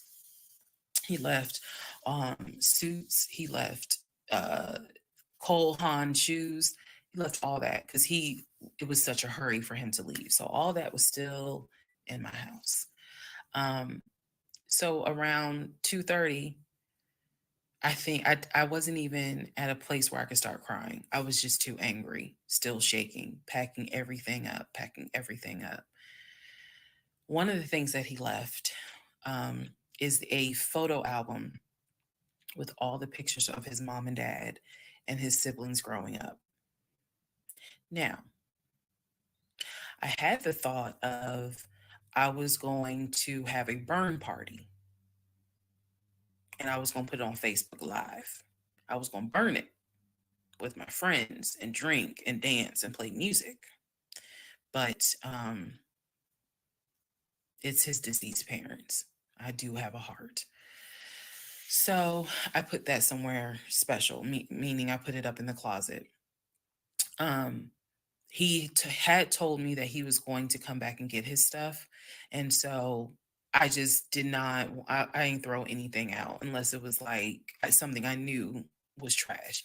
Other than that, I put everything up and kept it, in the TV room. So that's June 17th. Also on June 17th, I had already ordered his birthday cake. I had ordered the birthday cake like the end of May because it was like a special birthday cake. So I also had to go get the birthday cake from the bakery in East Point. And I took it to my family's house and we ate it. Yes, I had left the house, went to my family's house, filled them in, my aunt, my little cousin, and my grandfather, because my mom was in Arkansas. So went over to their house, filled them in on what was going on. They could not believe it. Although my grandfather then told me, he said, he ain't look like he was a football player. He was like, I didn't want to say nothing, but he ain't look like he was a football player. Gotta love grandparents. So we ate his birthday cake, went back home.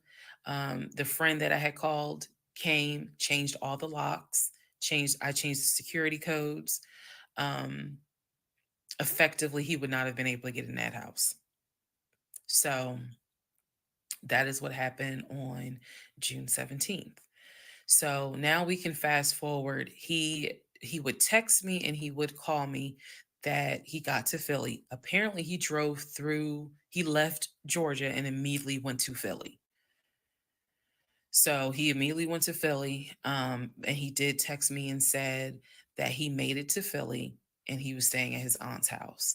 I know that this is a short part. That's okay because what we're doing now is I went through how we met. I went through how we dated. I went through how we got married. Now I'm taking you all to June 17th. The week after June 17th, he's in Philly. He still would call me. He still would text me. The conversations we were having the week after June 17th, so this would be June 18th up to the 24th. The conversations we are having had to do with divorce. So who's going to file? And he was like, well, I don't want a divorce, so I'm going to fight you on it. Are you? Really? Are you going to fight me on the divorce? I didn't know anything about filing for divorce. So, but I refused to stay in a place of ignorance.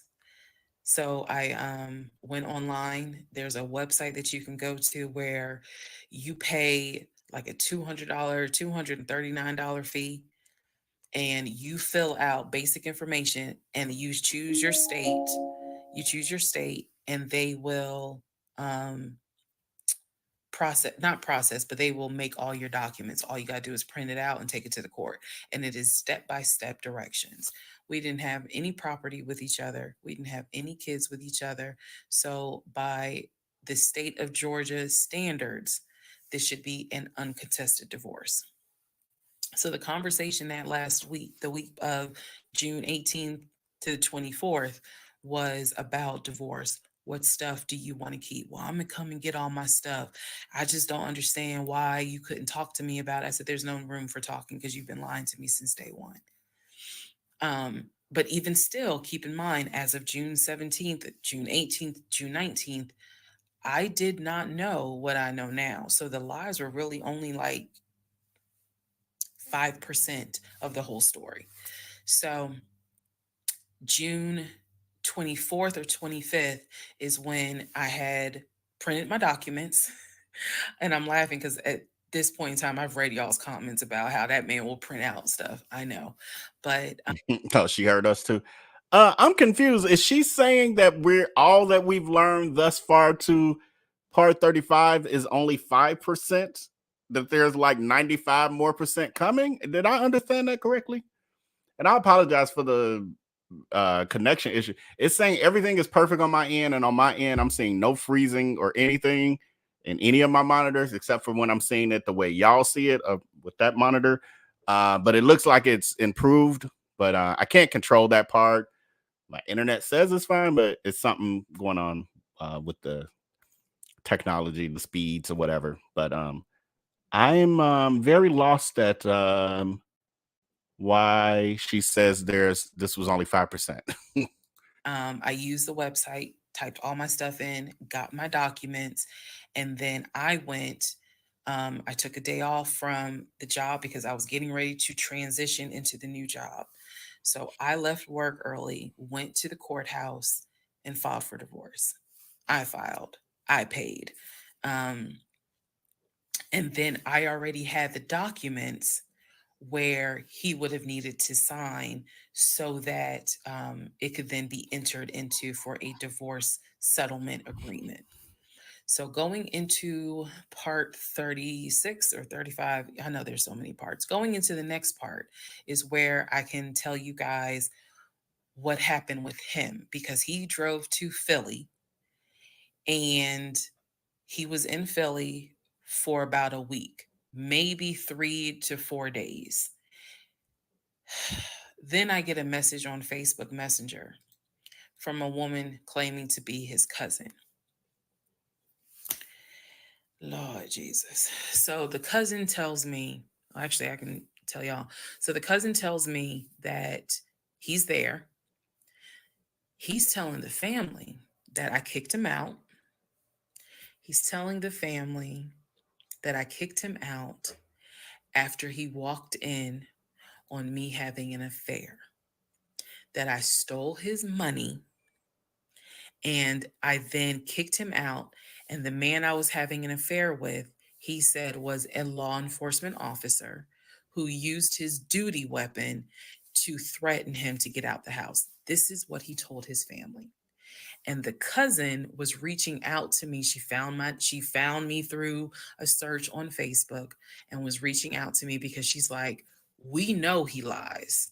So I'm just trying to figure out is this true? Because he's up here asking us for money, asking to stay on our couches.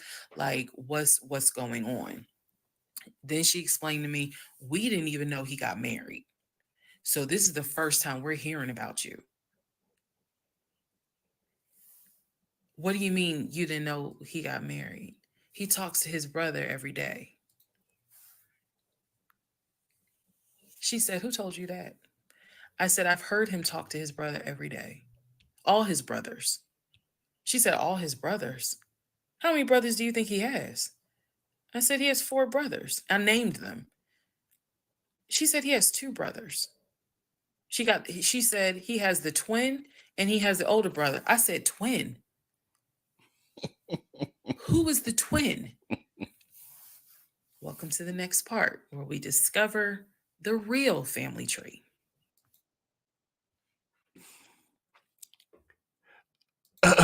Jesus. I should have been mentally prepared for all this. This is a lot. Y'all sure this ain't no fake story? Y'all sure she ain't reading this from a novel or something? This is like a soap opera. This is like All My Children or As the World Turns. She was numbing herself since she had been with him. That's where the rage come from. Yeah, it was all that pent up anger from all of the year or whatever, year plus, that she had been holding in, all of her knowing better and him making a fool of her. Hey, Mr. 6'8". She kicked him out with his 2 tries. Right, this man's supposed to be a VP and he carrying his stuff out in trash bags. What? Huh? She ordered the clown a cake. See, that's exactly the issue. She was very confused. Yes, because at this point she is through with him. She done talked to the ex-wife. She know he a compulsive. Well, she already knew he was a pathological liar. But on top of that, she's now talked to the wife, and she says everything that come out of his mouth is a lie. And you're supposed to be making an exit plan, but you're buying him a cake for his birthday, and then that day you end up kicking him out too. So were you that confused and all over the place that you really hadn't? I'm thinking she hadn't planned on kicking him out that day, and that's how she ended up ordering the cake and all that other stuff. And then I don't even remember if she told us what. It's so much to this, y'all. Forgive my memory. But I don't know if I can't remember what she said may have caused her to say, you got to go right now, today. But she was basically celebrating his birthday. Why? Why your number not changed like those locks were? I don't believe in changing my number. I done had my number 20-something years, and I've had many people go in and out and call me if you want. If I want to talk to you, I just want to talk to you. You just be getting the full voicemail. That's all you're gonna get. And you can call as many times as you want. I'm amazing at ignoring phone calls. So but yeah, I don't believe in changing my phone number for nobody. There's so much more. How y'all saying there's 52 parts, and the at least the video I have up has 50 parts, so I may have to search for those other 2. Could have been this was created before she put those final 2 out. So many more lies. I'm confused. How? How much more could there be to this? Huh? We at part 35. There's 50 parts. I know, but I thought maybe she's doing a recap. I didn't know that meant there was, what, 25 more lies in it.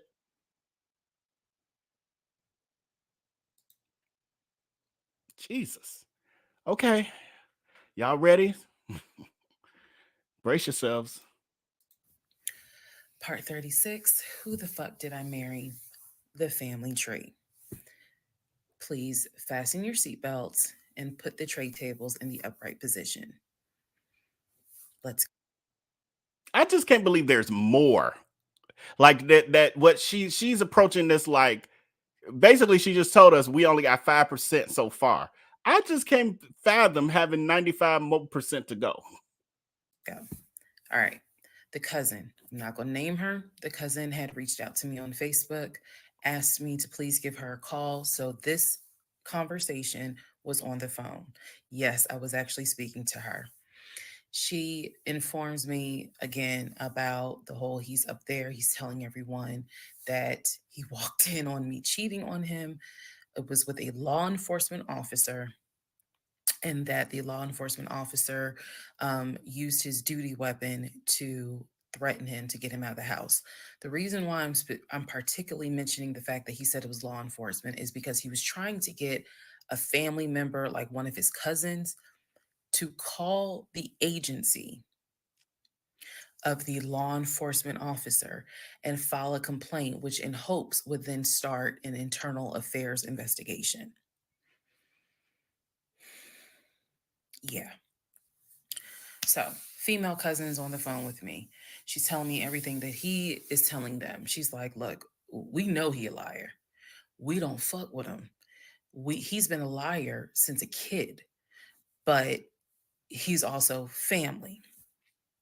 She said, we didn't know at all who you are. So I thought that that was interesting because I was like, you didn't know who I was, but his brother knew who I was.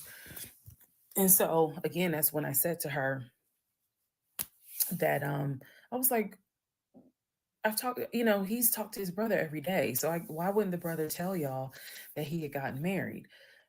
And so she said, what brother? And so I told her the brother's name. And she said, he told you that? I said, he was having the phone calls in front of me. So at this point, what the cousin said was, she was like, okay, I'm gonna confirm that with him. She was like, he lives up the street, so I'm gonna just confirm that with him. She was like, because I'm pretty sure that they have been beefing for a while. I was like, I can only tell you what I saw, what I heard. That's all I can say. So then when she asked me about, well, how many brothers do you think he has? And I said he has 4 brothers. Again, I listed all of them. This woman was like, he has 2 brothers.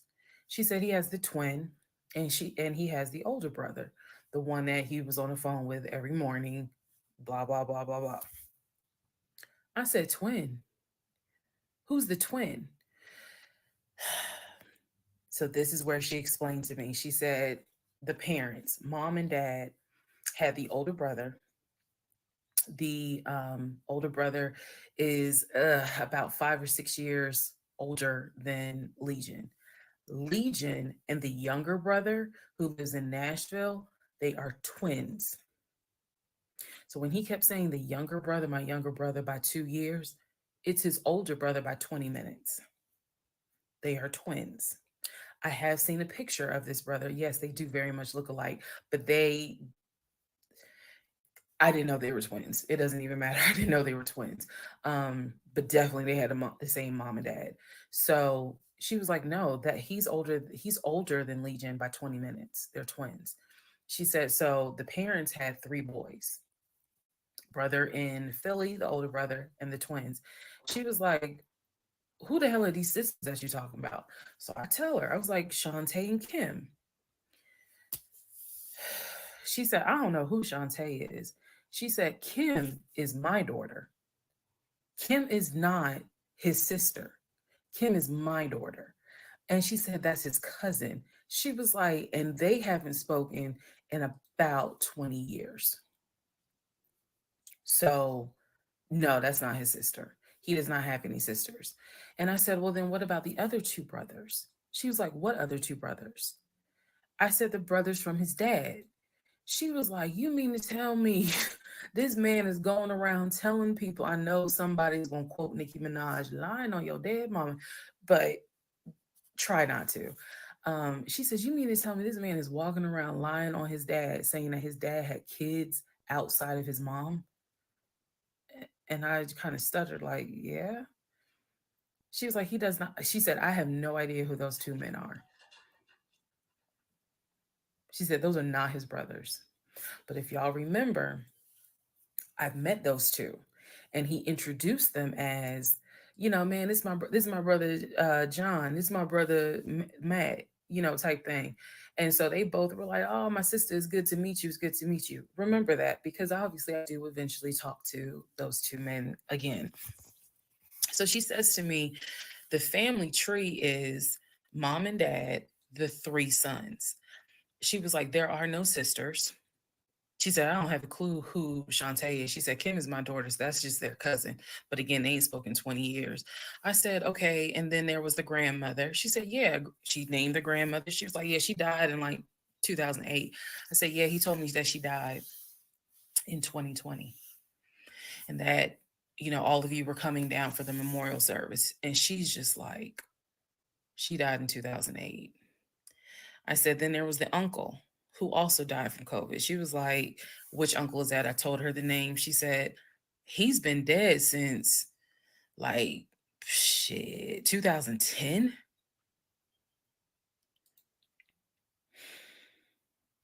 I said, okay, what about the cousin nicknamed Junebug? Everybody got a cousin. If you're not African American, we all know a Junebug somewhere. And she just was like, oh yeah, cousin Junebug. She was like, man, that's crazy what happened to him. And I was like, what do you mean what happened to him? Because I know he has talked to his cousin Junebug on the phone like a few months prior. He was like, and so she said to me, she said, yeah, he had passed away in like 2016. So this is now three people that she's naming that I recall him having either a story about or a phone call with. And she's telling me that they are all passed away. So this is when the conversation kind of changes. And she's like, you know what? She said, let me speak to the older brother. Um, because he probably wants to talk to you. She was like, you probably should talk to him, and a lot of your answers, a lot of your questions will get answered. She was like, this dude's been lying ever since he was a kid. She was like, she said, literally, we don't fuck with him. I remember her saying that verbatim. She was so adamant. She was like, and when he showed up here out the blue, talking about how his wife cheated on him with a law enforcement officer, and how the guy took his gun out and threatened him to leave the house. She was like, we knew something was up. She was like, that's why I had to find out who you were and reach out to you and find out the truth. I said, there was no other guy. There was no law enforcement officer. And she was like, yeah, because he was telling us where the dude worked and how we should go ahead and help him file a complaint so that this dude could lose his job. I said, there is no other person. I said, I kicked him out. That was me, all by myself. No gun, just my fist.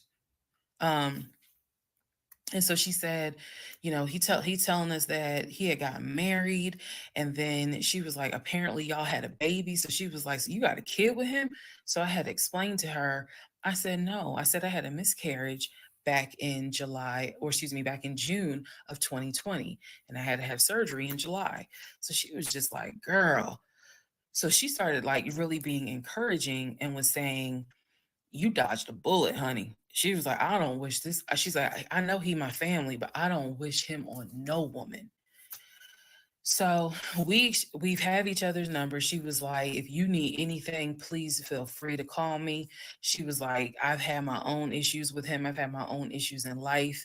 But she was like, get your divorce and be done with him. Then she said, I'm going to put you in contact with the older brother. Next part is me finally talking to the older brother that he had been talking to every morning. Part 37, who the fuck did I marry? So at this point in time, I have filed for divorce. I paid for the filing fee. I'm representing myself pro se, and it should be an uncontested divorce. During this time, Legion had driven to Philly, lied to his family, and said I had cheated on him, that he caught me, and that the guy I cheated on him with was a law enforcement officer who used his gun to threaten him to get out the house. None of that was true. At some point while he was in Philly, he ran out of options in terms of where he could stay. Family members did not want him to stay with them. Apparently, a lot of bridges were burned, according to the female cousin I had talked to on the phone. So he left Philly and went to Augusta. Yes, what you were hearing is correct. He drove from Georgia to Philly, stayed in Philly for about 3-4 days, left Philly, drove back to Georgia, went to Augusta. Keep in mind, if you have lost your notes at this point, he was raised in Philly and did high school in Augusta before he went to California. So he has family in Augusta. So at this point, he's on his way to Augusta to stay with a new set of people. The reason why this is important is because what I have is a divorce settlement agreement. That divorce settlement agreement has to be signed by the two of us, where we are basically telling the court, look, this is what he's keeping, this is what I'm keeping. I need his signature. Let me repeat that. I need his signature because I wanted a very quick and painless divorce as much as it could be. So by this time, this is now around June 25th. So around June 25th, he's now in Augusta. He had left the house June 17th. So between June 17th and June 24th is the trip to Philly, then leaving Philly, coming to Augusta. Um, my aunt and my little cousin get in the car with me, and I drive to Augusta with a rag on my head, some sweatpants, and a tank top because it's July, so it's hot. But we ride to Augusta. I had spoken to him. I had said, I just need you to sign this piece of paper, and he was like, I'll get to it when I get to it. No, no, no. We're going to get to it as quickly as possible. So if that means I got to drive to Augusta tomorrow morning at 7 o'clock, I'm going to do that because I need that signature. I ain't telling this. This was my attitude. Sure enough, went ahead, drove down there. I met him at the UPS store in Augusta. It's in the same Kroger shopping center. They had a notary there because I needed the papers to be notarized. So he pulls up. It's only been a week since I last saw him. It has been months since my aunt saw him. Okay. She had no idea of the condition that he was in. Again, I'm telling y'all, when I met him, when he met my family, he was like a size 3X. In just a short span of time for a week, he easily could have been in an extra large, maybe even a large, but was wearing 3X clothes. So he has told me this whole time, he didn't know I had spoken to his family. Okay, probably need to put that in there. He did not know I had spoken to his cousin. So he was telling me that he had a place to stay. He was staying with some family members, and everything was cool. He told me he was going back to Augusta because he had a job. That's what he told me. The family member, the cousin, told me, oh no, it's not that he had a job. We kicked his ass out because he's still lying. And we don't want anything to do with him. So when I saw him get out the car, I immediately knew, you probably have not washed in 3 days. I'm not overreacting. His nails had not been cut, so his nails were a bit long. He smelled like the Chattahoochee dump on a hot summer Georgia day. He stunk so bad. And for a moment, I did not recognize the man that I was legally married to. I did not recognize him. He almost looked, what's the word? Emaciated.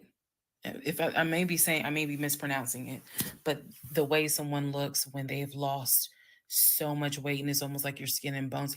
He looked homeless. He smelled homeless. And my heart just kind of broke. It kind of did. I'll be honest, it kind of broke. It did not break enough for me to not get that signature though. So when he walked into the UPS store, you clearly could see that some of the people were like, let me get away from him.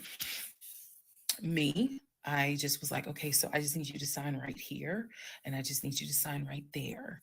Okay, and then a woman named Lauren came over and notarized the papers, and then we were done because he signed the divorce agreement. He didn't even read it.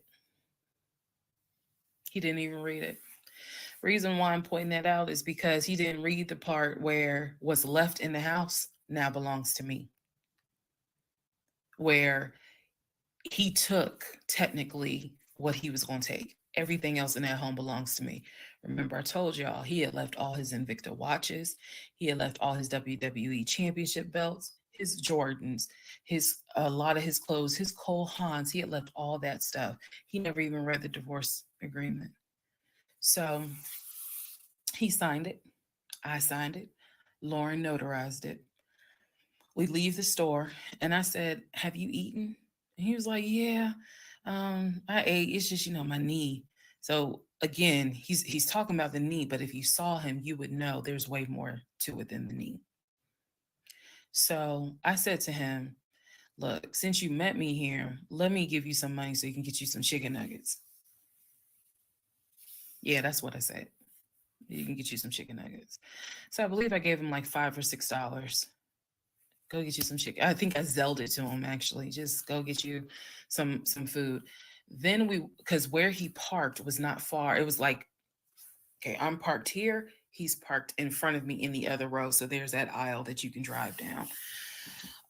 So I walked him to the car and I saw the condition of the inside of the car. And that's when I knew he's been living in his car. He's been living in his car. So clearly, I no longer had a question of, so where's this offshore account? Where's the US bank savings account? Where's the checking account? Didn't have that question anymore. Because if you had money, you wouldn't be living in your car. You would not be in the same clothes that you were in when you left my house on June 17th. And this is now June 25th.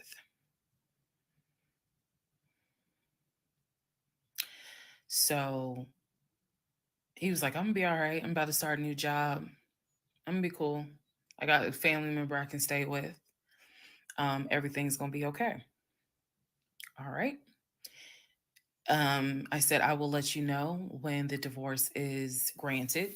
I said, I will send you a copy of the divorce decree.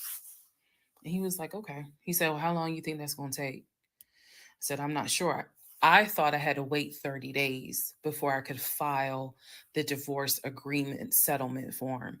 And then the judge would grant it in 30 days.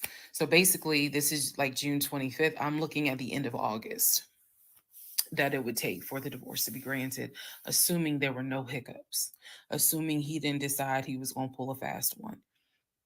So I told him, I was like, I'm going to file this. And then once we get the divorce decree, I'll send you a copy. He said, okay. He got in his car. I got in my car. I drove all the way back home and he went to wherever he went. Next part is the next series of lies that I was faced with. All right, part 38 of Who the Fuck Did I Marry? I'm going to call this housekeeping and missing pieces. So, housekeeping. First and foremost, as much as I know you all have enjoyed this series, and some of you have told me how entertaining you have found it, the story will be done this weekend. So, in other words, I don't care how many parts I gotta film, it will be done this weekend. We're not going to drag it into the new week. So I just want to let everyone know that. So please be sure to tell your sisters, your mamas, your aunties, your cousins, your best friends, hey, y'all, go ahead and watch all the parts because she's saying she's wrapping it up this weekend. But I'll leave the playlist up, so don't worry. Also, let's see. I'm sorry for the people who were like, I keep talking really slow. I didn't know that I was. And they're like, you're just long-winded. I'm very detailed. So that's probably what you're feeling, is that I'm detailed and I'm trying to get everything out, again, in a responsible manner. So you all have asked me if I will do a live. Yes, I will. I don't have any issue doing a live. I feel like if you're going to put the story out there, you know you're going to get questions. So if you stand on business and you stand on what you said, do the live. So yes, I will do a live, and I will let you all know when I'm gonna do a live. So it won't just be some random shit. I will actually do a live and let everyone know. So that way, if you have questions, bring them. The issue with doing a live is that I need moderators. So because I just anticipate a lot of people have questions and I'm just one person. And I don't want to be accused of she's ignoring my question, which means there's holes in her story. Y'all, we all know how TikTok is. So, but I will absolutely do a live. That's the housekeeping. Missing pieces. So when I said before that it's important to me that I'm responsible in how I tell this story, meaning I'm clear and I go in detail, I realized that I left out some missing parts. And it was brought to my attention by a number of you. Thank you, because I'm all for accountability. I did not go into how my ex-husband, Legion, left the condiment company and then went to Apple. I also did not go into detail on when my mom came to visit. Both of those were in the month of April. I was going to go into detail a little bit more on the Apple situation because, as you probably have figured out, of course something came out later on. But nevertheless, in terms of April of 2021, my mom came for a visit. She lived in Arkansas. She came to visit us. She came to visit us after we had that whole sexting on Facebook incident and just after we had started marital counseling. There were no fireworks during her visit. Nothing was weird. I did talk about how my family has always been there. And if you spoke with my mom, she would tell you she didn't see anything out of the ordinary. But there was something in her spirit that just didn't sit right. She didn't talk to me about it at the time. She did not raise her concerns. She simply, when she came to visit, we welcomed her with open arms. Legion was excited to meet her. She was excited to meet him. We took my mom out to eat. It was a typical, very quiet, non-active visit. I didn't know what my mother thought until later on. So she didn't share with me during the visit, something don't seem right. She and I sat in the guest room talking. I never told her anything that was going on. Number one, because again, it goes back to that mindset of what happens in my marriage needs to stay in my marriage. And I talk about how I didn't think looking back, it was not a good idea that I told my aunt what had happened. My aunt is not the type that's going to tell my mother that, in other words, if you confide in her, she keeps it between you and her. So my mom never knew that there were any issues. And so there was nothing for her to be on mama bear mode. Had she known, this would have been a very different trip, but she didn't know. So she did come to visit. Everything went fine. He and I put on a united front. Oh, we're so happy. We're so, in love. And yes, behind the scenes was a whole different story. He talked to her about how he was looking to buy a house and how he told her how work was going, how his job, how his job was going, bragging as usual, which I did tell my mom, look, he's going to talk about himself and money a lot. So just change the subject. If he brings up a house, change the subject. That was my instructions to her because I was like, I don't even want to get into the whole house situation. So other than that, uneventful. Now, once my mom left, this is still in April, everything was fine with him at the condiment company. As far as I knew, everything was fine. What ended up happening is he randomly came home one day and starts complaining about changes that are going on at the company.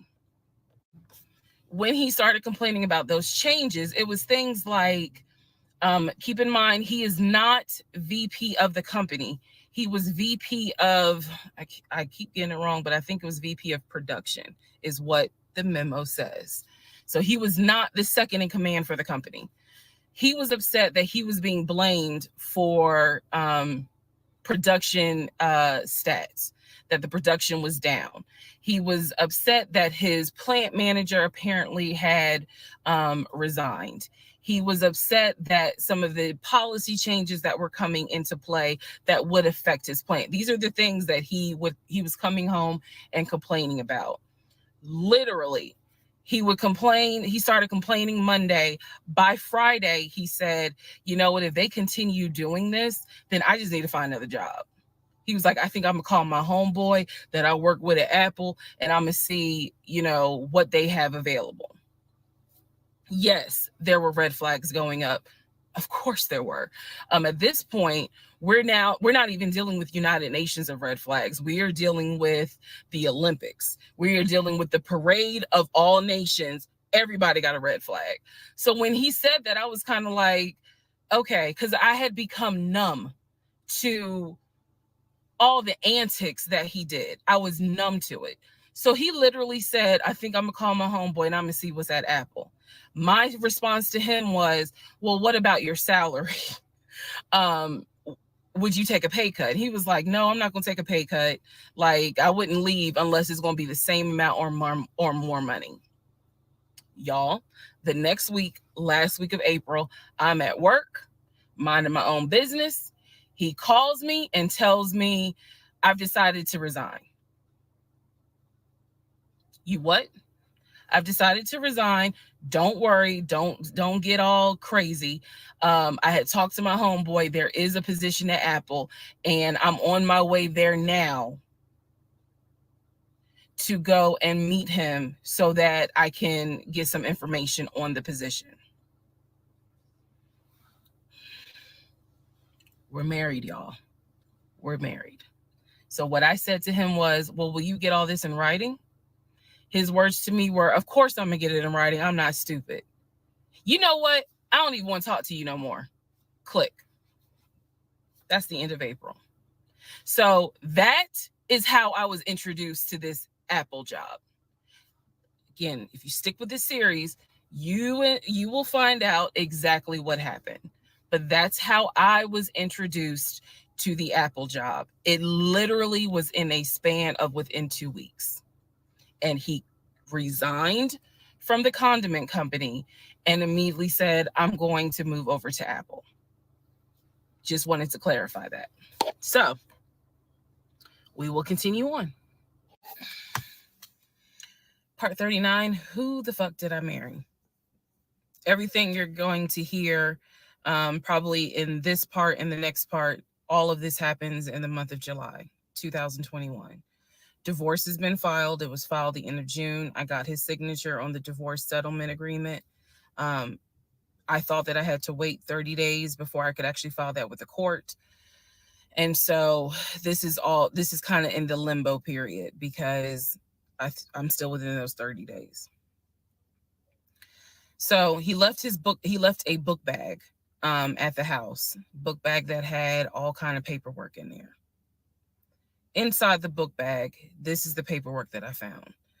Number one, I found a packet from the condiment company where it showed his 401k contributions. It also stated in there that he had been terminated. So he was terminated from the condiment company according to the paperwork in the packet that I saw in the book bag that he left at my house. Also in the book bag were paycheck stubs from a previous job where he worked at a cemetery. The same cemetery that he took me to show me where his grandmother and grandfather were buried. So let's go ahead. I'll do this video and say, this is what he told me. This is what I confirmed. He told me his grandmother and grandfather were buried there. He showed me a headstone with a family name on it. If you go back in previous parts, I talk about it. The truth is they are not buried there. He is of no relation to the people who are buried at that particular gravesite. Only reason why he knew about it is because he had worked there. Also in the book bag, it was a copy of a driver's license that he had. The address on the driver's license, now this I still don't have an answer to, but the address on the driver's license was the same address as the cemetery because I looked it up on Google. Also in the book bag was paperwork from another construction company job, meaning it was paycheck stubs from another construction company here in Atlanta that he had worked for. It did not have dates on it, so I don't know when he worked for the construction company. Also in the book bag paperwork was unemployment paperwork. So it looked like he had been receiving unemployment just before I met him. I met him in March. It looked like he had been receiving unemployment January and February. So once again, let's confirm. He did not work for the condiment company for 6 to 7 years. Also in there were scraps of paper from a temp agency where it was information on the job that he had been placed at. Where was that job? The condiment company. He would be a forklift / loader is what it said. So I interpret that to mean he can drive a forklift, but he would have been loading up the 18-wheelers for them to go out to their deliveries. Also in this book bag was paperwork from Clayton County courts, I believe, for a weekend, what is it called? A weekender jail. It was like a weekender jail receipt. So I had to do some research. So apparently what that means is that there is an option where if you have a job, let's say you were sentenced to 60 days in jail, but you have a full-time job. Apparently the court can say, okay, you'll go to jail on the weekends. So in other words, you have to report to the jail on Friday at 5 o'clock and you'll be there Friday, Saturday, Sunday. You will get out Sunday at 6 o'clock. Apparently that's actually a real thing. So what was in the book bag were multiple yellow receipts for different weekends that he had to report and get out of jail. Last but not least, there were some additional pictures, and then there were some, and when I say pictures, I'm talking about family photos. And then there was another additional copy of his driver's license with the Douglasville address. I looked up that address. The name associated with that address was the same name as the ex-girlfriend that he had in between the ex-wife and me. If you go back to the video where I talk about the conversation I had with the ex-wife, she tells me that the address was going to come back to the ex-girlfriend. I'm simply saying that is correct. So what she told me is true. So because of everything that I found, I decided to go down a new rabbit hole. Again, just recapping what I said in previous videos. Ex-husband was always a stickler about law enforcement. His dad was a retired police officer. I'm just telling y'all the story. His dad was a retired police officer. Mom was a retired teacher. After his dad retired, they moved to Augusta, started a church. He took me to that church in Augusta. The same day that he took me to meet his aunt who lived in Augusta. So these are now things that he actually took me to, just like he took me to the cemetery. So that's what I found in the book bag. The weekender jail receipts. I went ahead and went online to find out exactly why did he have to go to jail for the weekend. And I'm going to end this part here. The next part has to do with his criminal history.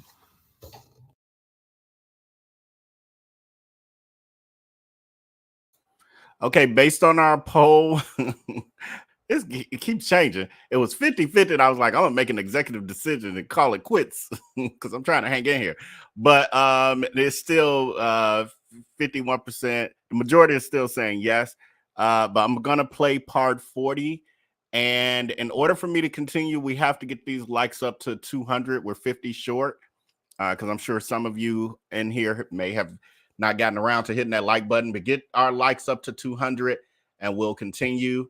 We'll continue as far as I can. I can't promise I'm gonna make it to 52, but we'll keep continuing. If it don't make it by the end of this to 200 likes, we'll just call it quits for the night, and then we'll return tomorrow morning, probably around 11:30 or something like that. So yeah, if you get it up to 200, we'll just keep going. That lets me know y'all awake, alert, and interested. 200 likes. All right, let's continue. But it's got to be by the time we reach the end of this part 40. So that's how y'all will decide. Part 40, who the fuck did I marry? So we are now at the point of July 2021. We're at the point where I've spoken to the female cousin, and she gave me the phone number for the older brother. For the purposes of this video, we're going to call him Chris. Chris was very nice. I called him. He was gracious. He was willing to answer whatever questions I had. And what he said to me was, he said, my brother has always been a liar. He's always been a liar. He said, but ask me what questions you have and I'll confirm what's real and what's not. First question I had was, when was the last time you spoke to him? Without missing a beat, Chris says, 2015, just after our mother's funeral. I explained to him about the phone calls, the fact that Legion would be on the phone for 30, 35 minutes, laughing, talking to Chris, relaying messages from Chris to me, and relaying messages from me to Chris. Without missing a beat, Chris says he was never talking to me. And he said, now I am going to say this. Maybe he was on the phone, but he was not on the phone with me. He said, because he knows that if I ever see him, I'm going to whoop his ass. And I'm laughing because obviously Legion loves to say I'm going to whoop somebody's ass. So for the people who are confused, like, wait, what does this mean about the phone calls? What this means is every single time that my ex-husband was on the phone, holding his phone like this, talking, laughing, cracking jokes. Hey, my wife said that, we can go later on this evening and all this other stuff. Every time they were doing things like that, every time he was having a phone call or conversation that he claims to be with Chris, no one is on the phone. No one's on the phone. That is what that means. So I'm on the phone with Chris. My mind is spinning. It is blowing up like a volcano. I mean, I'm going crazy. I'm going crazy because what this means is that for the past 4 or 5 months, every morning that he is having a phone call with his brother Chris, I am now understanding in real time that phone call was completely fake. So Chris tells me maybe he was talking to somebody else, but it wasn't me. He said the only family member that Legion actually talks to is the twin. He's having a phone call with his brother Chris. I am now understanding in real time that phone call was completely fake. So Chris tells me maybe he was talking to somebody else, but it wasn't me. He said the only family member that Legion actually talks to is the twin. And that's only because for some reason, I guess it's their twins, he helps him out when he needs it. Legion only calls the twin when he needs money. And the twin, according to Chris, now this is the part that might blow some minds. The twin brother, the one that is older by 20 minutes, is VP of his company, is married, drives a luxury car, and lives in like a 4 or 5 bedroom house in Nashville. So Chris is saying to me, he was like, it sounds like he took the identity of the twin and was trying to act like that's his life. And it's not. He was like, that nigga ain't never had no money, ain't never kept a job a long period of time. And he was like, and you're telling me that he claims he was VP of a company? And so he was like, did you ever see anything? Did you ever meet people like that? Like Chris, I respect the fact that he was asking me the same questions y'all are asking me. Did you ever meet any family members? And I told him, I said, I met your aunt. Well, what aunt is that? I told him her name. He said, that ain't our damn aunt. I don't know if y'all have ever dealt with people from Philly. So he was just loud. He was like, that ain't our aunt. He said, that is our mother's best friend. And I don't trust that hoe. I'm sorry. It's just, It's the way he said it that it makes me laugh. Anyway, he's like, I don't trust her. I don't trust her at all. She is not our aunt. She was our mother's best friend when our mother was living in Augusta. She's not our aunt. So then I explained to him about the other brothers. The brothers, remember, there were 2 half brothers from his dad. One lived in Baltimore, one lived in Augusta. Chris is on the phone saying, I don't know who them niggas are. They ain't related to us. He said, our dad never had other kids. He was like, so you mean to tell me this nigga going around telling people that our dad had kids on our mom? And I said to him, well, the way he actually put it is that the 2 brothers came before y'all. He was like, hell no. No. So then I explained to him about the sisters. He was like, who the hell is Shantae? And I was like, Shantae, again, I'm just telling you what I was told. Shantae is a sister that lives in Douglasville, married with 2 kids. He was like, no, we don't have a sister. Told him about Kim. He was like, Kim's not our sister. She's a cousin. And he said to me, and I know she ain't talked to him in forever in 2 days. He said, so everyone, the only people who are his family members is Chris and the twin. He's like, we got some cousins up here. I told him about Junebug. I told him about the uncle. I told him about the grandmother. And he's just sitting back like, oh my God. He said, he was like, I realized that every relationship my brother gets in, he gets worse. And it sounds like he is actually worse than what he was in the last relationship. And I thought he was talking about the ex-wife that I had spoken to. No, he had no idea there was another wife. Because again, he hasn't spoken to him since 2015. So he was like, the best thing I can say to you is this.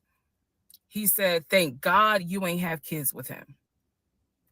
He said, get your divorce and forget you ever met this man. And he was like, and I know how that sounds because he's my brother. He said, but if I didn't have to claim him, I wouldn't.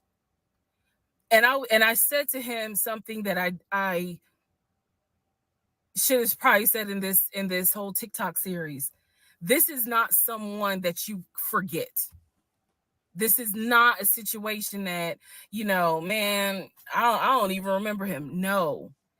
What I don't remember is the version of myself before I met him, because nothing so far has turned out to be true. The only thing that Chris was able to tell me is true is that, number one, yes, there is a brother in Philly, him. Yes, there is a brother in Nashville, the twin. Yes, both parents are deceased. That is what I was told from the beginning. Those pieces of information are true. The grandmother did die in 2008. He was like, no, she didn't. She definitely didn't die in 2020. I told him how I found the obituary. And so he was like, and the uncle, he said, which uncle is he talking about? Because if you guys remember, back in one of the parts, I talk about where he said his uncle was giving him advice on why he should not open up his savings account to let me see it. He would not let me see it. And so I'm telling Chris about the uncle, and he was like, that uncle been dead for years. I told him about Junebug. He said, Junebug been dead for years. And I said, Chris, he was having conversations with Junebug on the phone in front of me. He was like, it wasn't Junebug.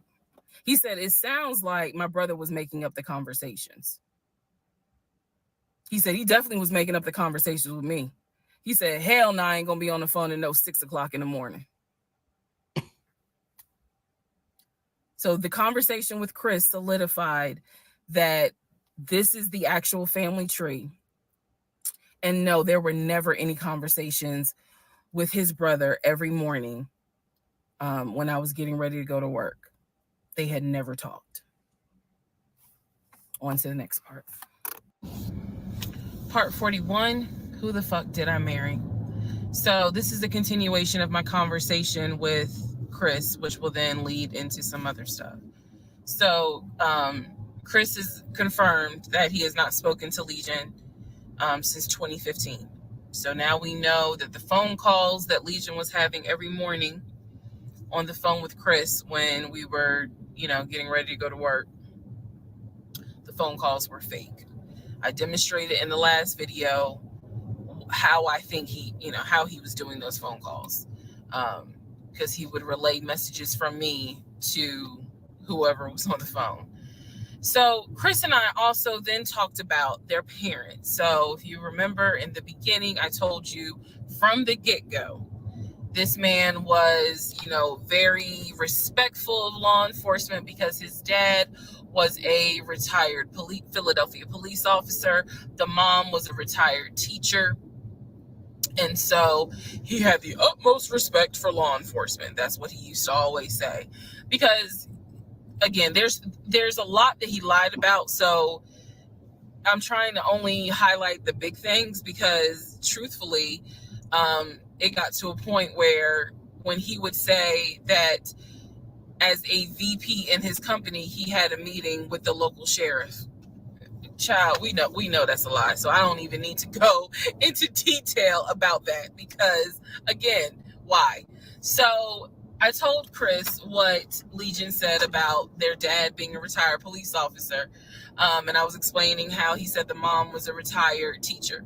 So Chris listened. Again, very gracious, very nice guy. He listened and he was like, so are you ready for me to tell you what's true and what's not?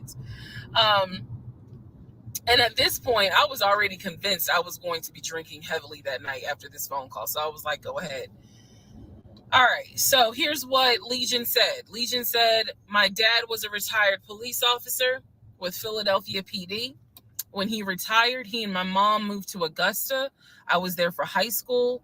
And they started a church. He took me to that church in Augusta and showed me where the church that they started. The truth. Dad, according to Chris, their dad was nowhere near the church. That man ain't go to church on Easter. He ain't go to church on Christmas. He was like, my dad he ain't stepped foot in the church since the day he got married. That was the last time he went to church. He didn't have nothing to do with church. He said that their father was the furthest thing from a pastor.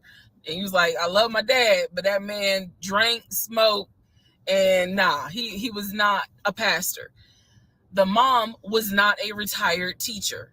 She did substitute teach at one point, but she was not a retired teacher. The dad was a truck driver.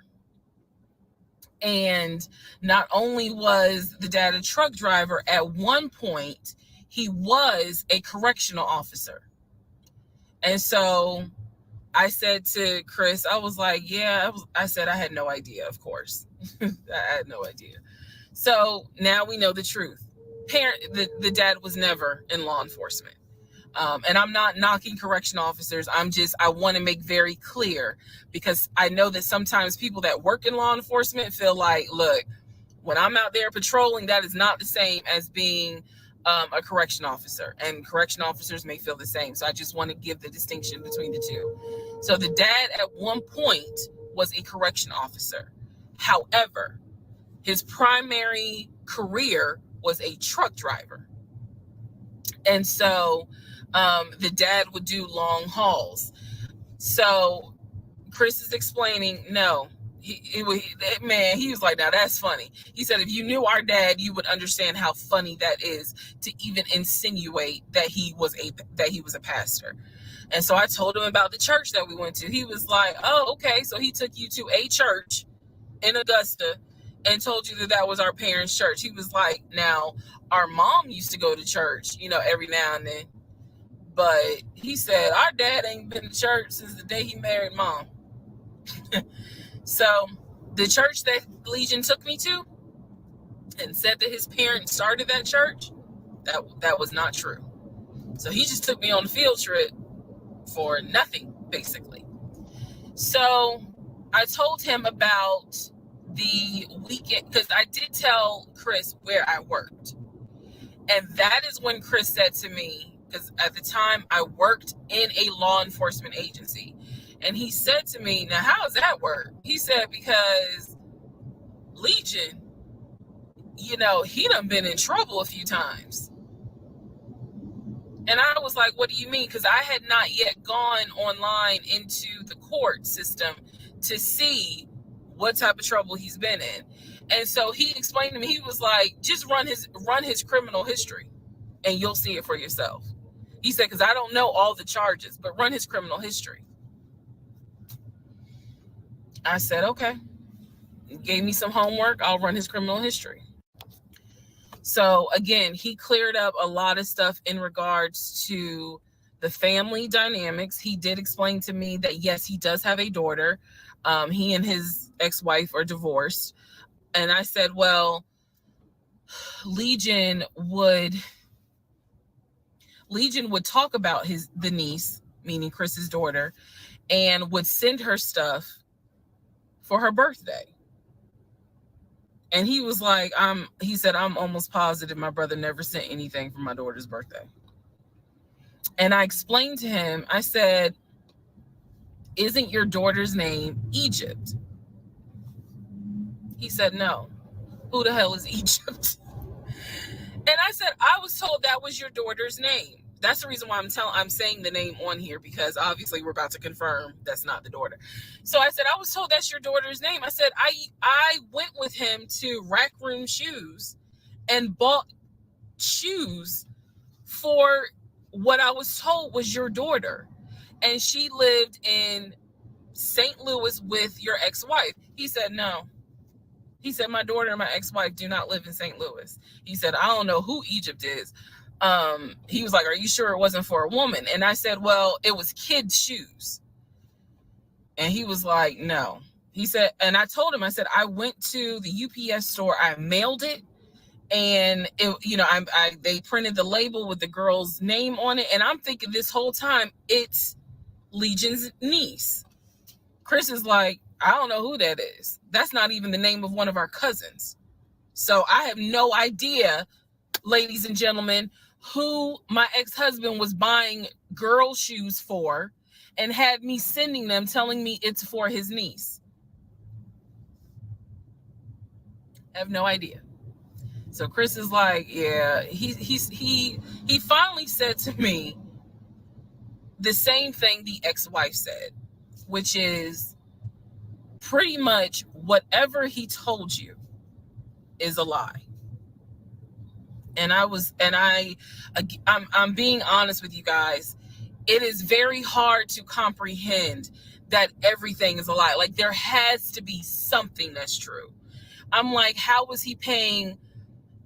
If he wasn't working at the condiment company, or he got fired from the condiment company, how is he still paying the bills? Keep in mind, we never joined our accounts. He wanted to, but we never did, because he wouldn't show me the offshore, the savings account, which of course never existed. So I'm just trying to figure out, like, I know that I saw his checking account. I know that I saw his savings account, and he had money in there. Something had to be true. Something had to be true. And Chris was like, no. He said, it sounds like everything my brother said, everything that he told you was made up. He said, those phone calls were definitely made up. He said, I don't know who Egypt is. That's not any family member of ours. I don't know who Shantae is. We don't have a sister. He said, we don't have half brothers. He was like, I'm telling you who the family members are. He said, I am so sorry that my brother put you through this. So now let's go into the next part. Part 42.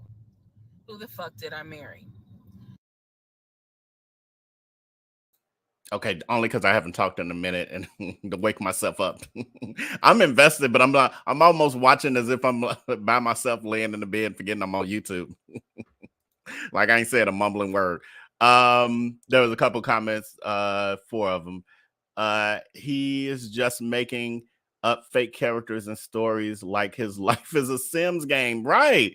It's literally like he's just doing it for entertainment, but it's starting to make me think there's literally just mental illness going, and he has an alternate world that he's living in his head, which is also probably the reason why he ended up getting fired from the manufacturing company.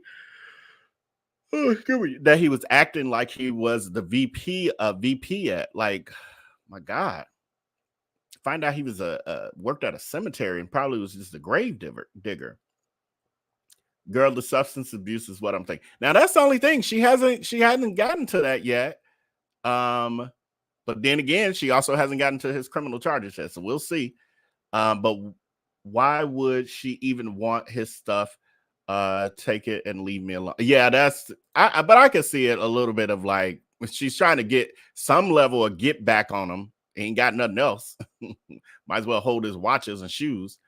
Vell, is that the pick of the twins or is that Legion? I honestly don't know. Those are the things I got to look into. Haven't had time to dig into the research piece of this yet, and I didn't want to spoil the bits and pieces. So part of me is like, let me just get this over with so that then I can take us into the next parts of this, which is all the stuff that's happening on social media surrounding this and the people who are speaking out and all that. So we'll see. We got basically an hour. Well, then there's two other parts to this, so a little over an hour left. I might be able to push through. And then the rest of y'all, if you can't hang, I totally get it because it is late as hell. Now I'll be on YouTube this late, but you could always watch the replay, and that would be greatly appreciated as well. All right, let's keep going, y'all. I ain't gonna be doing too much commentary though, because I'm sleepy. So I finished going through the book bag. Still July of 2021. I finished going through the book bag. There were some other folders with papers in there. He had left the work phone. What I actually found out was that it was not a work phone. It was simply a secondary personal phone. He told me it was a work phone. I thought that the company was paying for the work phone. That's what I thought. No, because I found receipts where basically, and I didn't know this, ladies and gentlemen, I had no idea, but I found receipts where it was a prepaid phone and he's paying to add minutes to it. So it's just receipts of, you added minutes to the phone on this date. You added minutes on that date. So the work phone whole thing, that was a bold-faced lie. Obviously, it was a lie because, as we now know, he was a forklift loader. So the work phone that he's been walking around with was really just a secondary phone. He had left the phone. He took his personal phone, meaning the main phone, I should say, but the work phone he left. So I'm going through the work phone, just trying to find some sort of answer. Now what is really burning in my mind is how is it that he had all this money in the accounts, but again, the last time I saw him, he's living in his car. Like, the math is not mathing. I go into not just the photos of the work phone. I go into the deleted folder. So, ladies and gentlemen, if you're going to go through somebody's phone, which I will never do again, but if you're going to go through the phone, don't just go through the text messages and the pictures. Go into the deleted folder, because sometimes you find a gold mine. In this case, I went into the deleted folder of the pictures in the work phone. I keep saying work phones because, again, this is just a secondary phone. It is deactivated. There's no minutes on it. So I go into the deleted pictures, and what I see is what looks like a screenshot of his checking account, the one that I saw with the available balance. Then there's another photo of the screenshot of the savings that he showed me. Now, one of two things it could be. Either one, it's not real and it was pulled offline, or two, he took a screenshot of his own account and saved the photos. So this is when I got introduced to reverse Google image search. I did a reverse Google image search. Sure enough, as you probably have figured out, some of you, because I read it in the comments, what he showed me when he turned his phone around, showing me his available checking account balance, was nothing more than a screenshot that he had found on Google.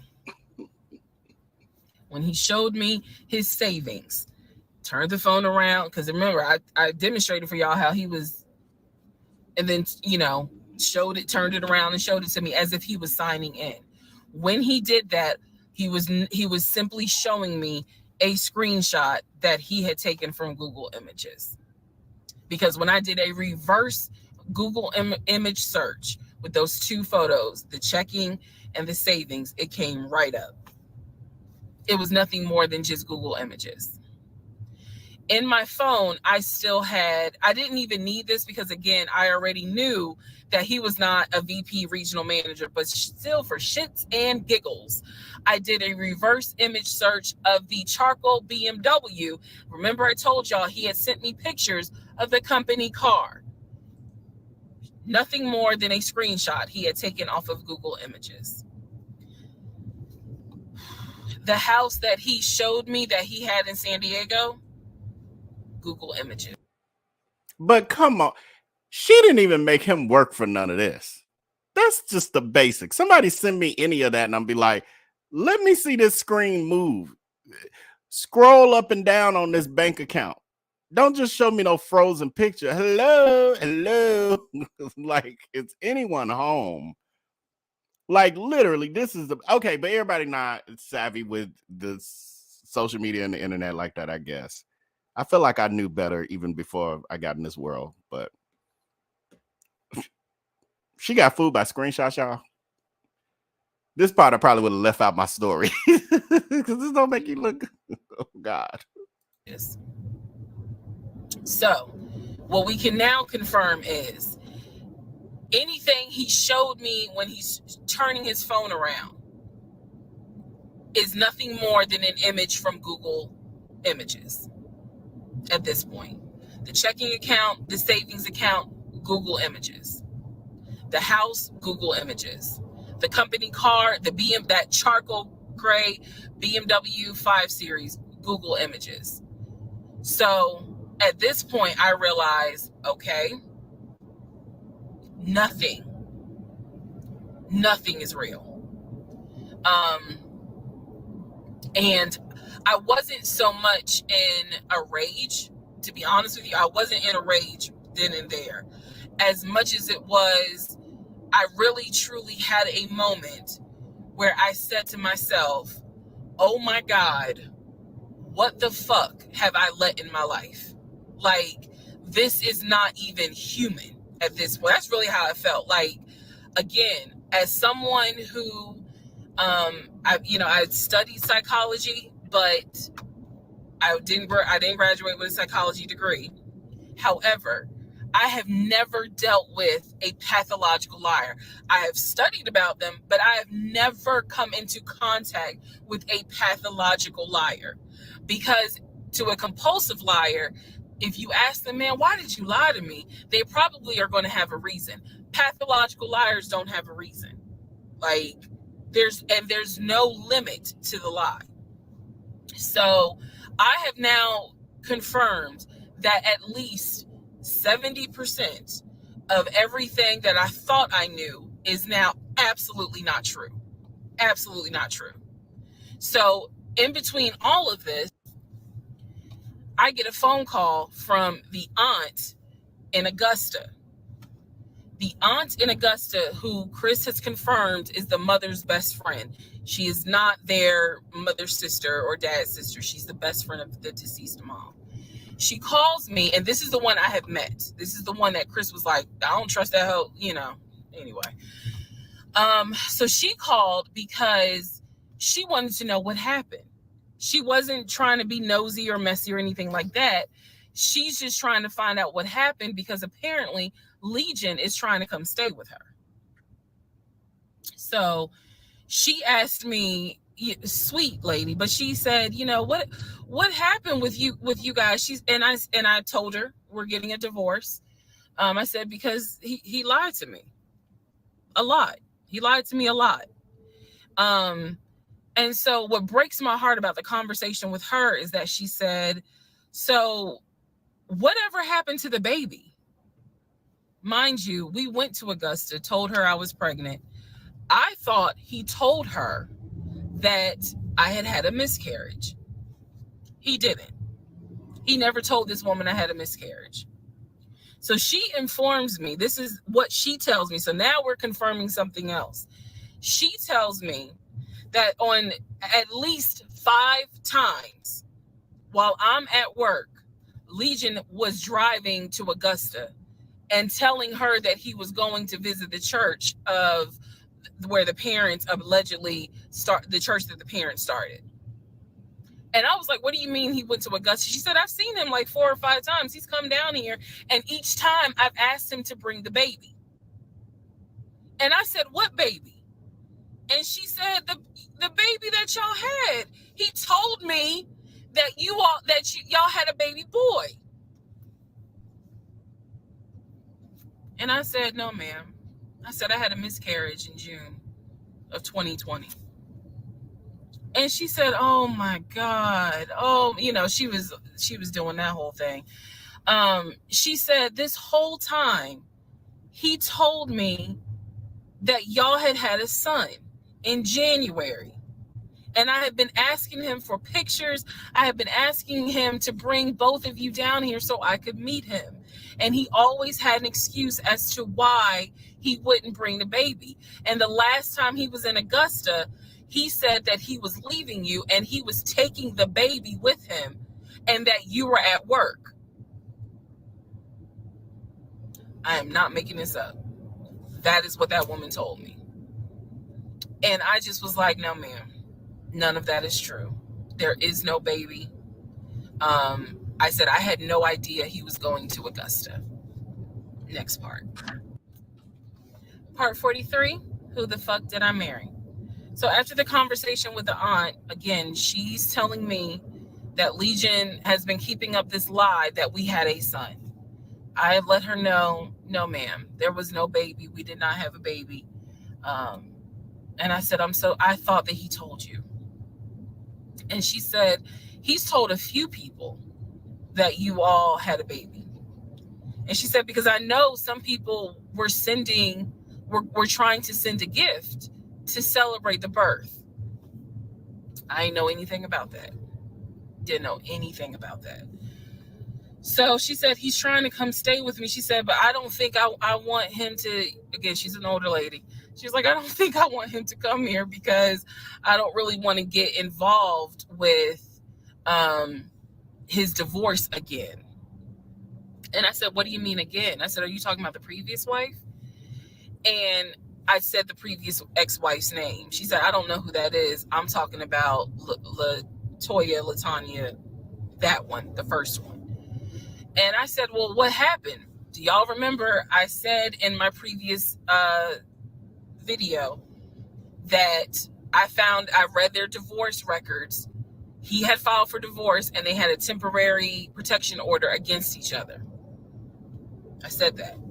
So now the aunt is on the phone saying that she had to go to court and testify on Legion's behalf in regards to the temporary protective order. And I was like, well, what happened? She said they got into a fight with each other. And she slapped him. And I said, well, do you know why they got into a fight? And she said, yeah, apparently he had lied to the wife and it was something major and they got into a physical fight. And she said that woman almost beat his behind. And so he asked the court for a temporary protective order. So now I'm just getting the backstory on how that TPO was even came into play. So I told her, I said, Miss Christie, we'll call her. I said, you don't have to worry about that. I said, we're not, he's already signed the paperwork. We're not fighting. I don't have it in me. I don't. So I said, I'm not going to tell you not to have certain people in your home, but I am going to tell you that I'm just barely kind of discovering exactly what the lies are in regards to Legion. So if you feel comfortable having him in your home, then do it. I said, but I am going forward with this divorce, and once the divorce is final, I will have nothing to do with him. And I said, and I'm so sorry, that he lied to you and kind of pulled at your heartstrings in regards to a baby. I said, there is no baby. So she said, so y'all are really getting a divorce? I said, and I didn't want to cuss to the older ladies, but I said, yes, ma'am, we are. And so we get off the phone. Also during this time, Legion would call me every now and then. Legion had no idea. I've spoken to his ex-wife. I've spoken to his brother. I've spoken to his female cousin. He had no idea. I have now, if we want to go through real quick and talk about what we can confirm. We can confirm that there is no sister. After getting him to sign that goddamn document, why are we still talking to this man? Why are we answering any of his calls? He's a pathological liar. Why even entertain any conversation with him? That is baffling to me. She's still in love, and I've seen comments throughout this morning and yesterday morning and last night that people are saying, well, she didn't love him. She ain't talking about. She was obviously in love with this man, because she has not still at this point, even after having the paper signed, because I could see her keeping in touch with him to get him to sign the divorce papers so she ain't got to chase him down for 20 years. But after that, she ain't got to have no contact with this man. And she's still allowing him to reach out to her. She loved him. She cared for him. That shows that. Even her giving him $5 for chicken nuggets may sound insulting, but that shows that she cares, because he wouldn't have got it from me. He wouldn't have got it from me. He wouldn't even got my leftover chicken nuggets. Knew there was no baby. There was no VP job. Again, he was a temp, and apparently he was making decent money.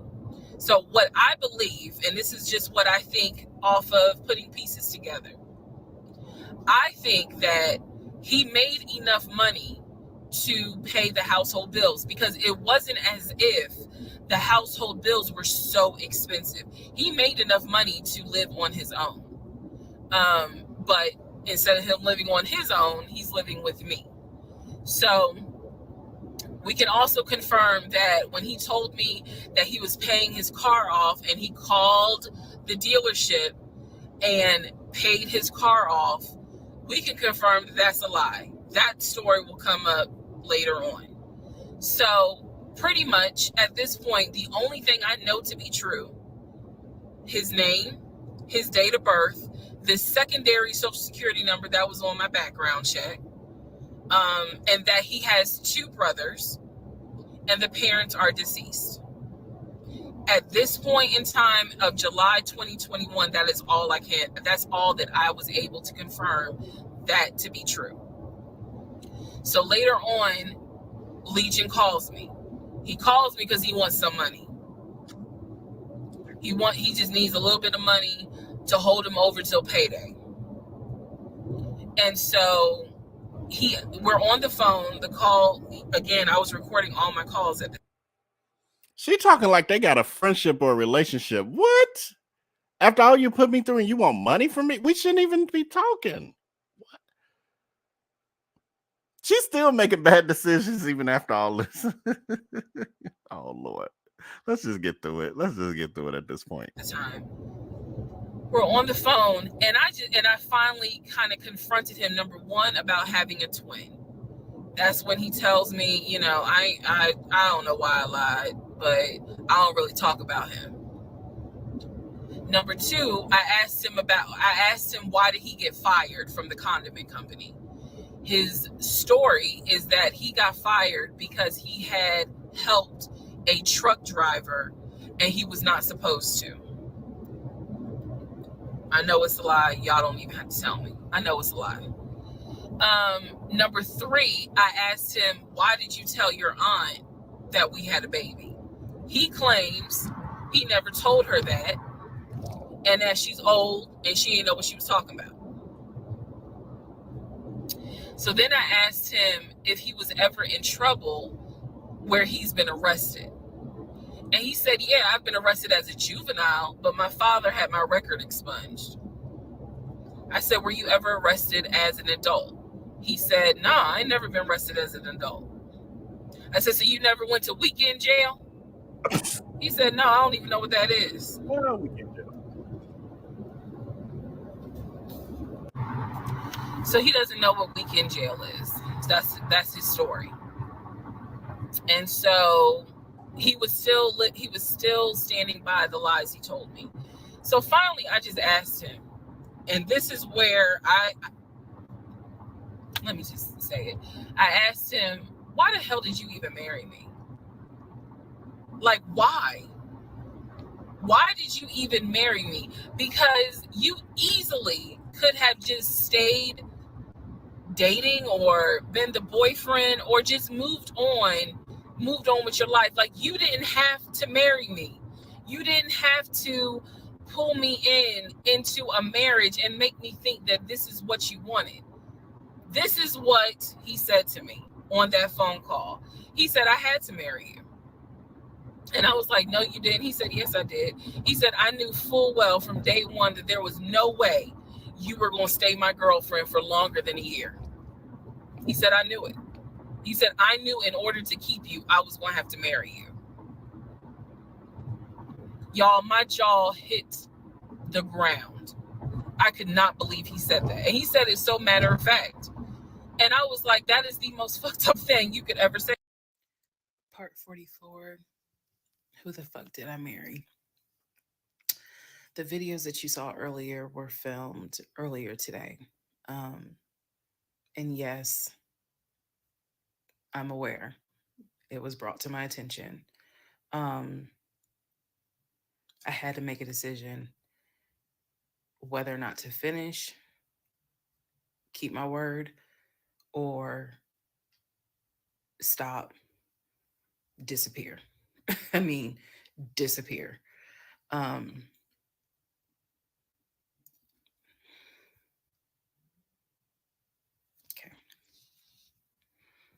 Let's finish. So, first of all, let me say this. It is not easy telling this story. It's entertaining. I know it's gone viral. But it is not easy telling this story. I made a decision to tell this story. I made a decision to share my story, what I went through, in hopes that it helps just one person.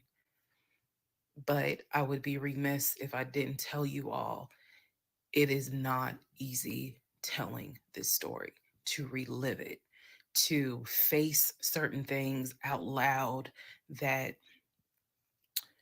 I had to face internally. Just want to say that. So I will push forward to finish, but today got to me. The toll of this got to me today. So I know that you all are like, we're waiting on the next part. We're waiting on the next part. I appreciate that. And I get it. Because if I was in those shoes, I would be waiting too and be like, where is it? So I understand that. But the toll was real today. All right. So with that being said, we are still in July of 2021. I talked to the brother, Chris. I talked to the aunt. I talked to all these people. And now was the time where I had saw the receipts for the weekend jail type thing. So I went ahead and did a search for his criminal history. I ran his criminal history. I did that on my own at home with my money. So this was not, I think someone had asked if I did anything with my job. No, I did not. I know better. So I ran a criminal history, or I paid for a criminal background report. For him to say that he appreciates law enforcement so much, it was obviously a lie, because the criminal history showed that he had been arrested for criminal trespassing. He had been arrested for like suspended license, suspended registration. But the big thing was impersonating an officer. If you don't know anything about impersonating an officer, it is a felony. Period, point blank. As sure as Peachtree runs from Bankhead to Buckhead, it is a felony. So seeing that, seeing what court it was in, I did another open records request for the incident report. I wanted to know exactly what the circumstances were, especially given the fact that I worked in law enforcement at the time. What were the circumstances as to how he was arrested for impersonating an officer? So I did an open records request. I got the incident report, and I'm tired of saying my jaw hit the floor. But on this one, my jaw hit the fucking floor. I respect law enforcement. Again, I was working in an agency with a lot of great men and women. Basically, what the incident report, and I'm paraphrasing it because I don't have it sitting in front of me. Basically, what the incident report shows is that he pretended to be an officer using a badge. I later found out it was the badge that his dad had as a former correction officer. Same last name. So he was pretending to be a police officer at an apartment complex on the south side of Atlanta and proceeded to tell people that he was an investigator and he was looking for drugs. He also proceeded to try to pat down someone, and then also proceeded to try to go into a woman's apartment and do a search. This is in the incident report. So naturally, the woman who he was trying to get into her apartment to do a search happened to either work with or worked at a local police department. So she just simply called her coworkers or called her homeboys or whatever. And so he was subsequently arrested and subsequently was charged and found guilty. That is what I found in his criminal record report. It is fair to note, had I known that he had a criminal history, we never would have even finished date number one.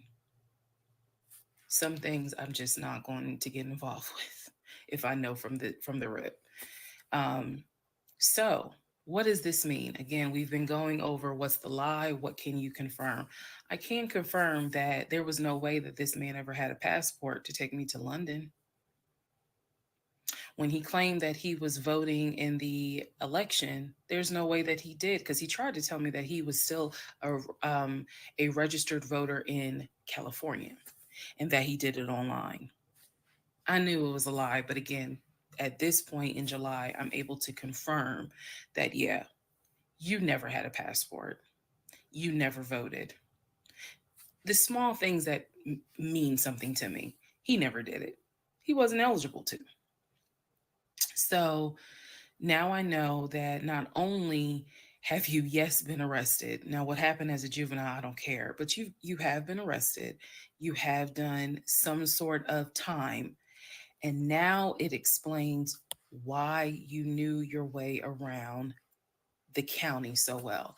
If you go back to the previous videos, I had mentioned that I was wondering, how do you know your way around here? And the story was his sister used to live in this county and he would come visit when he would fly in from California, when he would go see his parents in Augusta. That was the story. So that explains the criminal history. And I'm also going to take you guys back and remind you when I had to go in for my polygraph and how the polygrapher had asked me, do you know anyone that is a convicted felon that you have relationships with, blah, blah, blah. And remember, I said to him, my husband and I are estranged. I honestly don't know. Fast forward to July, where I find out that, yes, in fact, on top of everything, I was married to a convicted felon. Had no idea whatsoever. And it's nothing but the grace of God that I was honest with the polygrapher and telling him, look, I don't know what's in this man's background. To say that I have no idea who I married is an understatement. It is a complete understatement. It's fair to say, well, you only knew him for like 2.5 weeks before you quarantined with him. That's fair. And I can understand that. And I take responsibility for that. But in the big scheme of things, I had no idea the creature that I was sleeping next to every night. No idea. All right, part 45, who the fuck did I marry? So we are now end of July, August timeframe.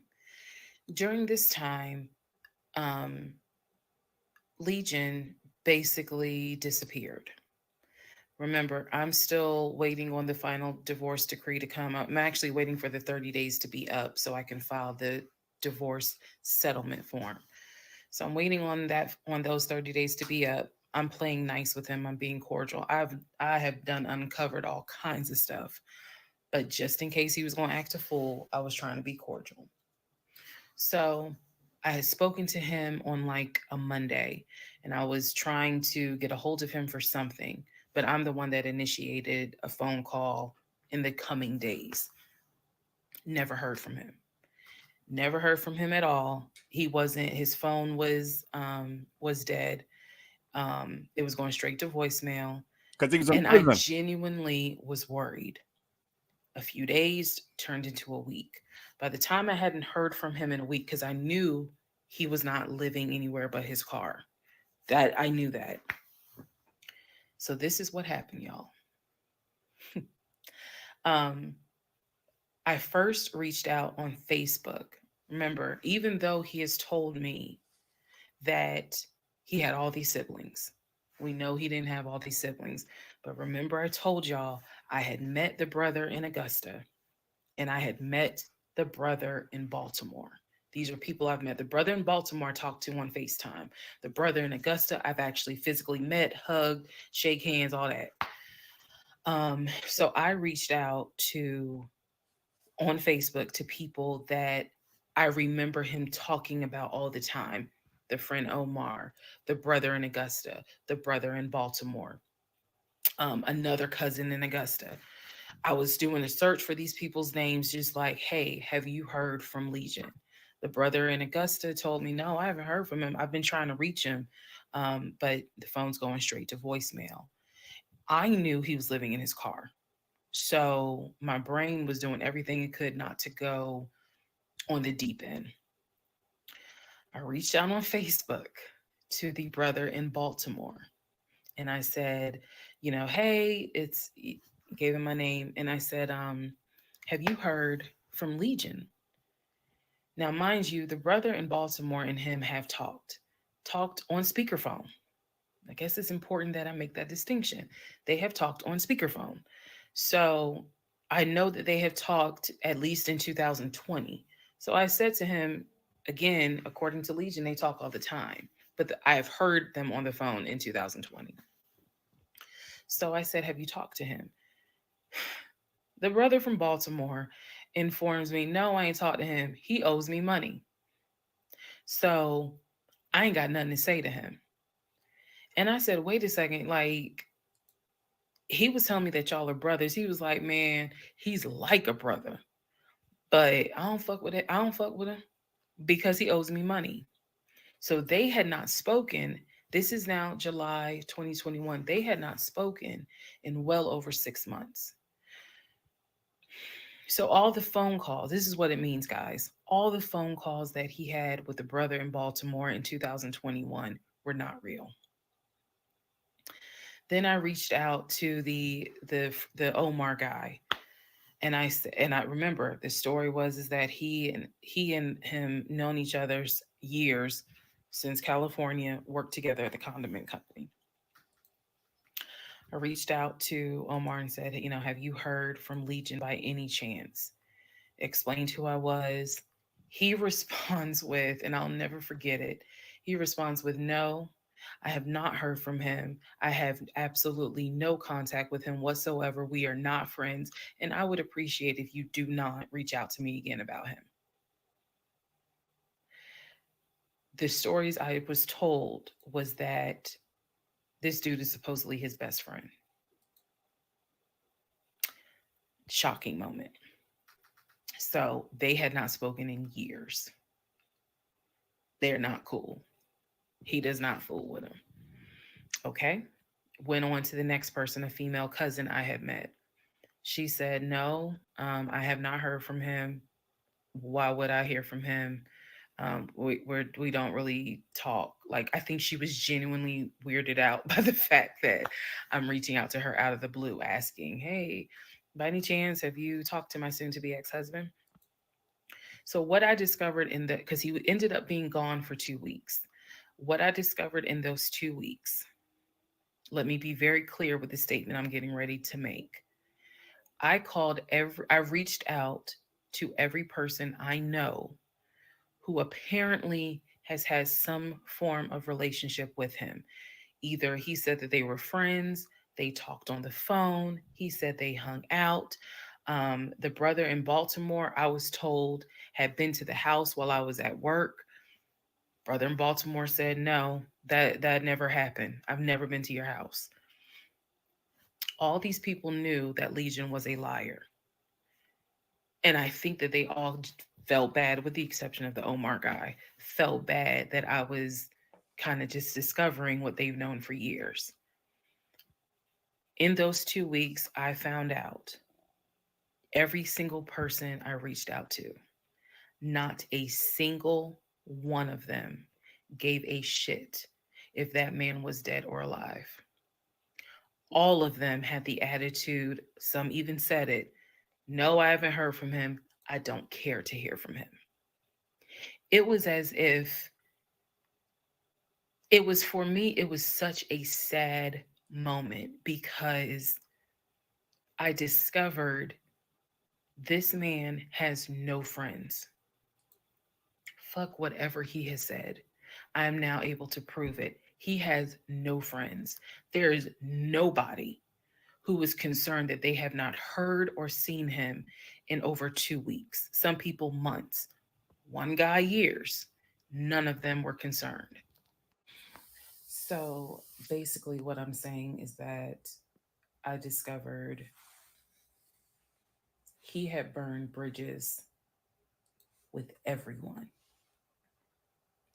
burned bridges with family, burned bridges with so called friends, burned bridges with fake brothers, fake sisters, fake aunties, uncles, everything. He had burned bridges with everyone. And for me, that was more telling than anything else. Yes, I knew he was a liar. Yes, I knew he had made stuff up. I was genuinely surprised to discover nobody gave a shit about this man. No one. I had never met every single family member, but the fact that he was living in his car, the fact that he wasn't bathing and was just had disappeared was shocking to me. So, where was he for those 2 weeks? Glad you asked. He had checked himself into a behavioral hospital in Augusta. Why? Not to get help. No. This is July in Georgia. It's hot as hell. It's sweaty. It's damp. It's humid. It's everything. He checked himself into a hospital so he could stop sleeping in his car for 2 weeks.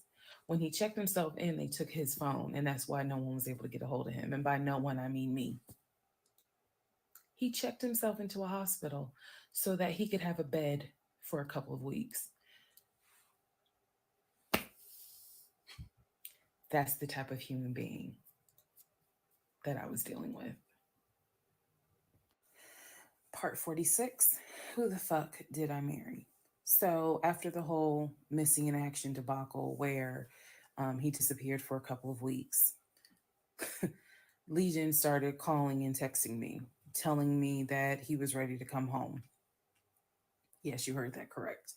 So apparently, someone had told him that legally he did not have to leave the house when I kicked him out because it was a marital home and he had just as much right to be there as I did. So he started harassing and calling the shit out of me. He was calling, I mean, 30 times in 1 hour. He was Facebook Messenger calling me. Let me be clear. Facebook Messenger calling me. He was calling me so much. He was messaging me saying, I'm coming home. I'm going to get some money and drive up from Augusta. You have to let me in the house. It's not fair what you're doing. All this other bullshit. I mean, it was nonstop. He would start calling at 7 o'clock in the morning. He would not stop calling until 10 o'clock at night. He was calling so much, leaving messages, like I said, just straight up harassing me. So I reached out to attorney friends. I reached out to local law enforcement. Local law enforcement informed me, well, technically, he's right because he is still legally your husband. Our divorce had not been finalized at this point. The paperwork had been sent in. I was just waiting on the judge to give me her signature, but it hadn't happened yet. So the local law enforcement did tell me if he comes back, our officers would have to let him in the house. You don't have to stay there. They gave me different options. I mean, I was trying everything in the book because he is saying I'm coming back to the house. I told him, do not come. You were not welcome. I'm not letting you in the house. Again, the locks had been changed, the code had been changed. So I told him, if you come to this house, step foot on this property, I'm calling the police and getting you arrested for trespassing. You should know about that. He was adamant. He was adamant that he was allowed back in the home. He didn't know the conversations I had with local law enforcement, but somebody was in his ear telling him, nah, you can go home because she's not allowed to kick you out. Okay. So I didn't know when he was scheduled to come because he was trying to get the money for the gas to get back to Clayton County. I tried everything I could. Basically, what my options were simple. Let him in the home, and I can stay in the home, put him in a room, just have no dealings with him. But again, I don't want to be under the same roof with him. This is what the local police told me. I could have an officer go room to room and let his body cam film the room to see the condition of the house. And if Legion showed up, I would leave the house. I can go to a family member's home and stay there. This is literally in August, right before my lease is up. So I was already moving. I had already secured another home, did exactly what I said I was going to do, moving to Cobb County. So I just needed a couple of weeks before I vacate the home. So the other option was, again, have the officer film the home with the body camera. That way it shows what the condition of the home is at the time that he moved in. So if anything gets messed up, I can sue him. What am I going to sue him for? But nevertheless, or the third option is I can stay there with him, make life miserable. So my plan was the option of have them film the home. I was not staying in the same house with him. I didn't care. Also, there was no guarantee, and I told the officer this. Look, if y'all allow him to stay in this house, I am telling you by tomorrow morning, every utility in his house will be off. He will have no running water. He will have no air condition. This place will feel like a sauna. Officer kind of chuckled and was like, again, ma'am, I mean, this is one of those domestic situations. He is allowed in the home. Okay. So again, I had no idea when he was coming. I was on pins and needles every day. I'm seeing the phone ring, like I said, about 30 times every hour. I'm seeing the messages. I'm seeing this. I had reached out to a police captain. I had reached out to the chief of police. I was trying to get all kinds of help. Like, it ain't what you know, it's who you know. So he eventually tells me I'm going to be there on Wednesday. This is just an example. I'm going to be there on Wednesday. I had been calling a a police captain who was really gracious, really kind, and was trying to help me because I was like, bro, I just need 2 weeks and I'm out of this house. And we already knew he legally could not go to the new house. I was trying to see if I could move in early to the new place. The landlord was like, I really can't let you. So I felt like I was running out of options. He's saying he's coming. He's saying he's coming. He's adamant he's coming. I guess somebody felt sorry and gave him some gas money so he could drive from Augusta up to Clayton County. So the day before all this goes down, the police captain called me and he informs me that they ran his name through GCIC, which is a database that law enforcement agencies use. Turns out he has a warrant for his arrest. So the police captain says this changes everything. If he shows up to the house, don't do anything, call us. I will have officers to your home and they will simply arrest him. So I know that this is a short part, but I'm going to dedicate the next part to what happened when he showed up to my house. Part 47, who the fuck did I marry? So here's what happened. This was mid-August. Went to work as usual. It actually happened on a Friday. I had to look at the dates. It happened on a Friday. Went to work. Still, he was calling me, texting me, messaging me that he was on his way. And so I was a bit on pins and needles all day. I was dreading going home, and that is a horrible feeling, to dread to go home. So he had called me and said that he was at the house in the driveway. I guess he had to use the restroom, so he decided to go to the Walmart up the street to go use the bathroom. I wasn't answering phone calls. I wasn't answering text messages. I simply called the police captain. I said, hey, he's saying that he's at the house. The police captain himself drove by the house, but I believe he drove by the house when Legion went to Walmart to use the bathroom.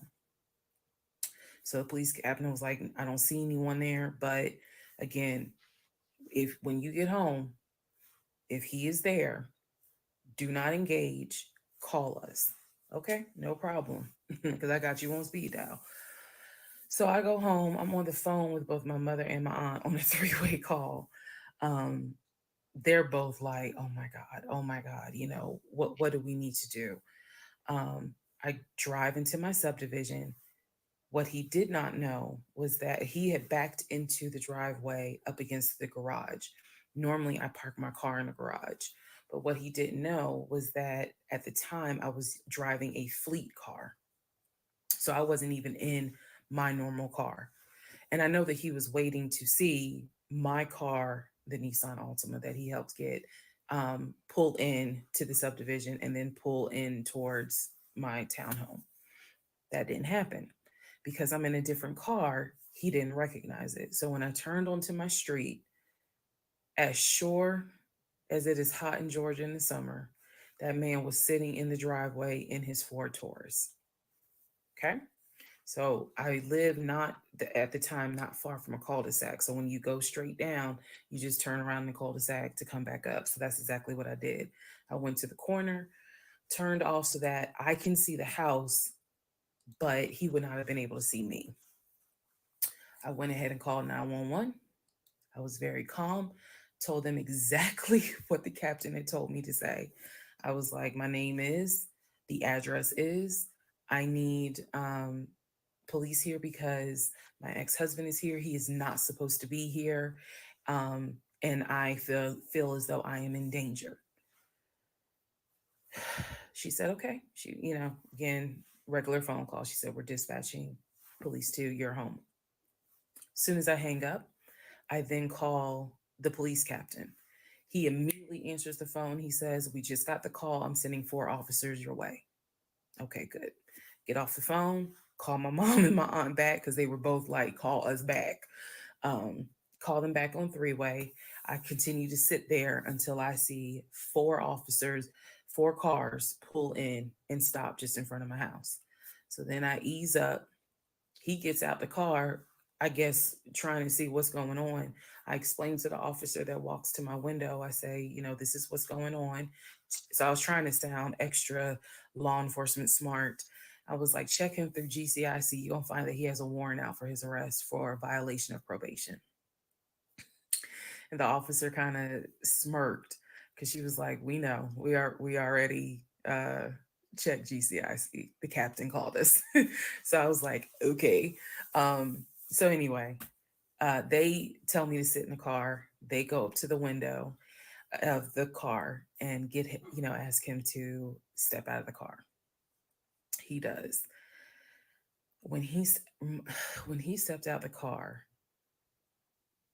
I was like, oh my God. I hadn't seen him since the end of June when I met him at the UPS store. And he looked bad then. He was still in the same clothes. When I told you guys when I met him, he was like a size 3X. What got out of the car was easily a medium or large. Easily. That is how, and it makes sense because, he probably wasn't eating. Let's set for somebody gave him $6 for chicken nuggets. But what got out of the car was something I didn't even recognize. So he gets out of the car, they arrest him. There was no incident or anything like that. He was arrested peacefully. They put him in the back seat. My neighbors are all looking like, what is going on? And so the officer comes up to me and she said, he's asking to speak to you. Do you want to speak to him? I said, yeah. So she walks with me. Keep in mind, she's wearing a body cam. So she walks with me to the window. They put the window down. And I remember looking at him. I was like, I told you not to come. And he said, I just wanted to get my stuff. I just wanted to get the TV. I said, what TV? The TV that you gave me in the divorce? And he was like, yeah, that TV. And I said, it's mine. You gave it to me. I have the fucking text messages proving that you gave me the TV. And I'm trying not to scream because the neighbors are all watching. And he was like, I know. I just needed my stuff. I'm sorry. I'll never bother you again. I'm sorry. And so I look at the officer and I was like, you have me out here with 4 fucking police cars. You have embarrassed me to no end. You have made a fool of me. And you got the audacity to now be like, I'm sorry, I'm sorry. I'm like, fuck, you're sorry. So the officer was kind of like, okay. I said, I never want to see you again. He was like, you won't. I'm sorry. I'm sorry. I'm so sorry. So I walk off. The officer is like going through the stuff that was in his wallet. They took it out and put it on the roof of the car. So that's his, I'm sorry, the stuff that was in his pants, like his wallet, his keys, they put it on the roof of the car when they had him get out the car. And so she's just like, I said, did you catch all that on body cam? And she said, yeah. I said, he gave me the TV. And she said, yeah. She's like, we're going to take him in and we'll have somebody look at him because in her words, she said he's definitely having a mental episode right now in the back seat. And I just shrugged and I was just like, my God, I just said, I just want to be done with him. I just want to be done. I just want to be done. And so she was like, I understand. I totally get it. So his car is in my driveway. The keys and everything are, they took it with them because I guess since it was on him, they took it with them for processing at the jail. I think that's how that works because I didn't see the wallet or the keys afterwards. So, so at this point, 4 officers leave. I go into the house. Everything's peaceful and calm. A few minutes later, I go outside to check the mail. What's in the mail? But a letter from the court. I open it up. I go into the house because again, it's hot. I had my wig on. My head is all sweaty and stuff. I'm just angry and um, just angry. That raised my blood pressure. So I go in the house. I sit on the steps inside the house, and I open up the mail from the judge, and it's my final divorce decree. And I'm smiling right now, but y'all, when I got that divorce decree sitting on the stairs, I broke down into ugly Oprah tears. I broke down. It was as if a year worth of weight came off of me. I broke down, and I mean, I wailed. I broke down. I broke down so I broke down so bad. Next part. All right, part 48. Who the fuck did I marry? So, after I finished breaking down, wiped my tears, and his car is still in the driveway. I couldn't park in the driveway. So I called the car company. I had called the car company once before when he went missing for those 2 weeks to ask them if they maybe had a tracker on the car and could track it. And the nice gentleman informed me that the tracker had not been giving a signal off for about 5 months. So he wouldn't really give me details on the car, but obviously the car had not, the car payment was not being made on that car. It had not been made on that car for quite some time. So he and I split in June, but apparently the car payment wasn't made long before June. Can't speak to that, but he still had the car. So called the car company. I told them, I understand that y'all looking for this Ford Taurus. And the lady said, yes, or you can make a payment. I said, no, y'all can come get it. Here's the address. When do y'all want to get it? And she said, well, I can have a driver come get it tomorrow morning. I said, no problem. That car will be ready for you to get it tomorrow morning. Um, and so the car was repossessed out of my driveway the next morning, Saturday. The driver was there about 7 o'clock in the morning. He had the master key for the car, cranked it up, drove it, put it on the tow truck, and left. Here's what that now means. When Legion left my house in June, he left with 2 bags of clothes. Everything else was in my house. At the end of July, or towards the end of July, everything that he had left in my house had been donated to the domestic violence shelter, which means that the only thing that Legion had were the clothes that he had taken with him in the car. When he got arrested in my driveway, all of his clothes were still in the car. And when the car got repossessed Saturday morning, all of the clothes were in there, which means that when he went to jail, whenever he got out, he only got out with keys to a car he no longer had, a wallet with probably no money in it, and the clothes that were on his back. Everything else was gone. Now, now we can fast forward to what happened around August 29th. So I was scheduled to move August 31st. Remember, I'm moving up to Cobb County.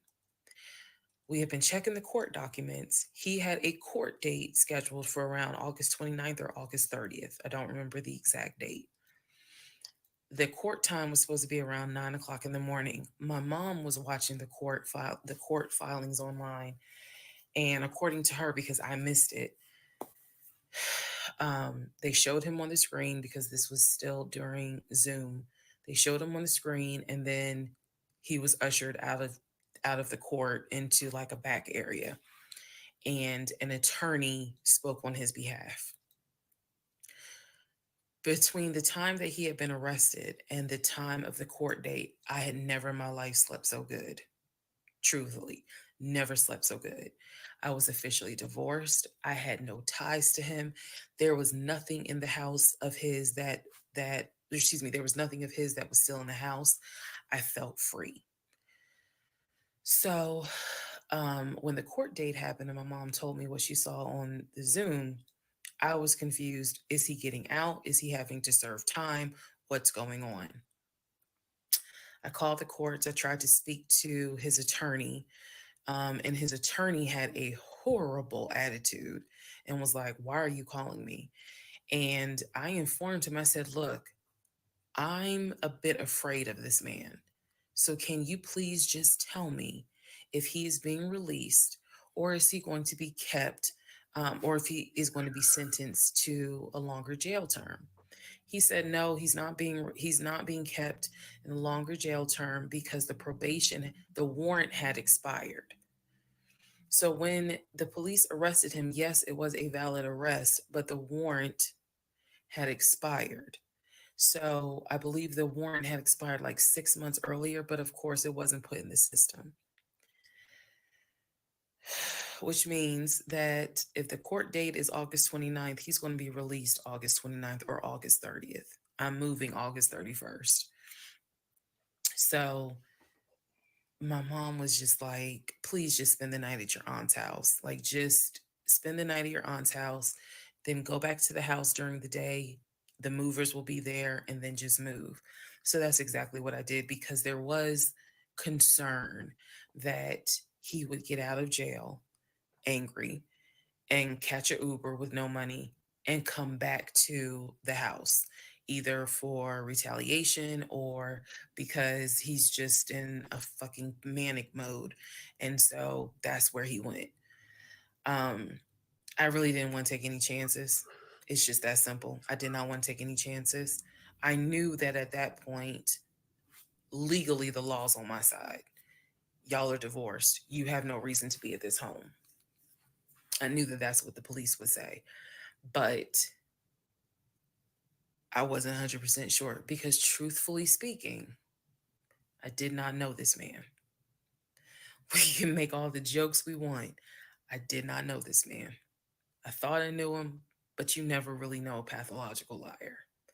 So, needless to say, he got released August 30th. I went to my aunt's house for the night. August 31st, I went back to the house. The movers were there.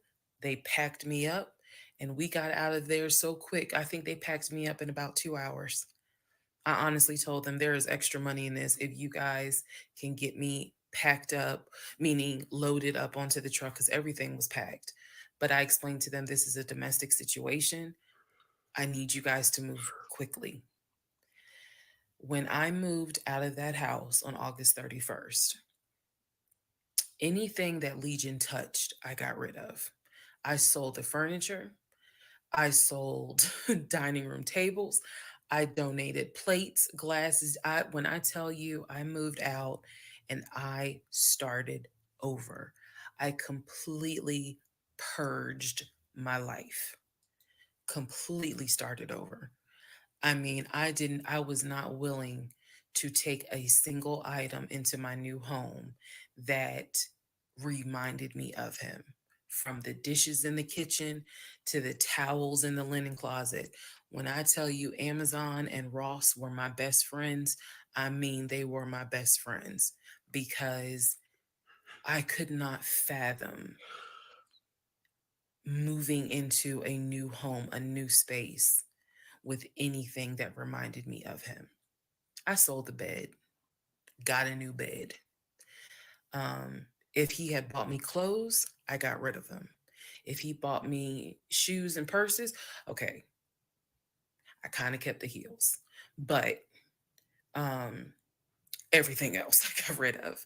So I completely purged my life, completely. Started over from the bottom in terms of just the move. Um, I could not take any piece of him with me. Could not. Part 49, who the fuck did I marry? So after the whole, I moved and I started over, basically, completely started over. So there was a period of time where different people had reached out to me, people who knew him. Apparently, he was still trying to find a couch to sleep on. And so one guy in particular had reached out to me because I guess Legion had asked him if he could come and stay with him and his family because he was homeless and had nowhere to go. And so he had lied and told the guy, because again, he's a liar. So he had lied and told the guy that, I had kicked him out. We're divorced. I had taken all his money. And so that's why he's homeless. So the gentleman simply was reaching out to me on Facebook to confirm what is actually true. And he and I talked, because he ended up calling me. He and I talked for a while. Very respectful, really nice guy, um, very compassionate. And so I told him, I was like, I said, we're divorced. So I have nothing to do with him. I said, I wouldn't bring him in my house with my family if I were you, but that's just me. And so the guy was like, lady, he didn't say lady, but he was like, lady, you dodged a bullet. He was like, I know you may not see it now, my sister, but you dodged a bullet. You dodged a bullet big time. And so, just in talking to him, he was very encouraging. Like, it sounds like you got a good head on your shoulders. It sounds like you a good woman. And no, he was not flirting at all. He was like, it sounds like you a good woman. And I really hope this does not mess you up. Like, don't let him mess you up. Don't let him like diminish your shine, kind of thing. And I appreciate that. I did, because at that time, again, had moved into my new place. 2021 was the worst year I ever had. I'm not saying that so that 2024 can be like, hold my beer. But 2021 was a dark year. Started out married, end of the year divorce, end of the year with COVID and divorce. And that period of time, that August, September time, I felt like I was just walking around like a numb woman. I didn't know if I was coming or going. I didn't know what to do, because I felt like I had just been through hell. And it was a period of time where I had to sit down and I had to really, really deal with some stuff that I just simply was not ready to deal with. Things that I had to come to grips with that I really wasn't ready to come to grips with. So, fast forward all this time, get to December of 2021. Yes, this is where the story does end. Get to December of 2021. I am out sick with COVID. I'm not at work. I get a phone call from my coworker telling me that Legion has called our job looking for me and was trying to get information to trying to get information on how to reach me. Yes, I had already changed my number. Again, I had already moved, but he knew where I worked. So apparently he had called trying to find me. And the person that answered the phone was like, we're not going to give you that information. So he said, well, can you ask her to give me a call? I'm just trying to get a hold of her so I can get my stuff. The stuff he's talking about are those tote bags from July. So he was calling. And it was a problem. He was trying to reach out to me on Facebook. He was trying to reach out to family members on Facebook, trying to get me to call him so that he could make arrangements to come get his stuff. The devil is a lie. So my friend Tracy, who came to my rescue again, my friend Tracy was like, okay, here's what you're going to do. She said, you're going to send him a message and you are going to say these exact words. I sent him a text message. She said, and she told me, you're going to send a text message because it's going to be time stamped. And basically the text message says, I do not have your stuff. I did not have your stuff. I have nothing that belongs to you. If you continue you are disrupting the work of my job by calling and asking for me. We have no contact with each other. I will send you a copy of the divorce decree that shows whatever is in your possession you own and whatever is in my possession I own.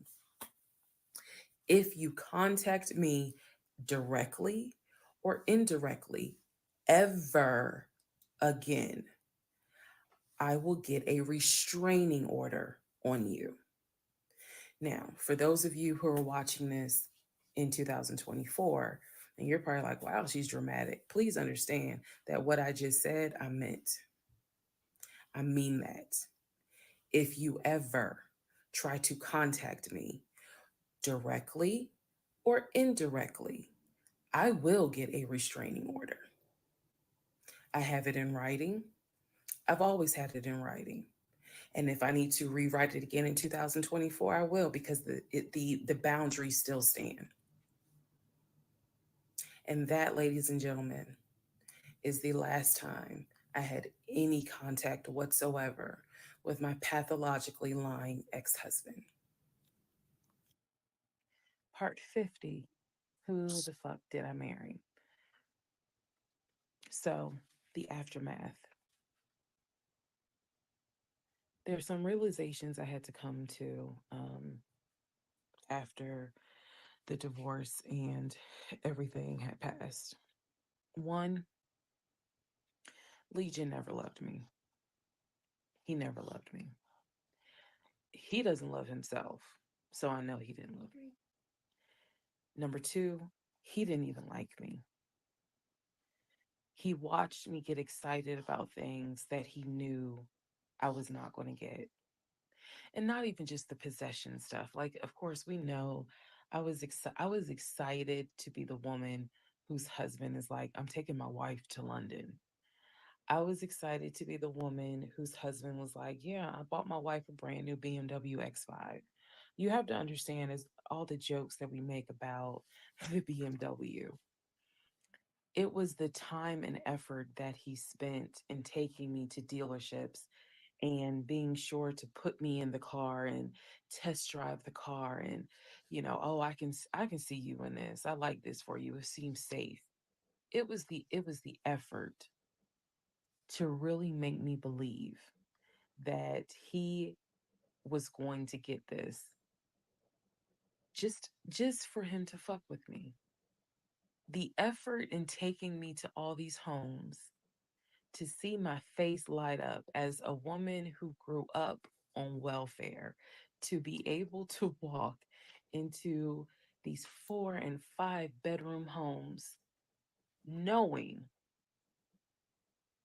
that he didn't have any money to buy it. Imagine if he had just been honest and said, hey, I like in my free time to go to open houses and just see how the other people live. Imagine if he had just said that versus wasting not only my time, but the wasting the time of the realtors who did nothing wrong. There's a level of cruelty to my ex-husband that I had never experienced before. And God knows I pray I never experience it again. That's the word that comes to mind when I think of him. He is cruel to and it wasn't just me, he did it to the ex-wife. So, do I trust? No. No. I trust the people who were in my life before him. If we were friends or if we were in a relationship or whatever, and I knew you before him, I trust you explicitly. But if you're somebody I just met, I don't trust you. I don't. There's no point in me getting on here and saying and making it seem like, oh, I'm so strong, I'm so brave. I struggle big time. Because on one hand, I want to like someone. On the other hand, I'm immediately thinking, what if it's a repeat? And I'm gonna be honest with y'all, I can't go through that again. I can't.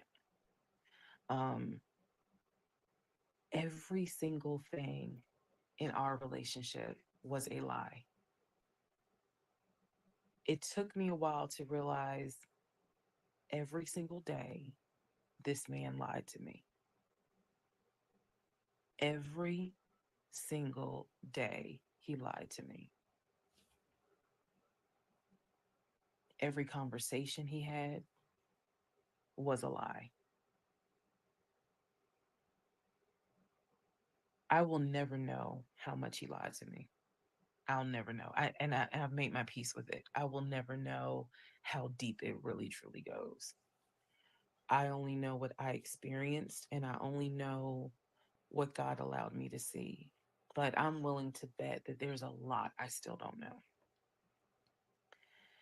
When people say, "Oh, you dodged a bullet," like you just, and I've read a lot of the comments on this, and people have sent me a lot of the comments. And so I need to make one thing very clear. I am fully aware I dodged a bullet. I am so grateful to my God that I did not have that man's child. I'm sorry if that offends some of you, but it's the truth.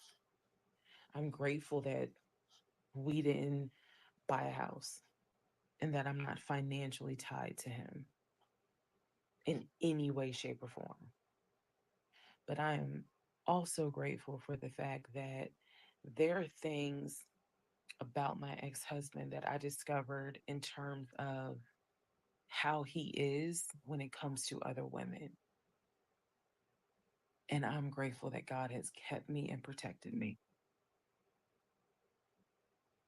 That's all I'm going to say.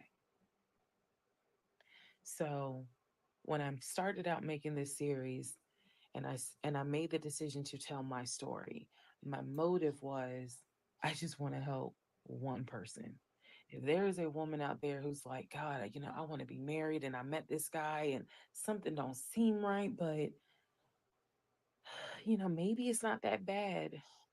My advice is, honey, just go ahead and do your research, because I can honestly tell you being single sucks.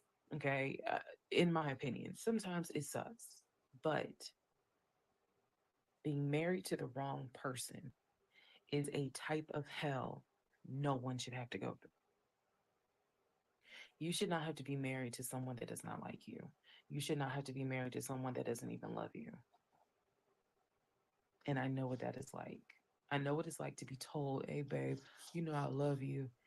And yet, I swear, I think that man sat back in the recliner with his WWE Championship Roman Reigns belt and laughed his ass off at me every day. Like, damn, she really believed it. Ha ha ha ha ha. I do. I really do think that. Um, my radar was broken because I am an intelligent woman and I know that I know better. And I still sometimes ask myself, how the fuck did you let this happen? How did you let this be your story?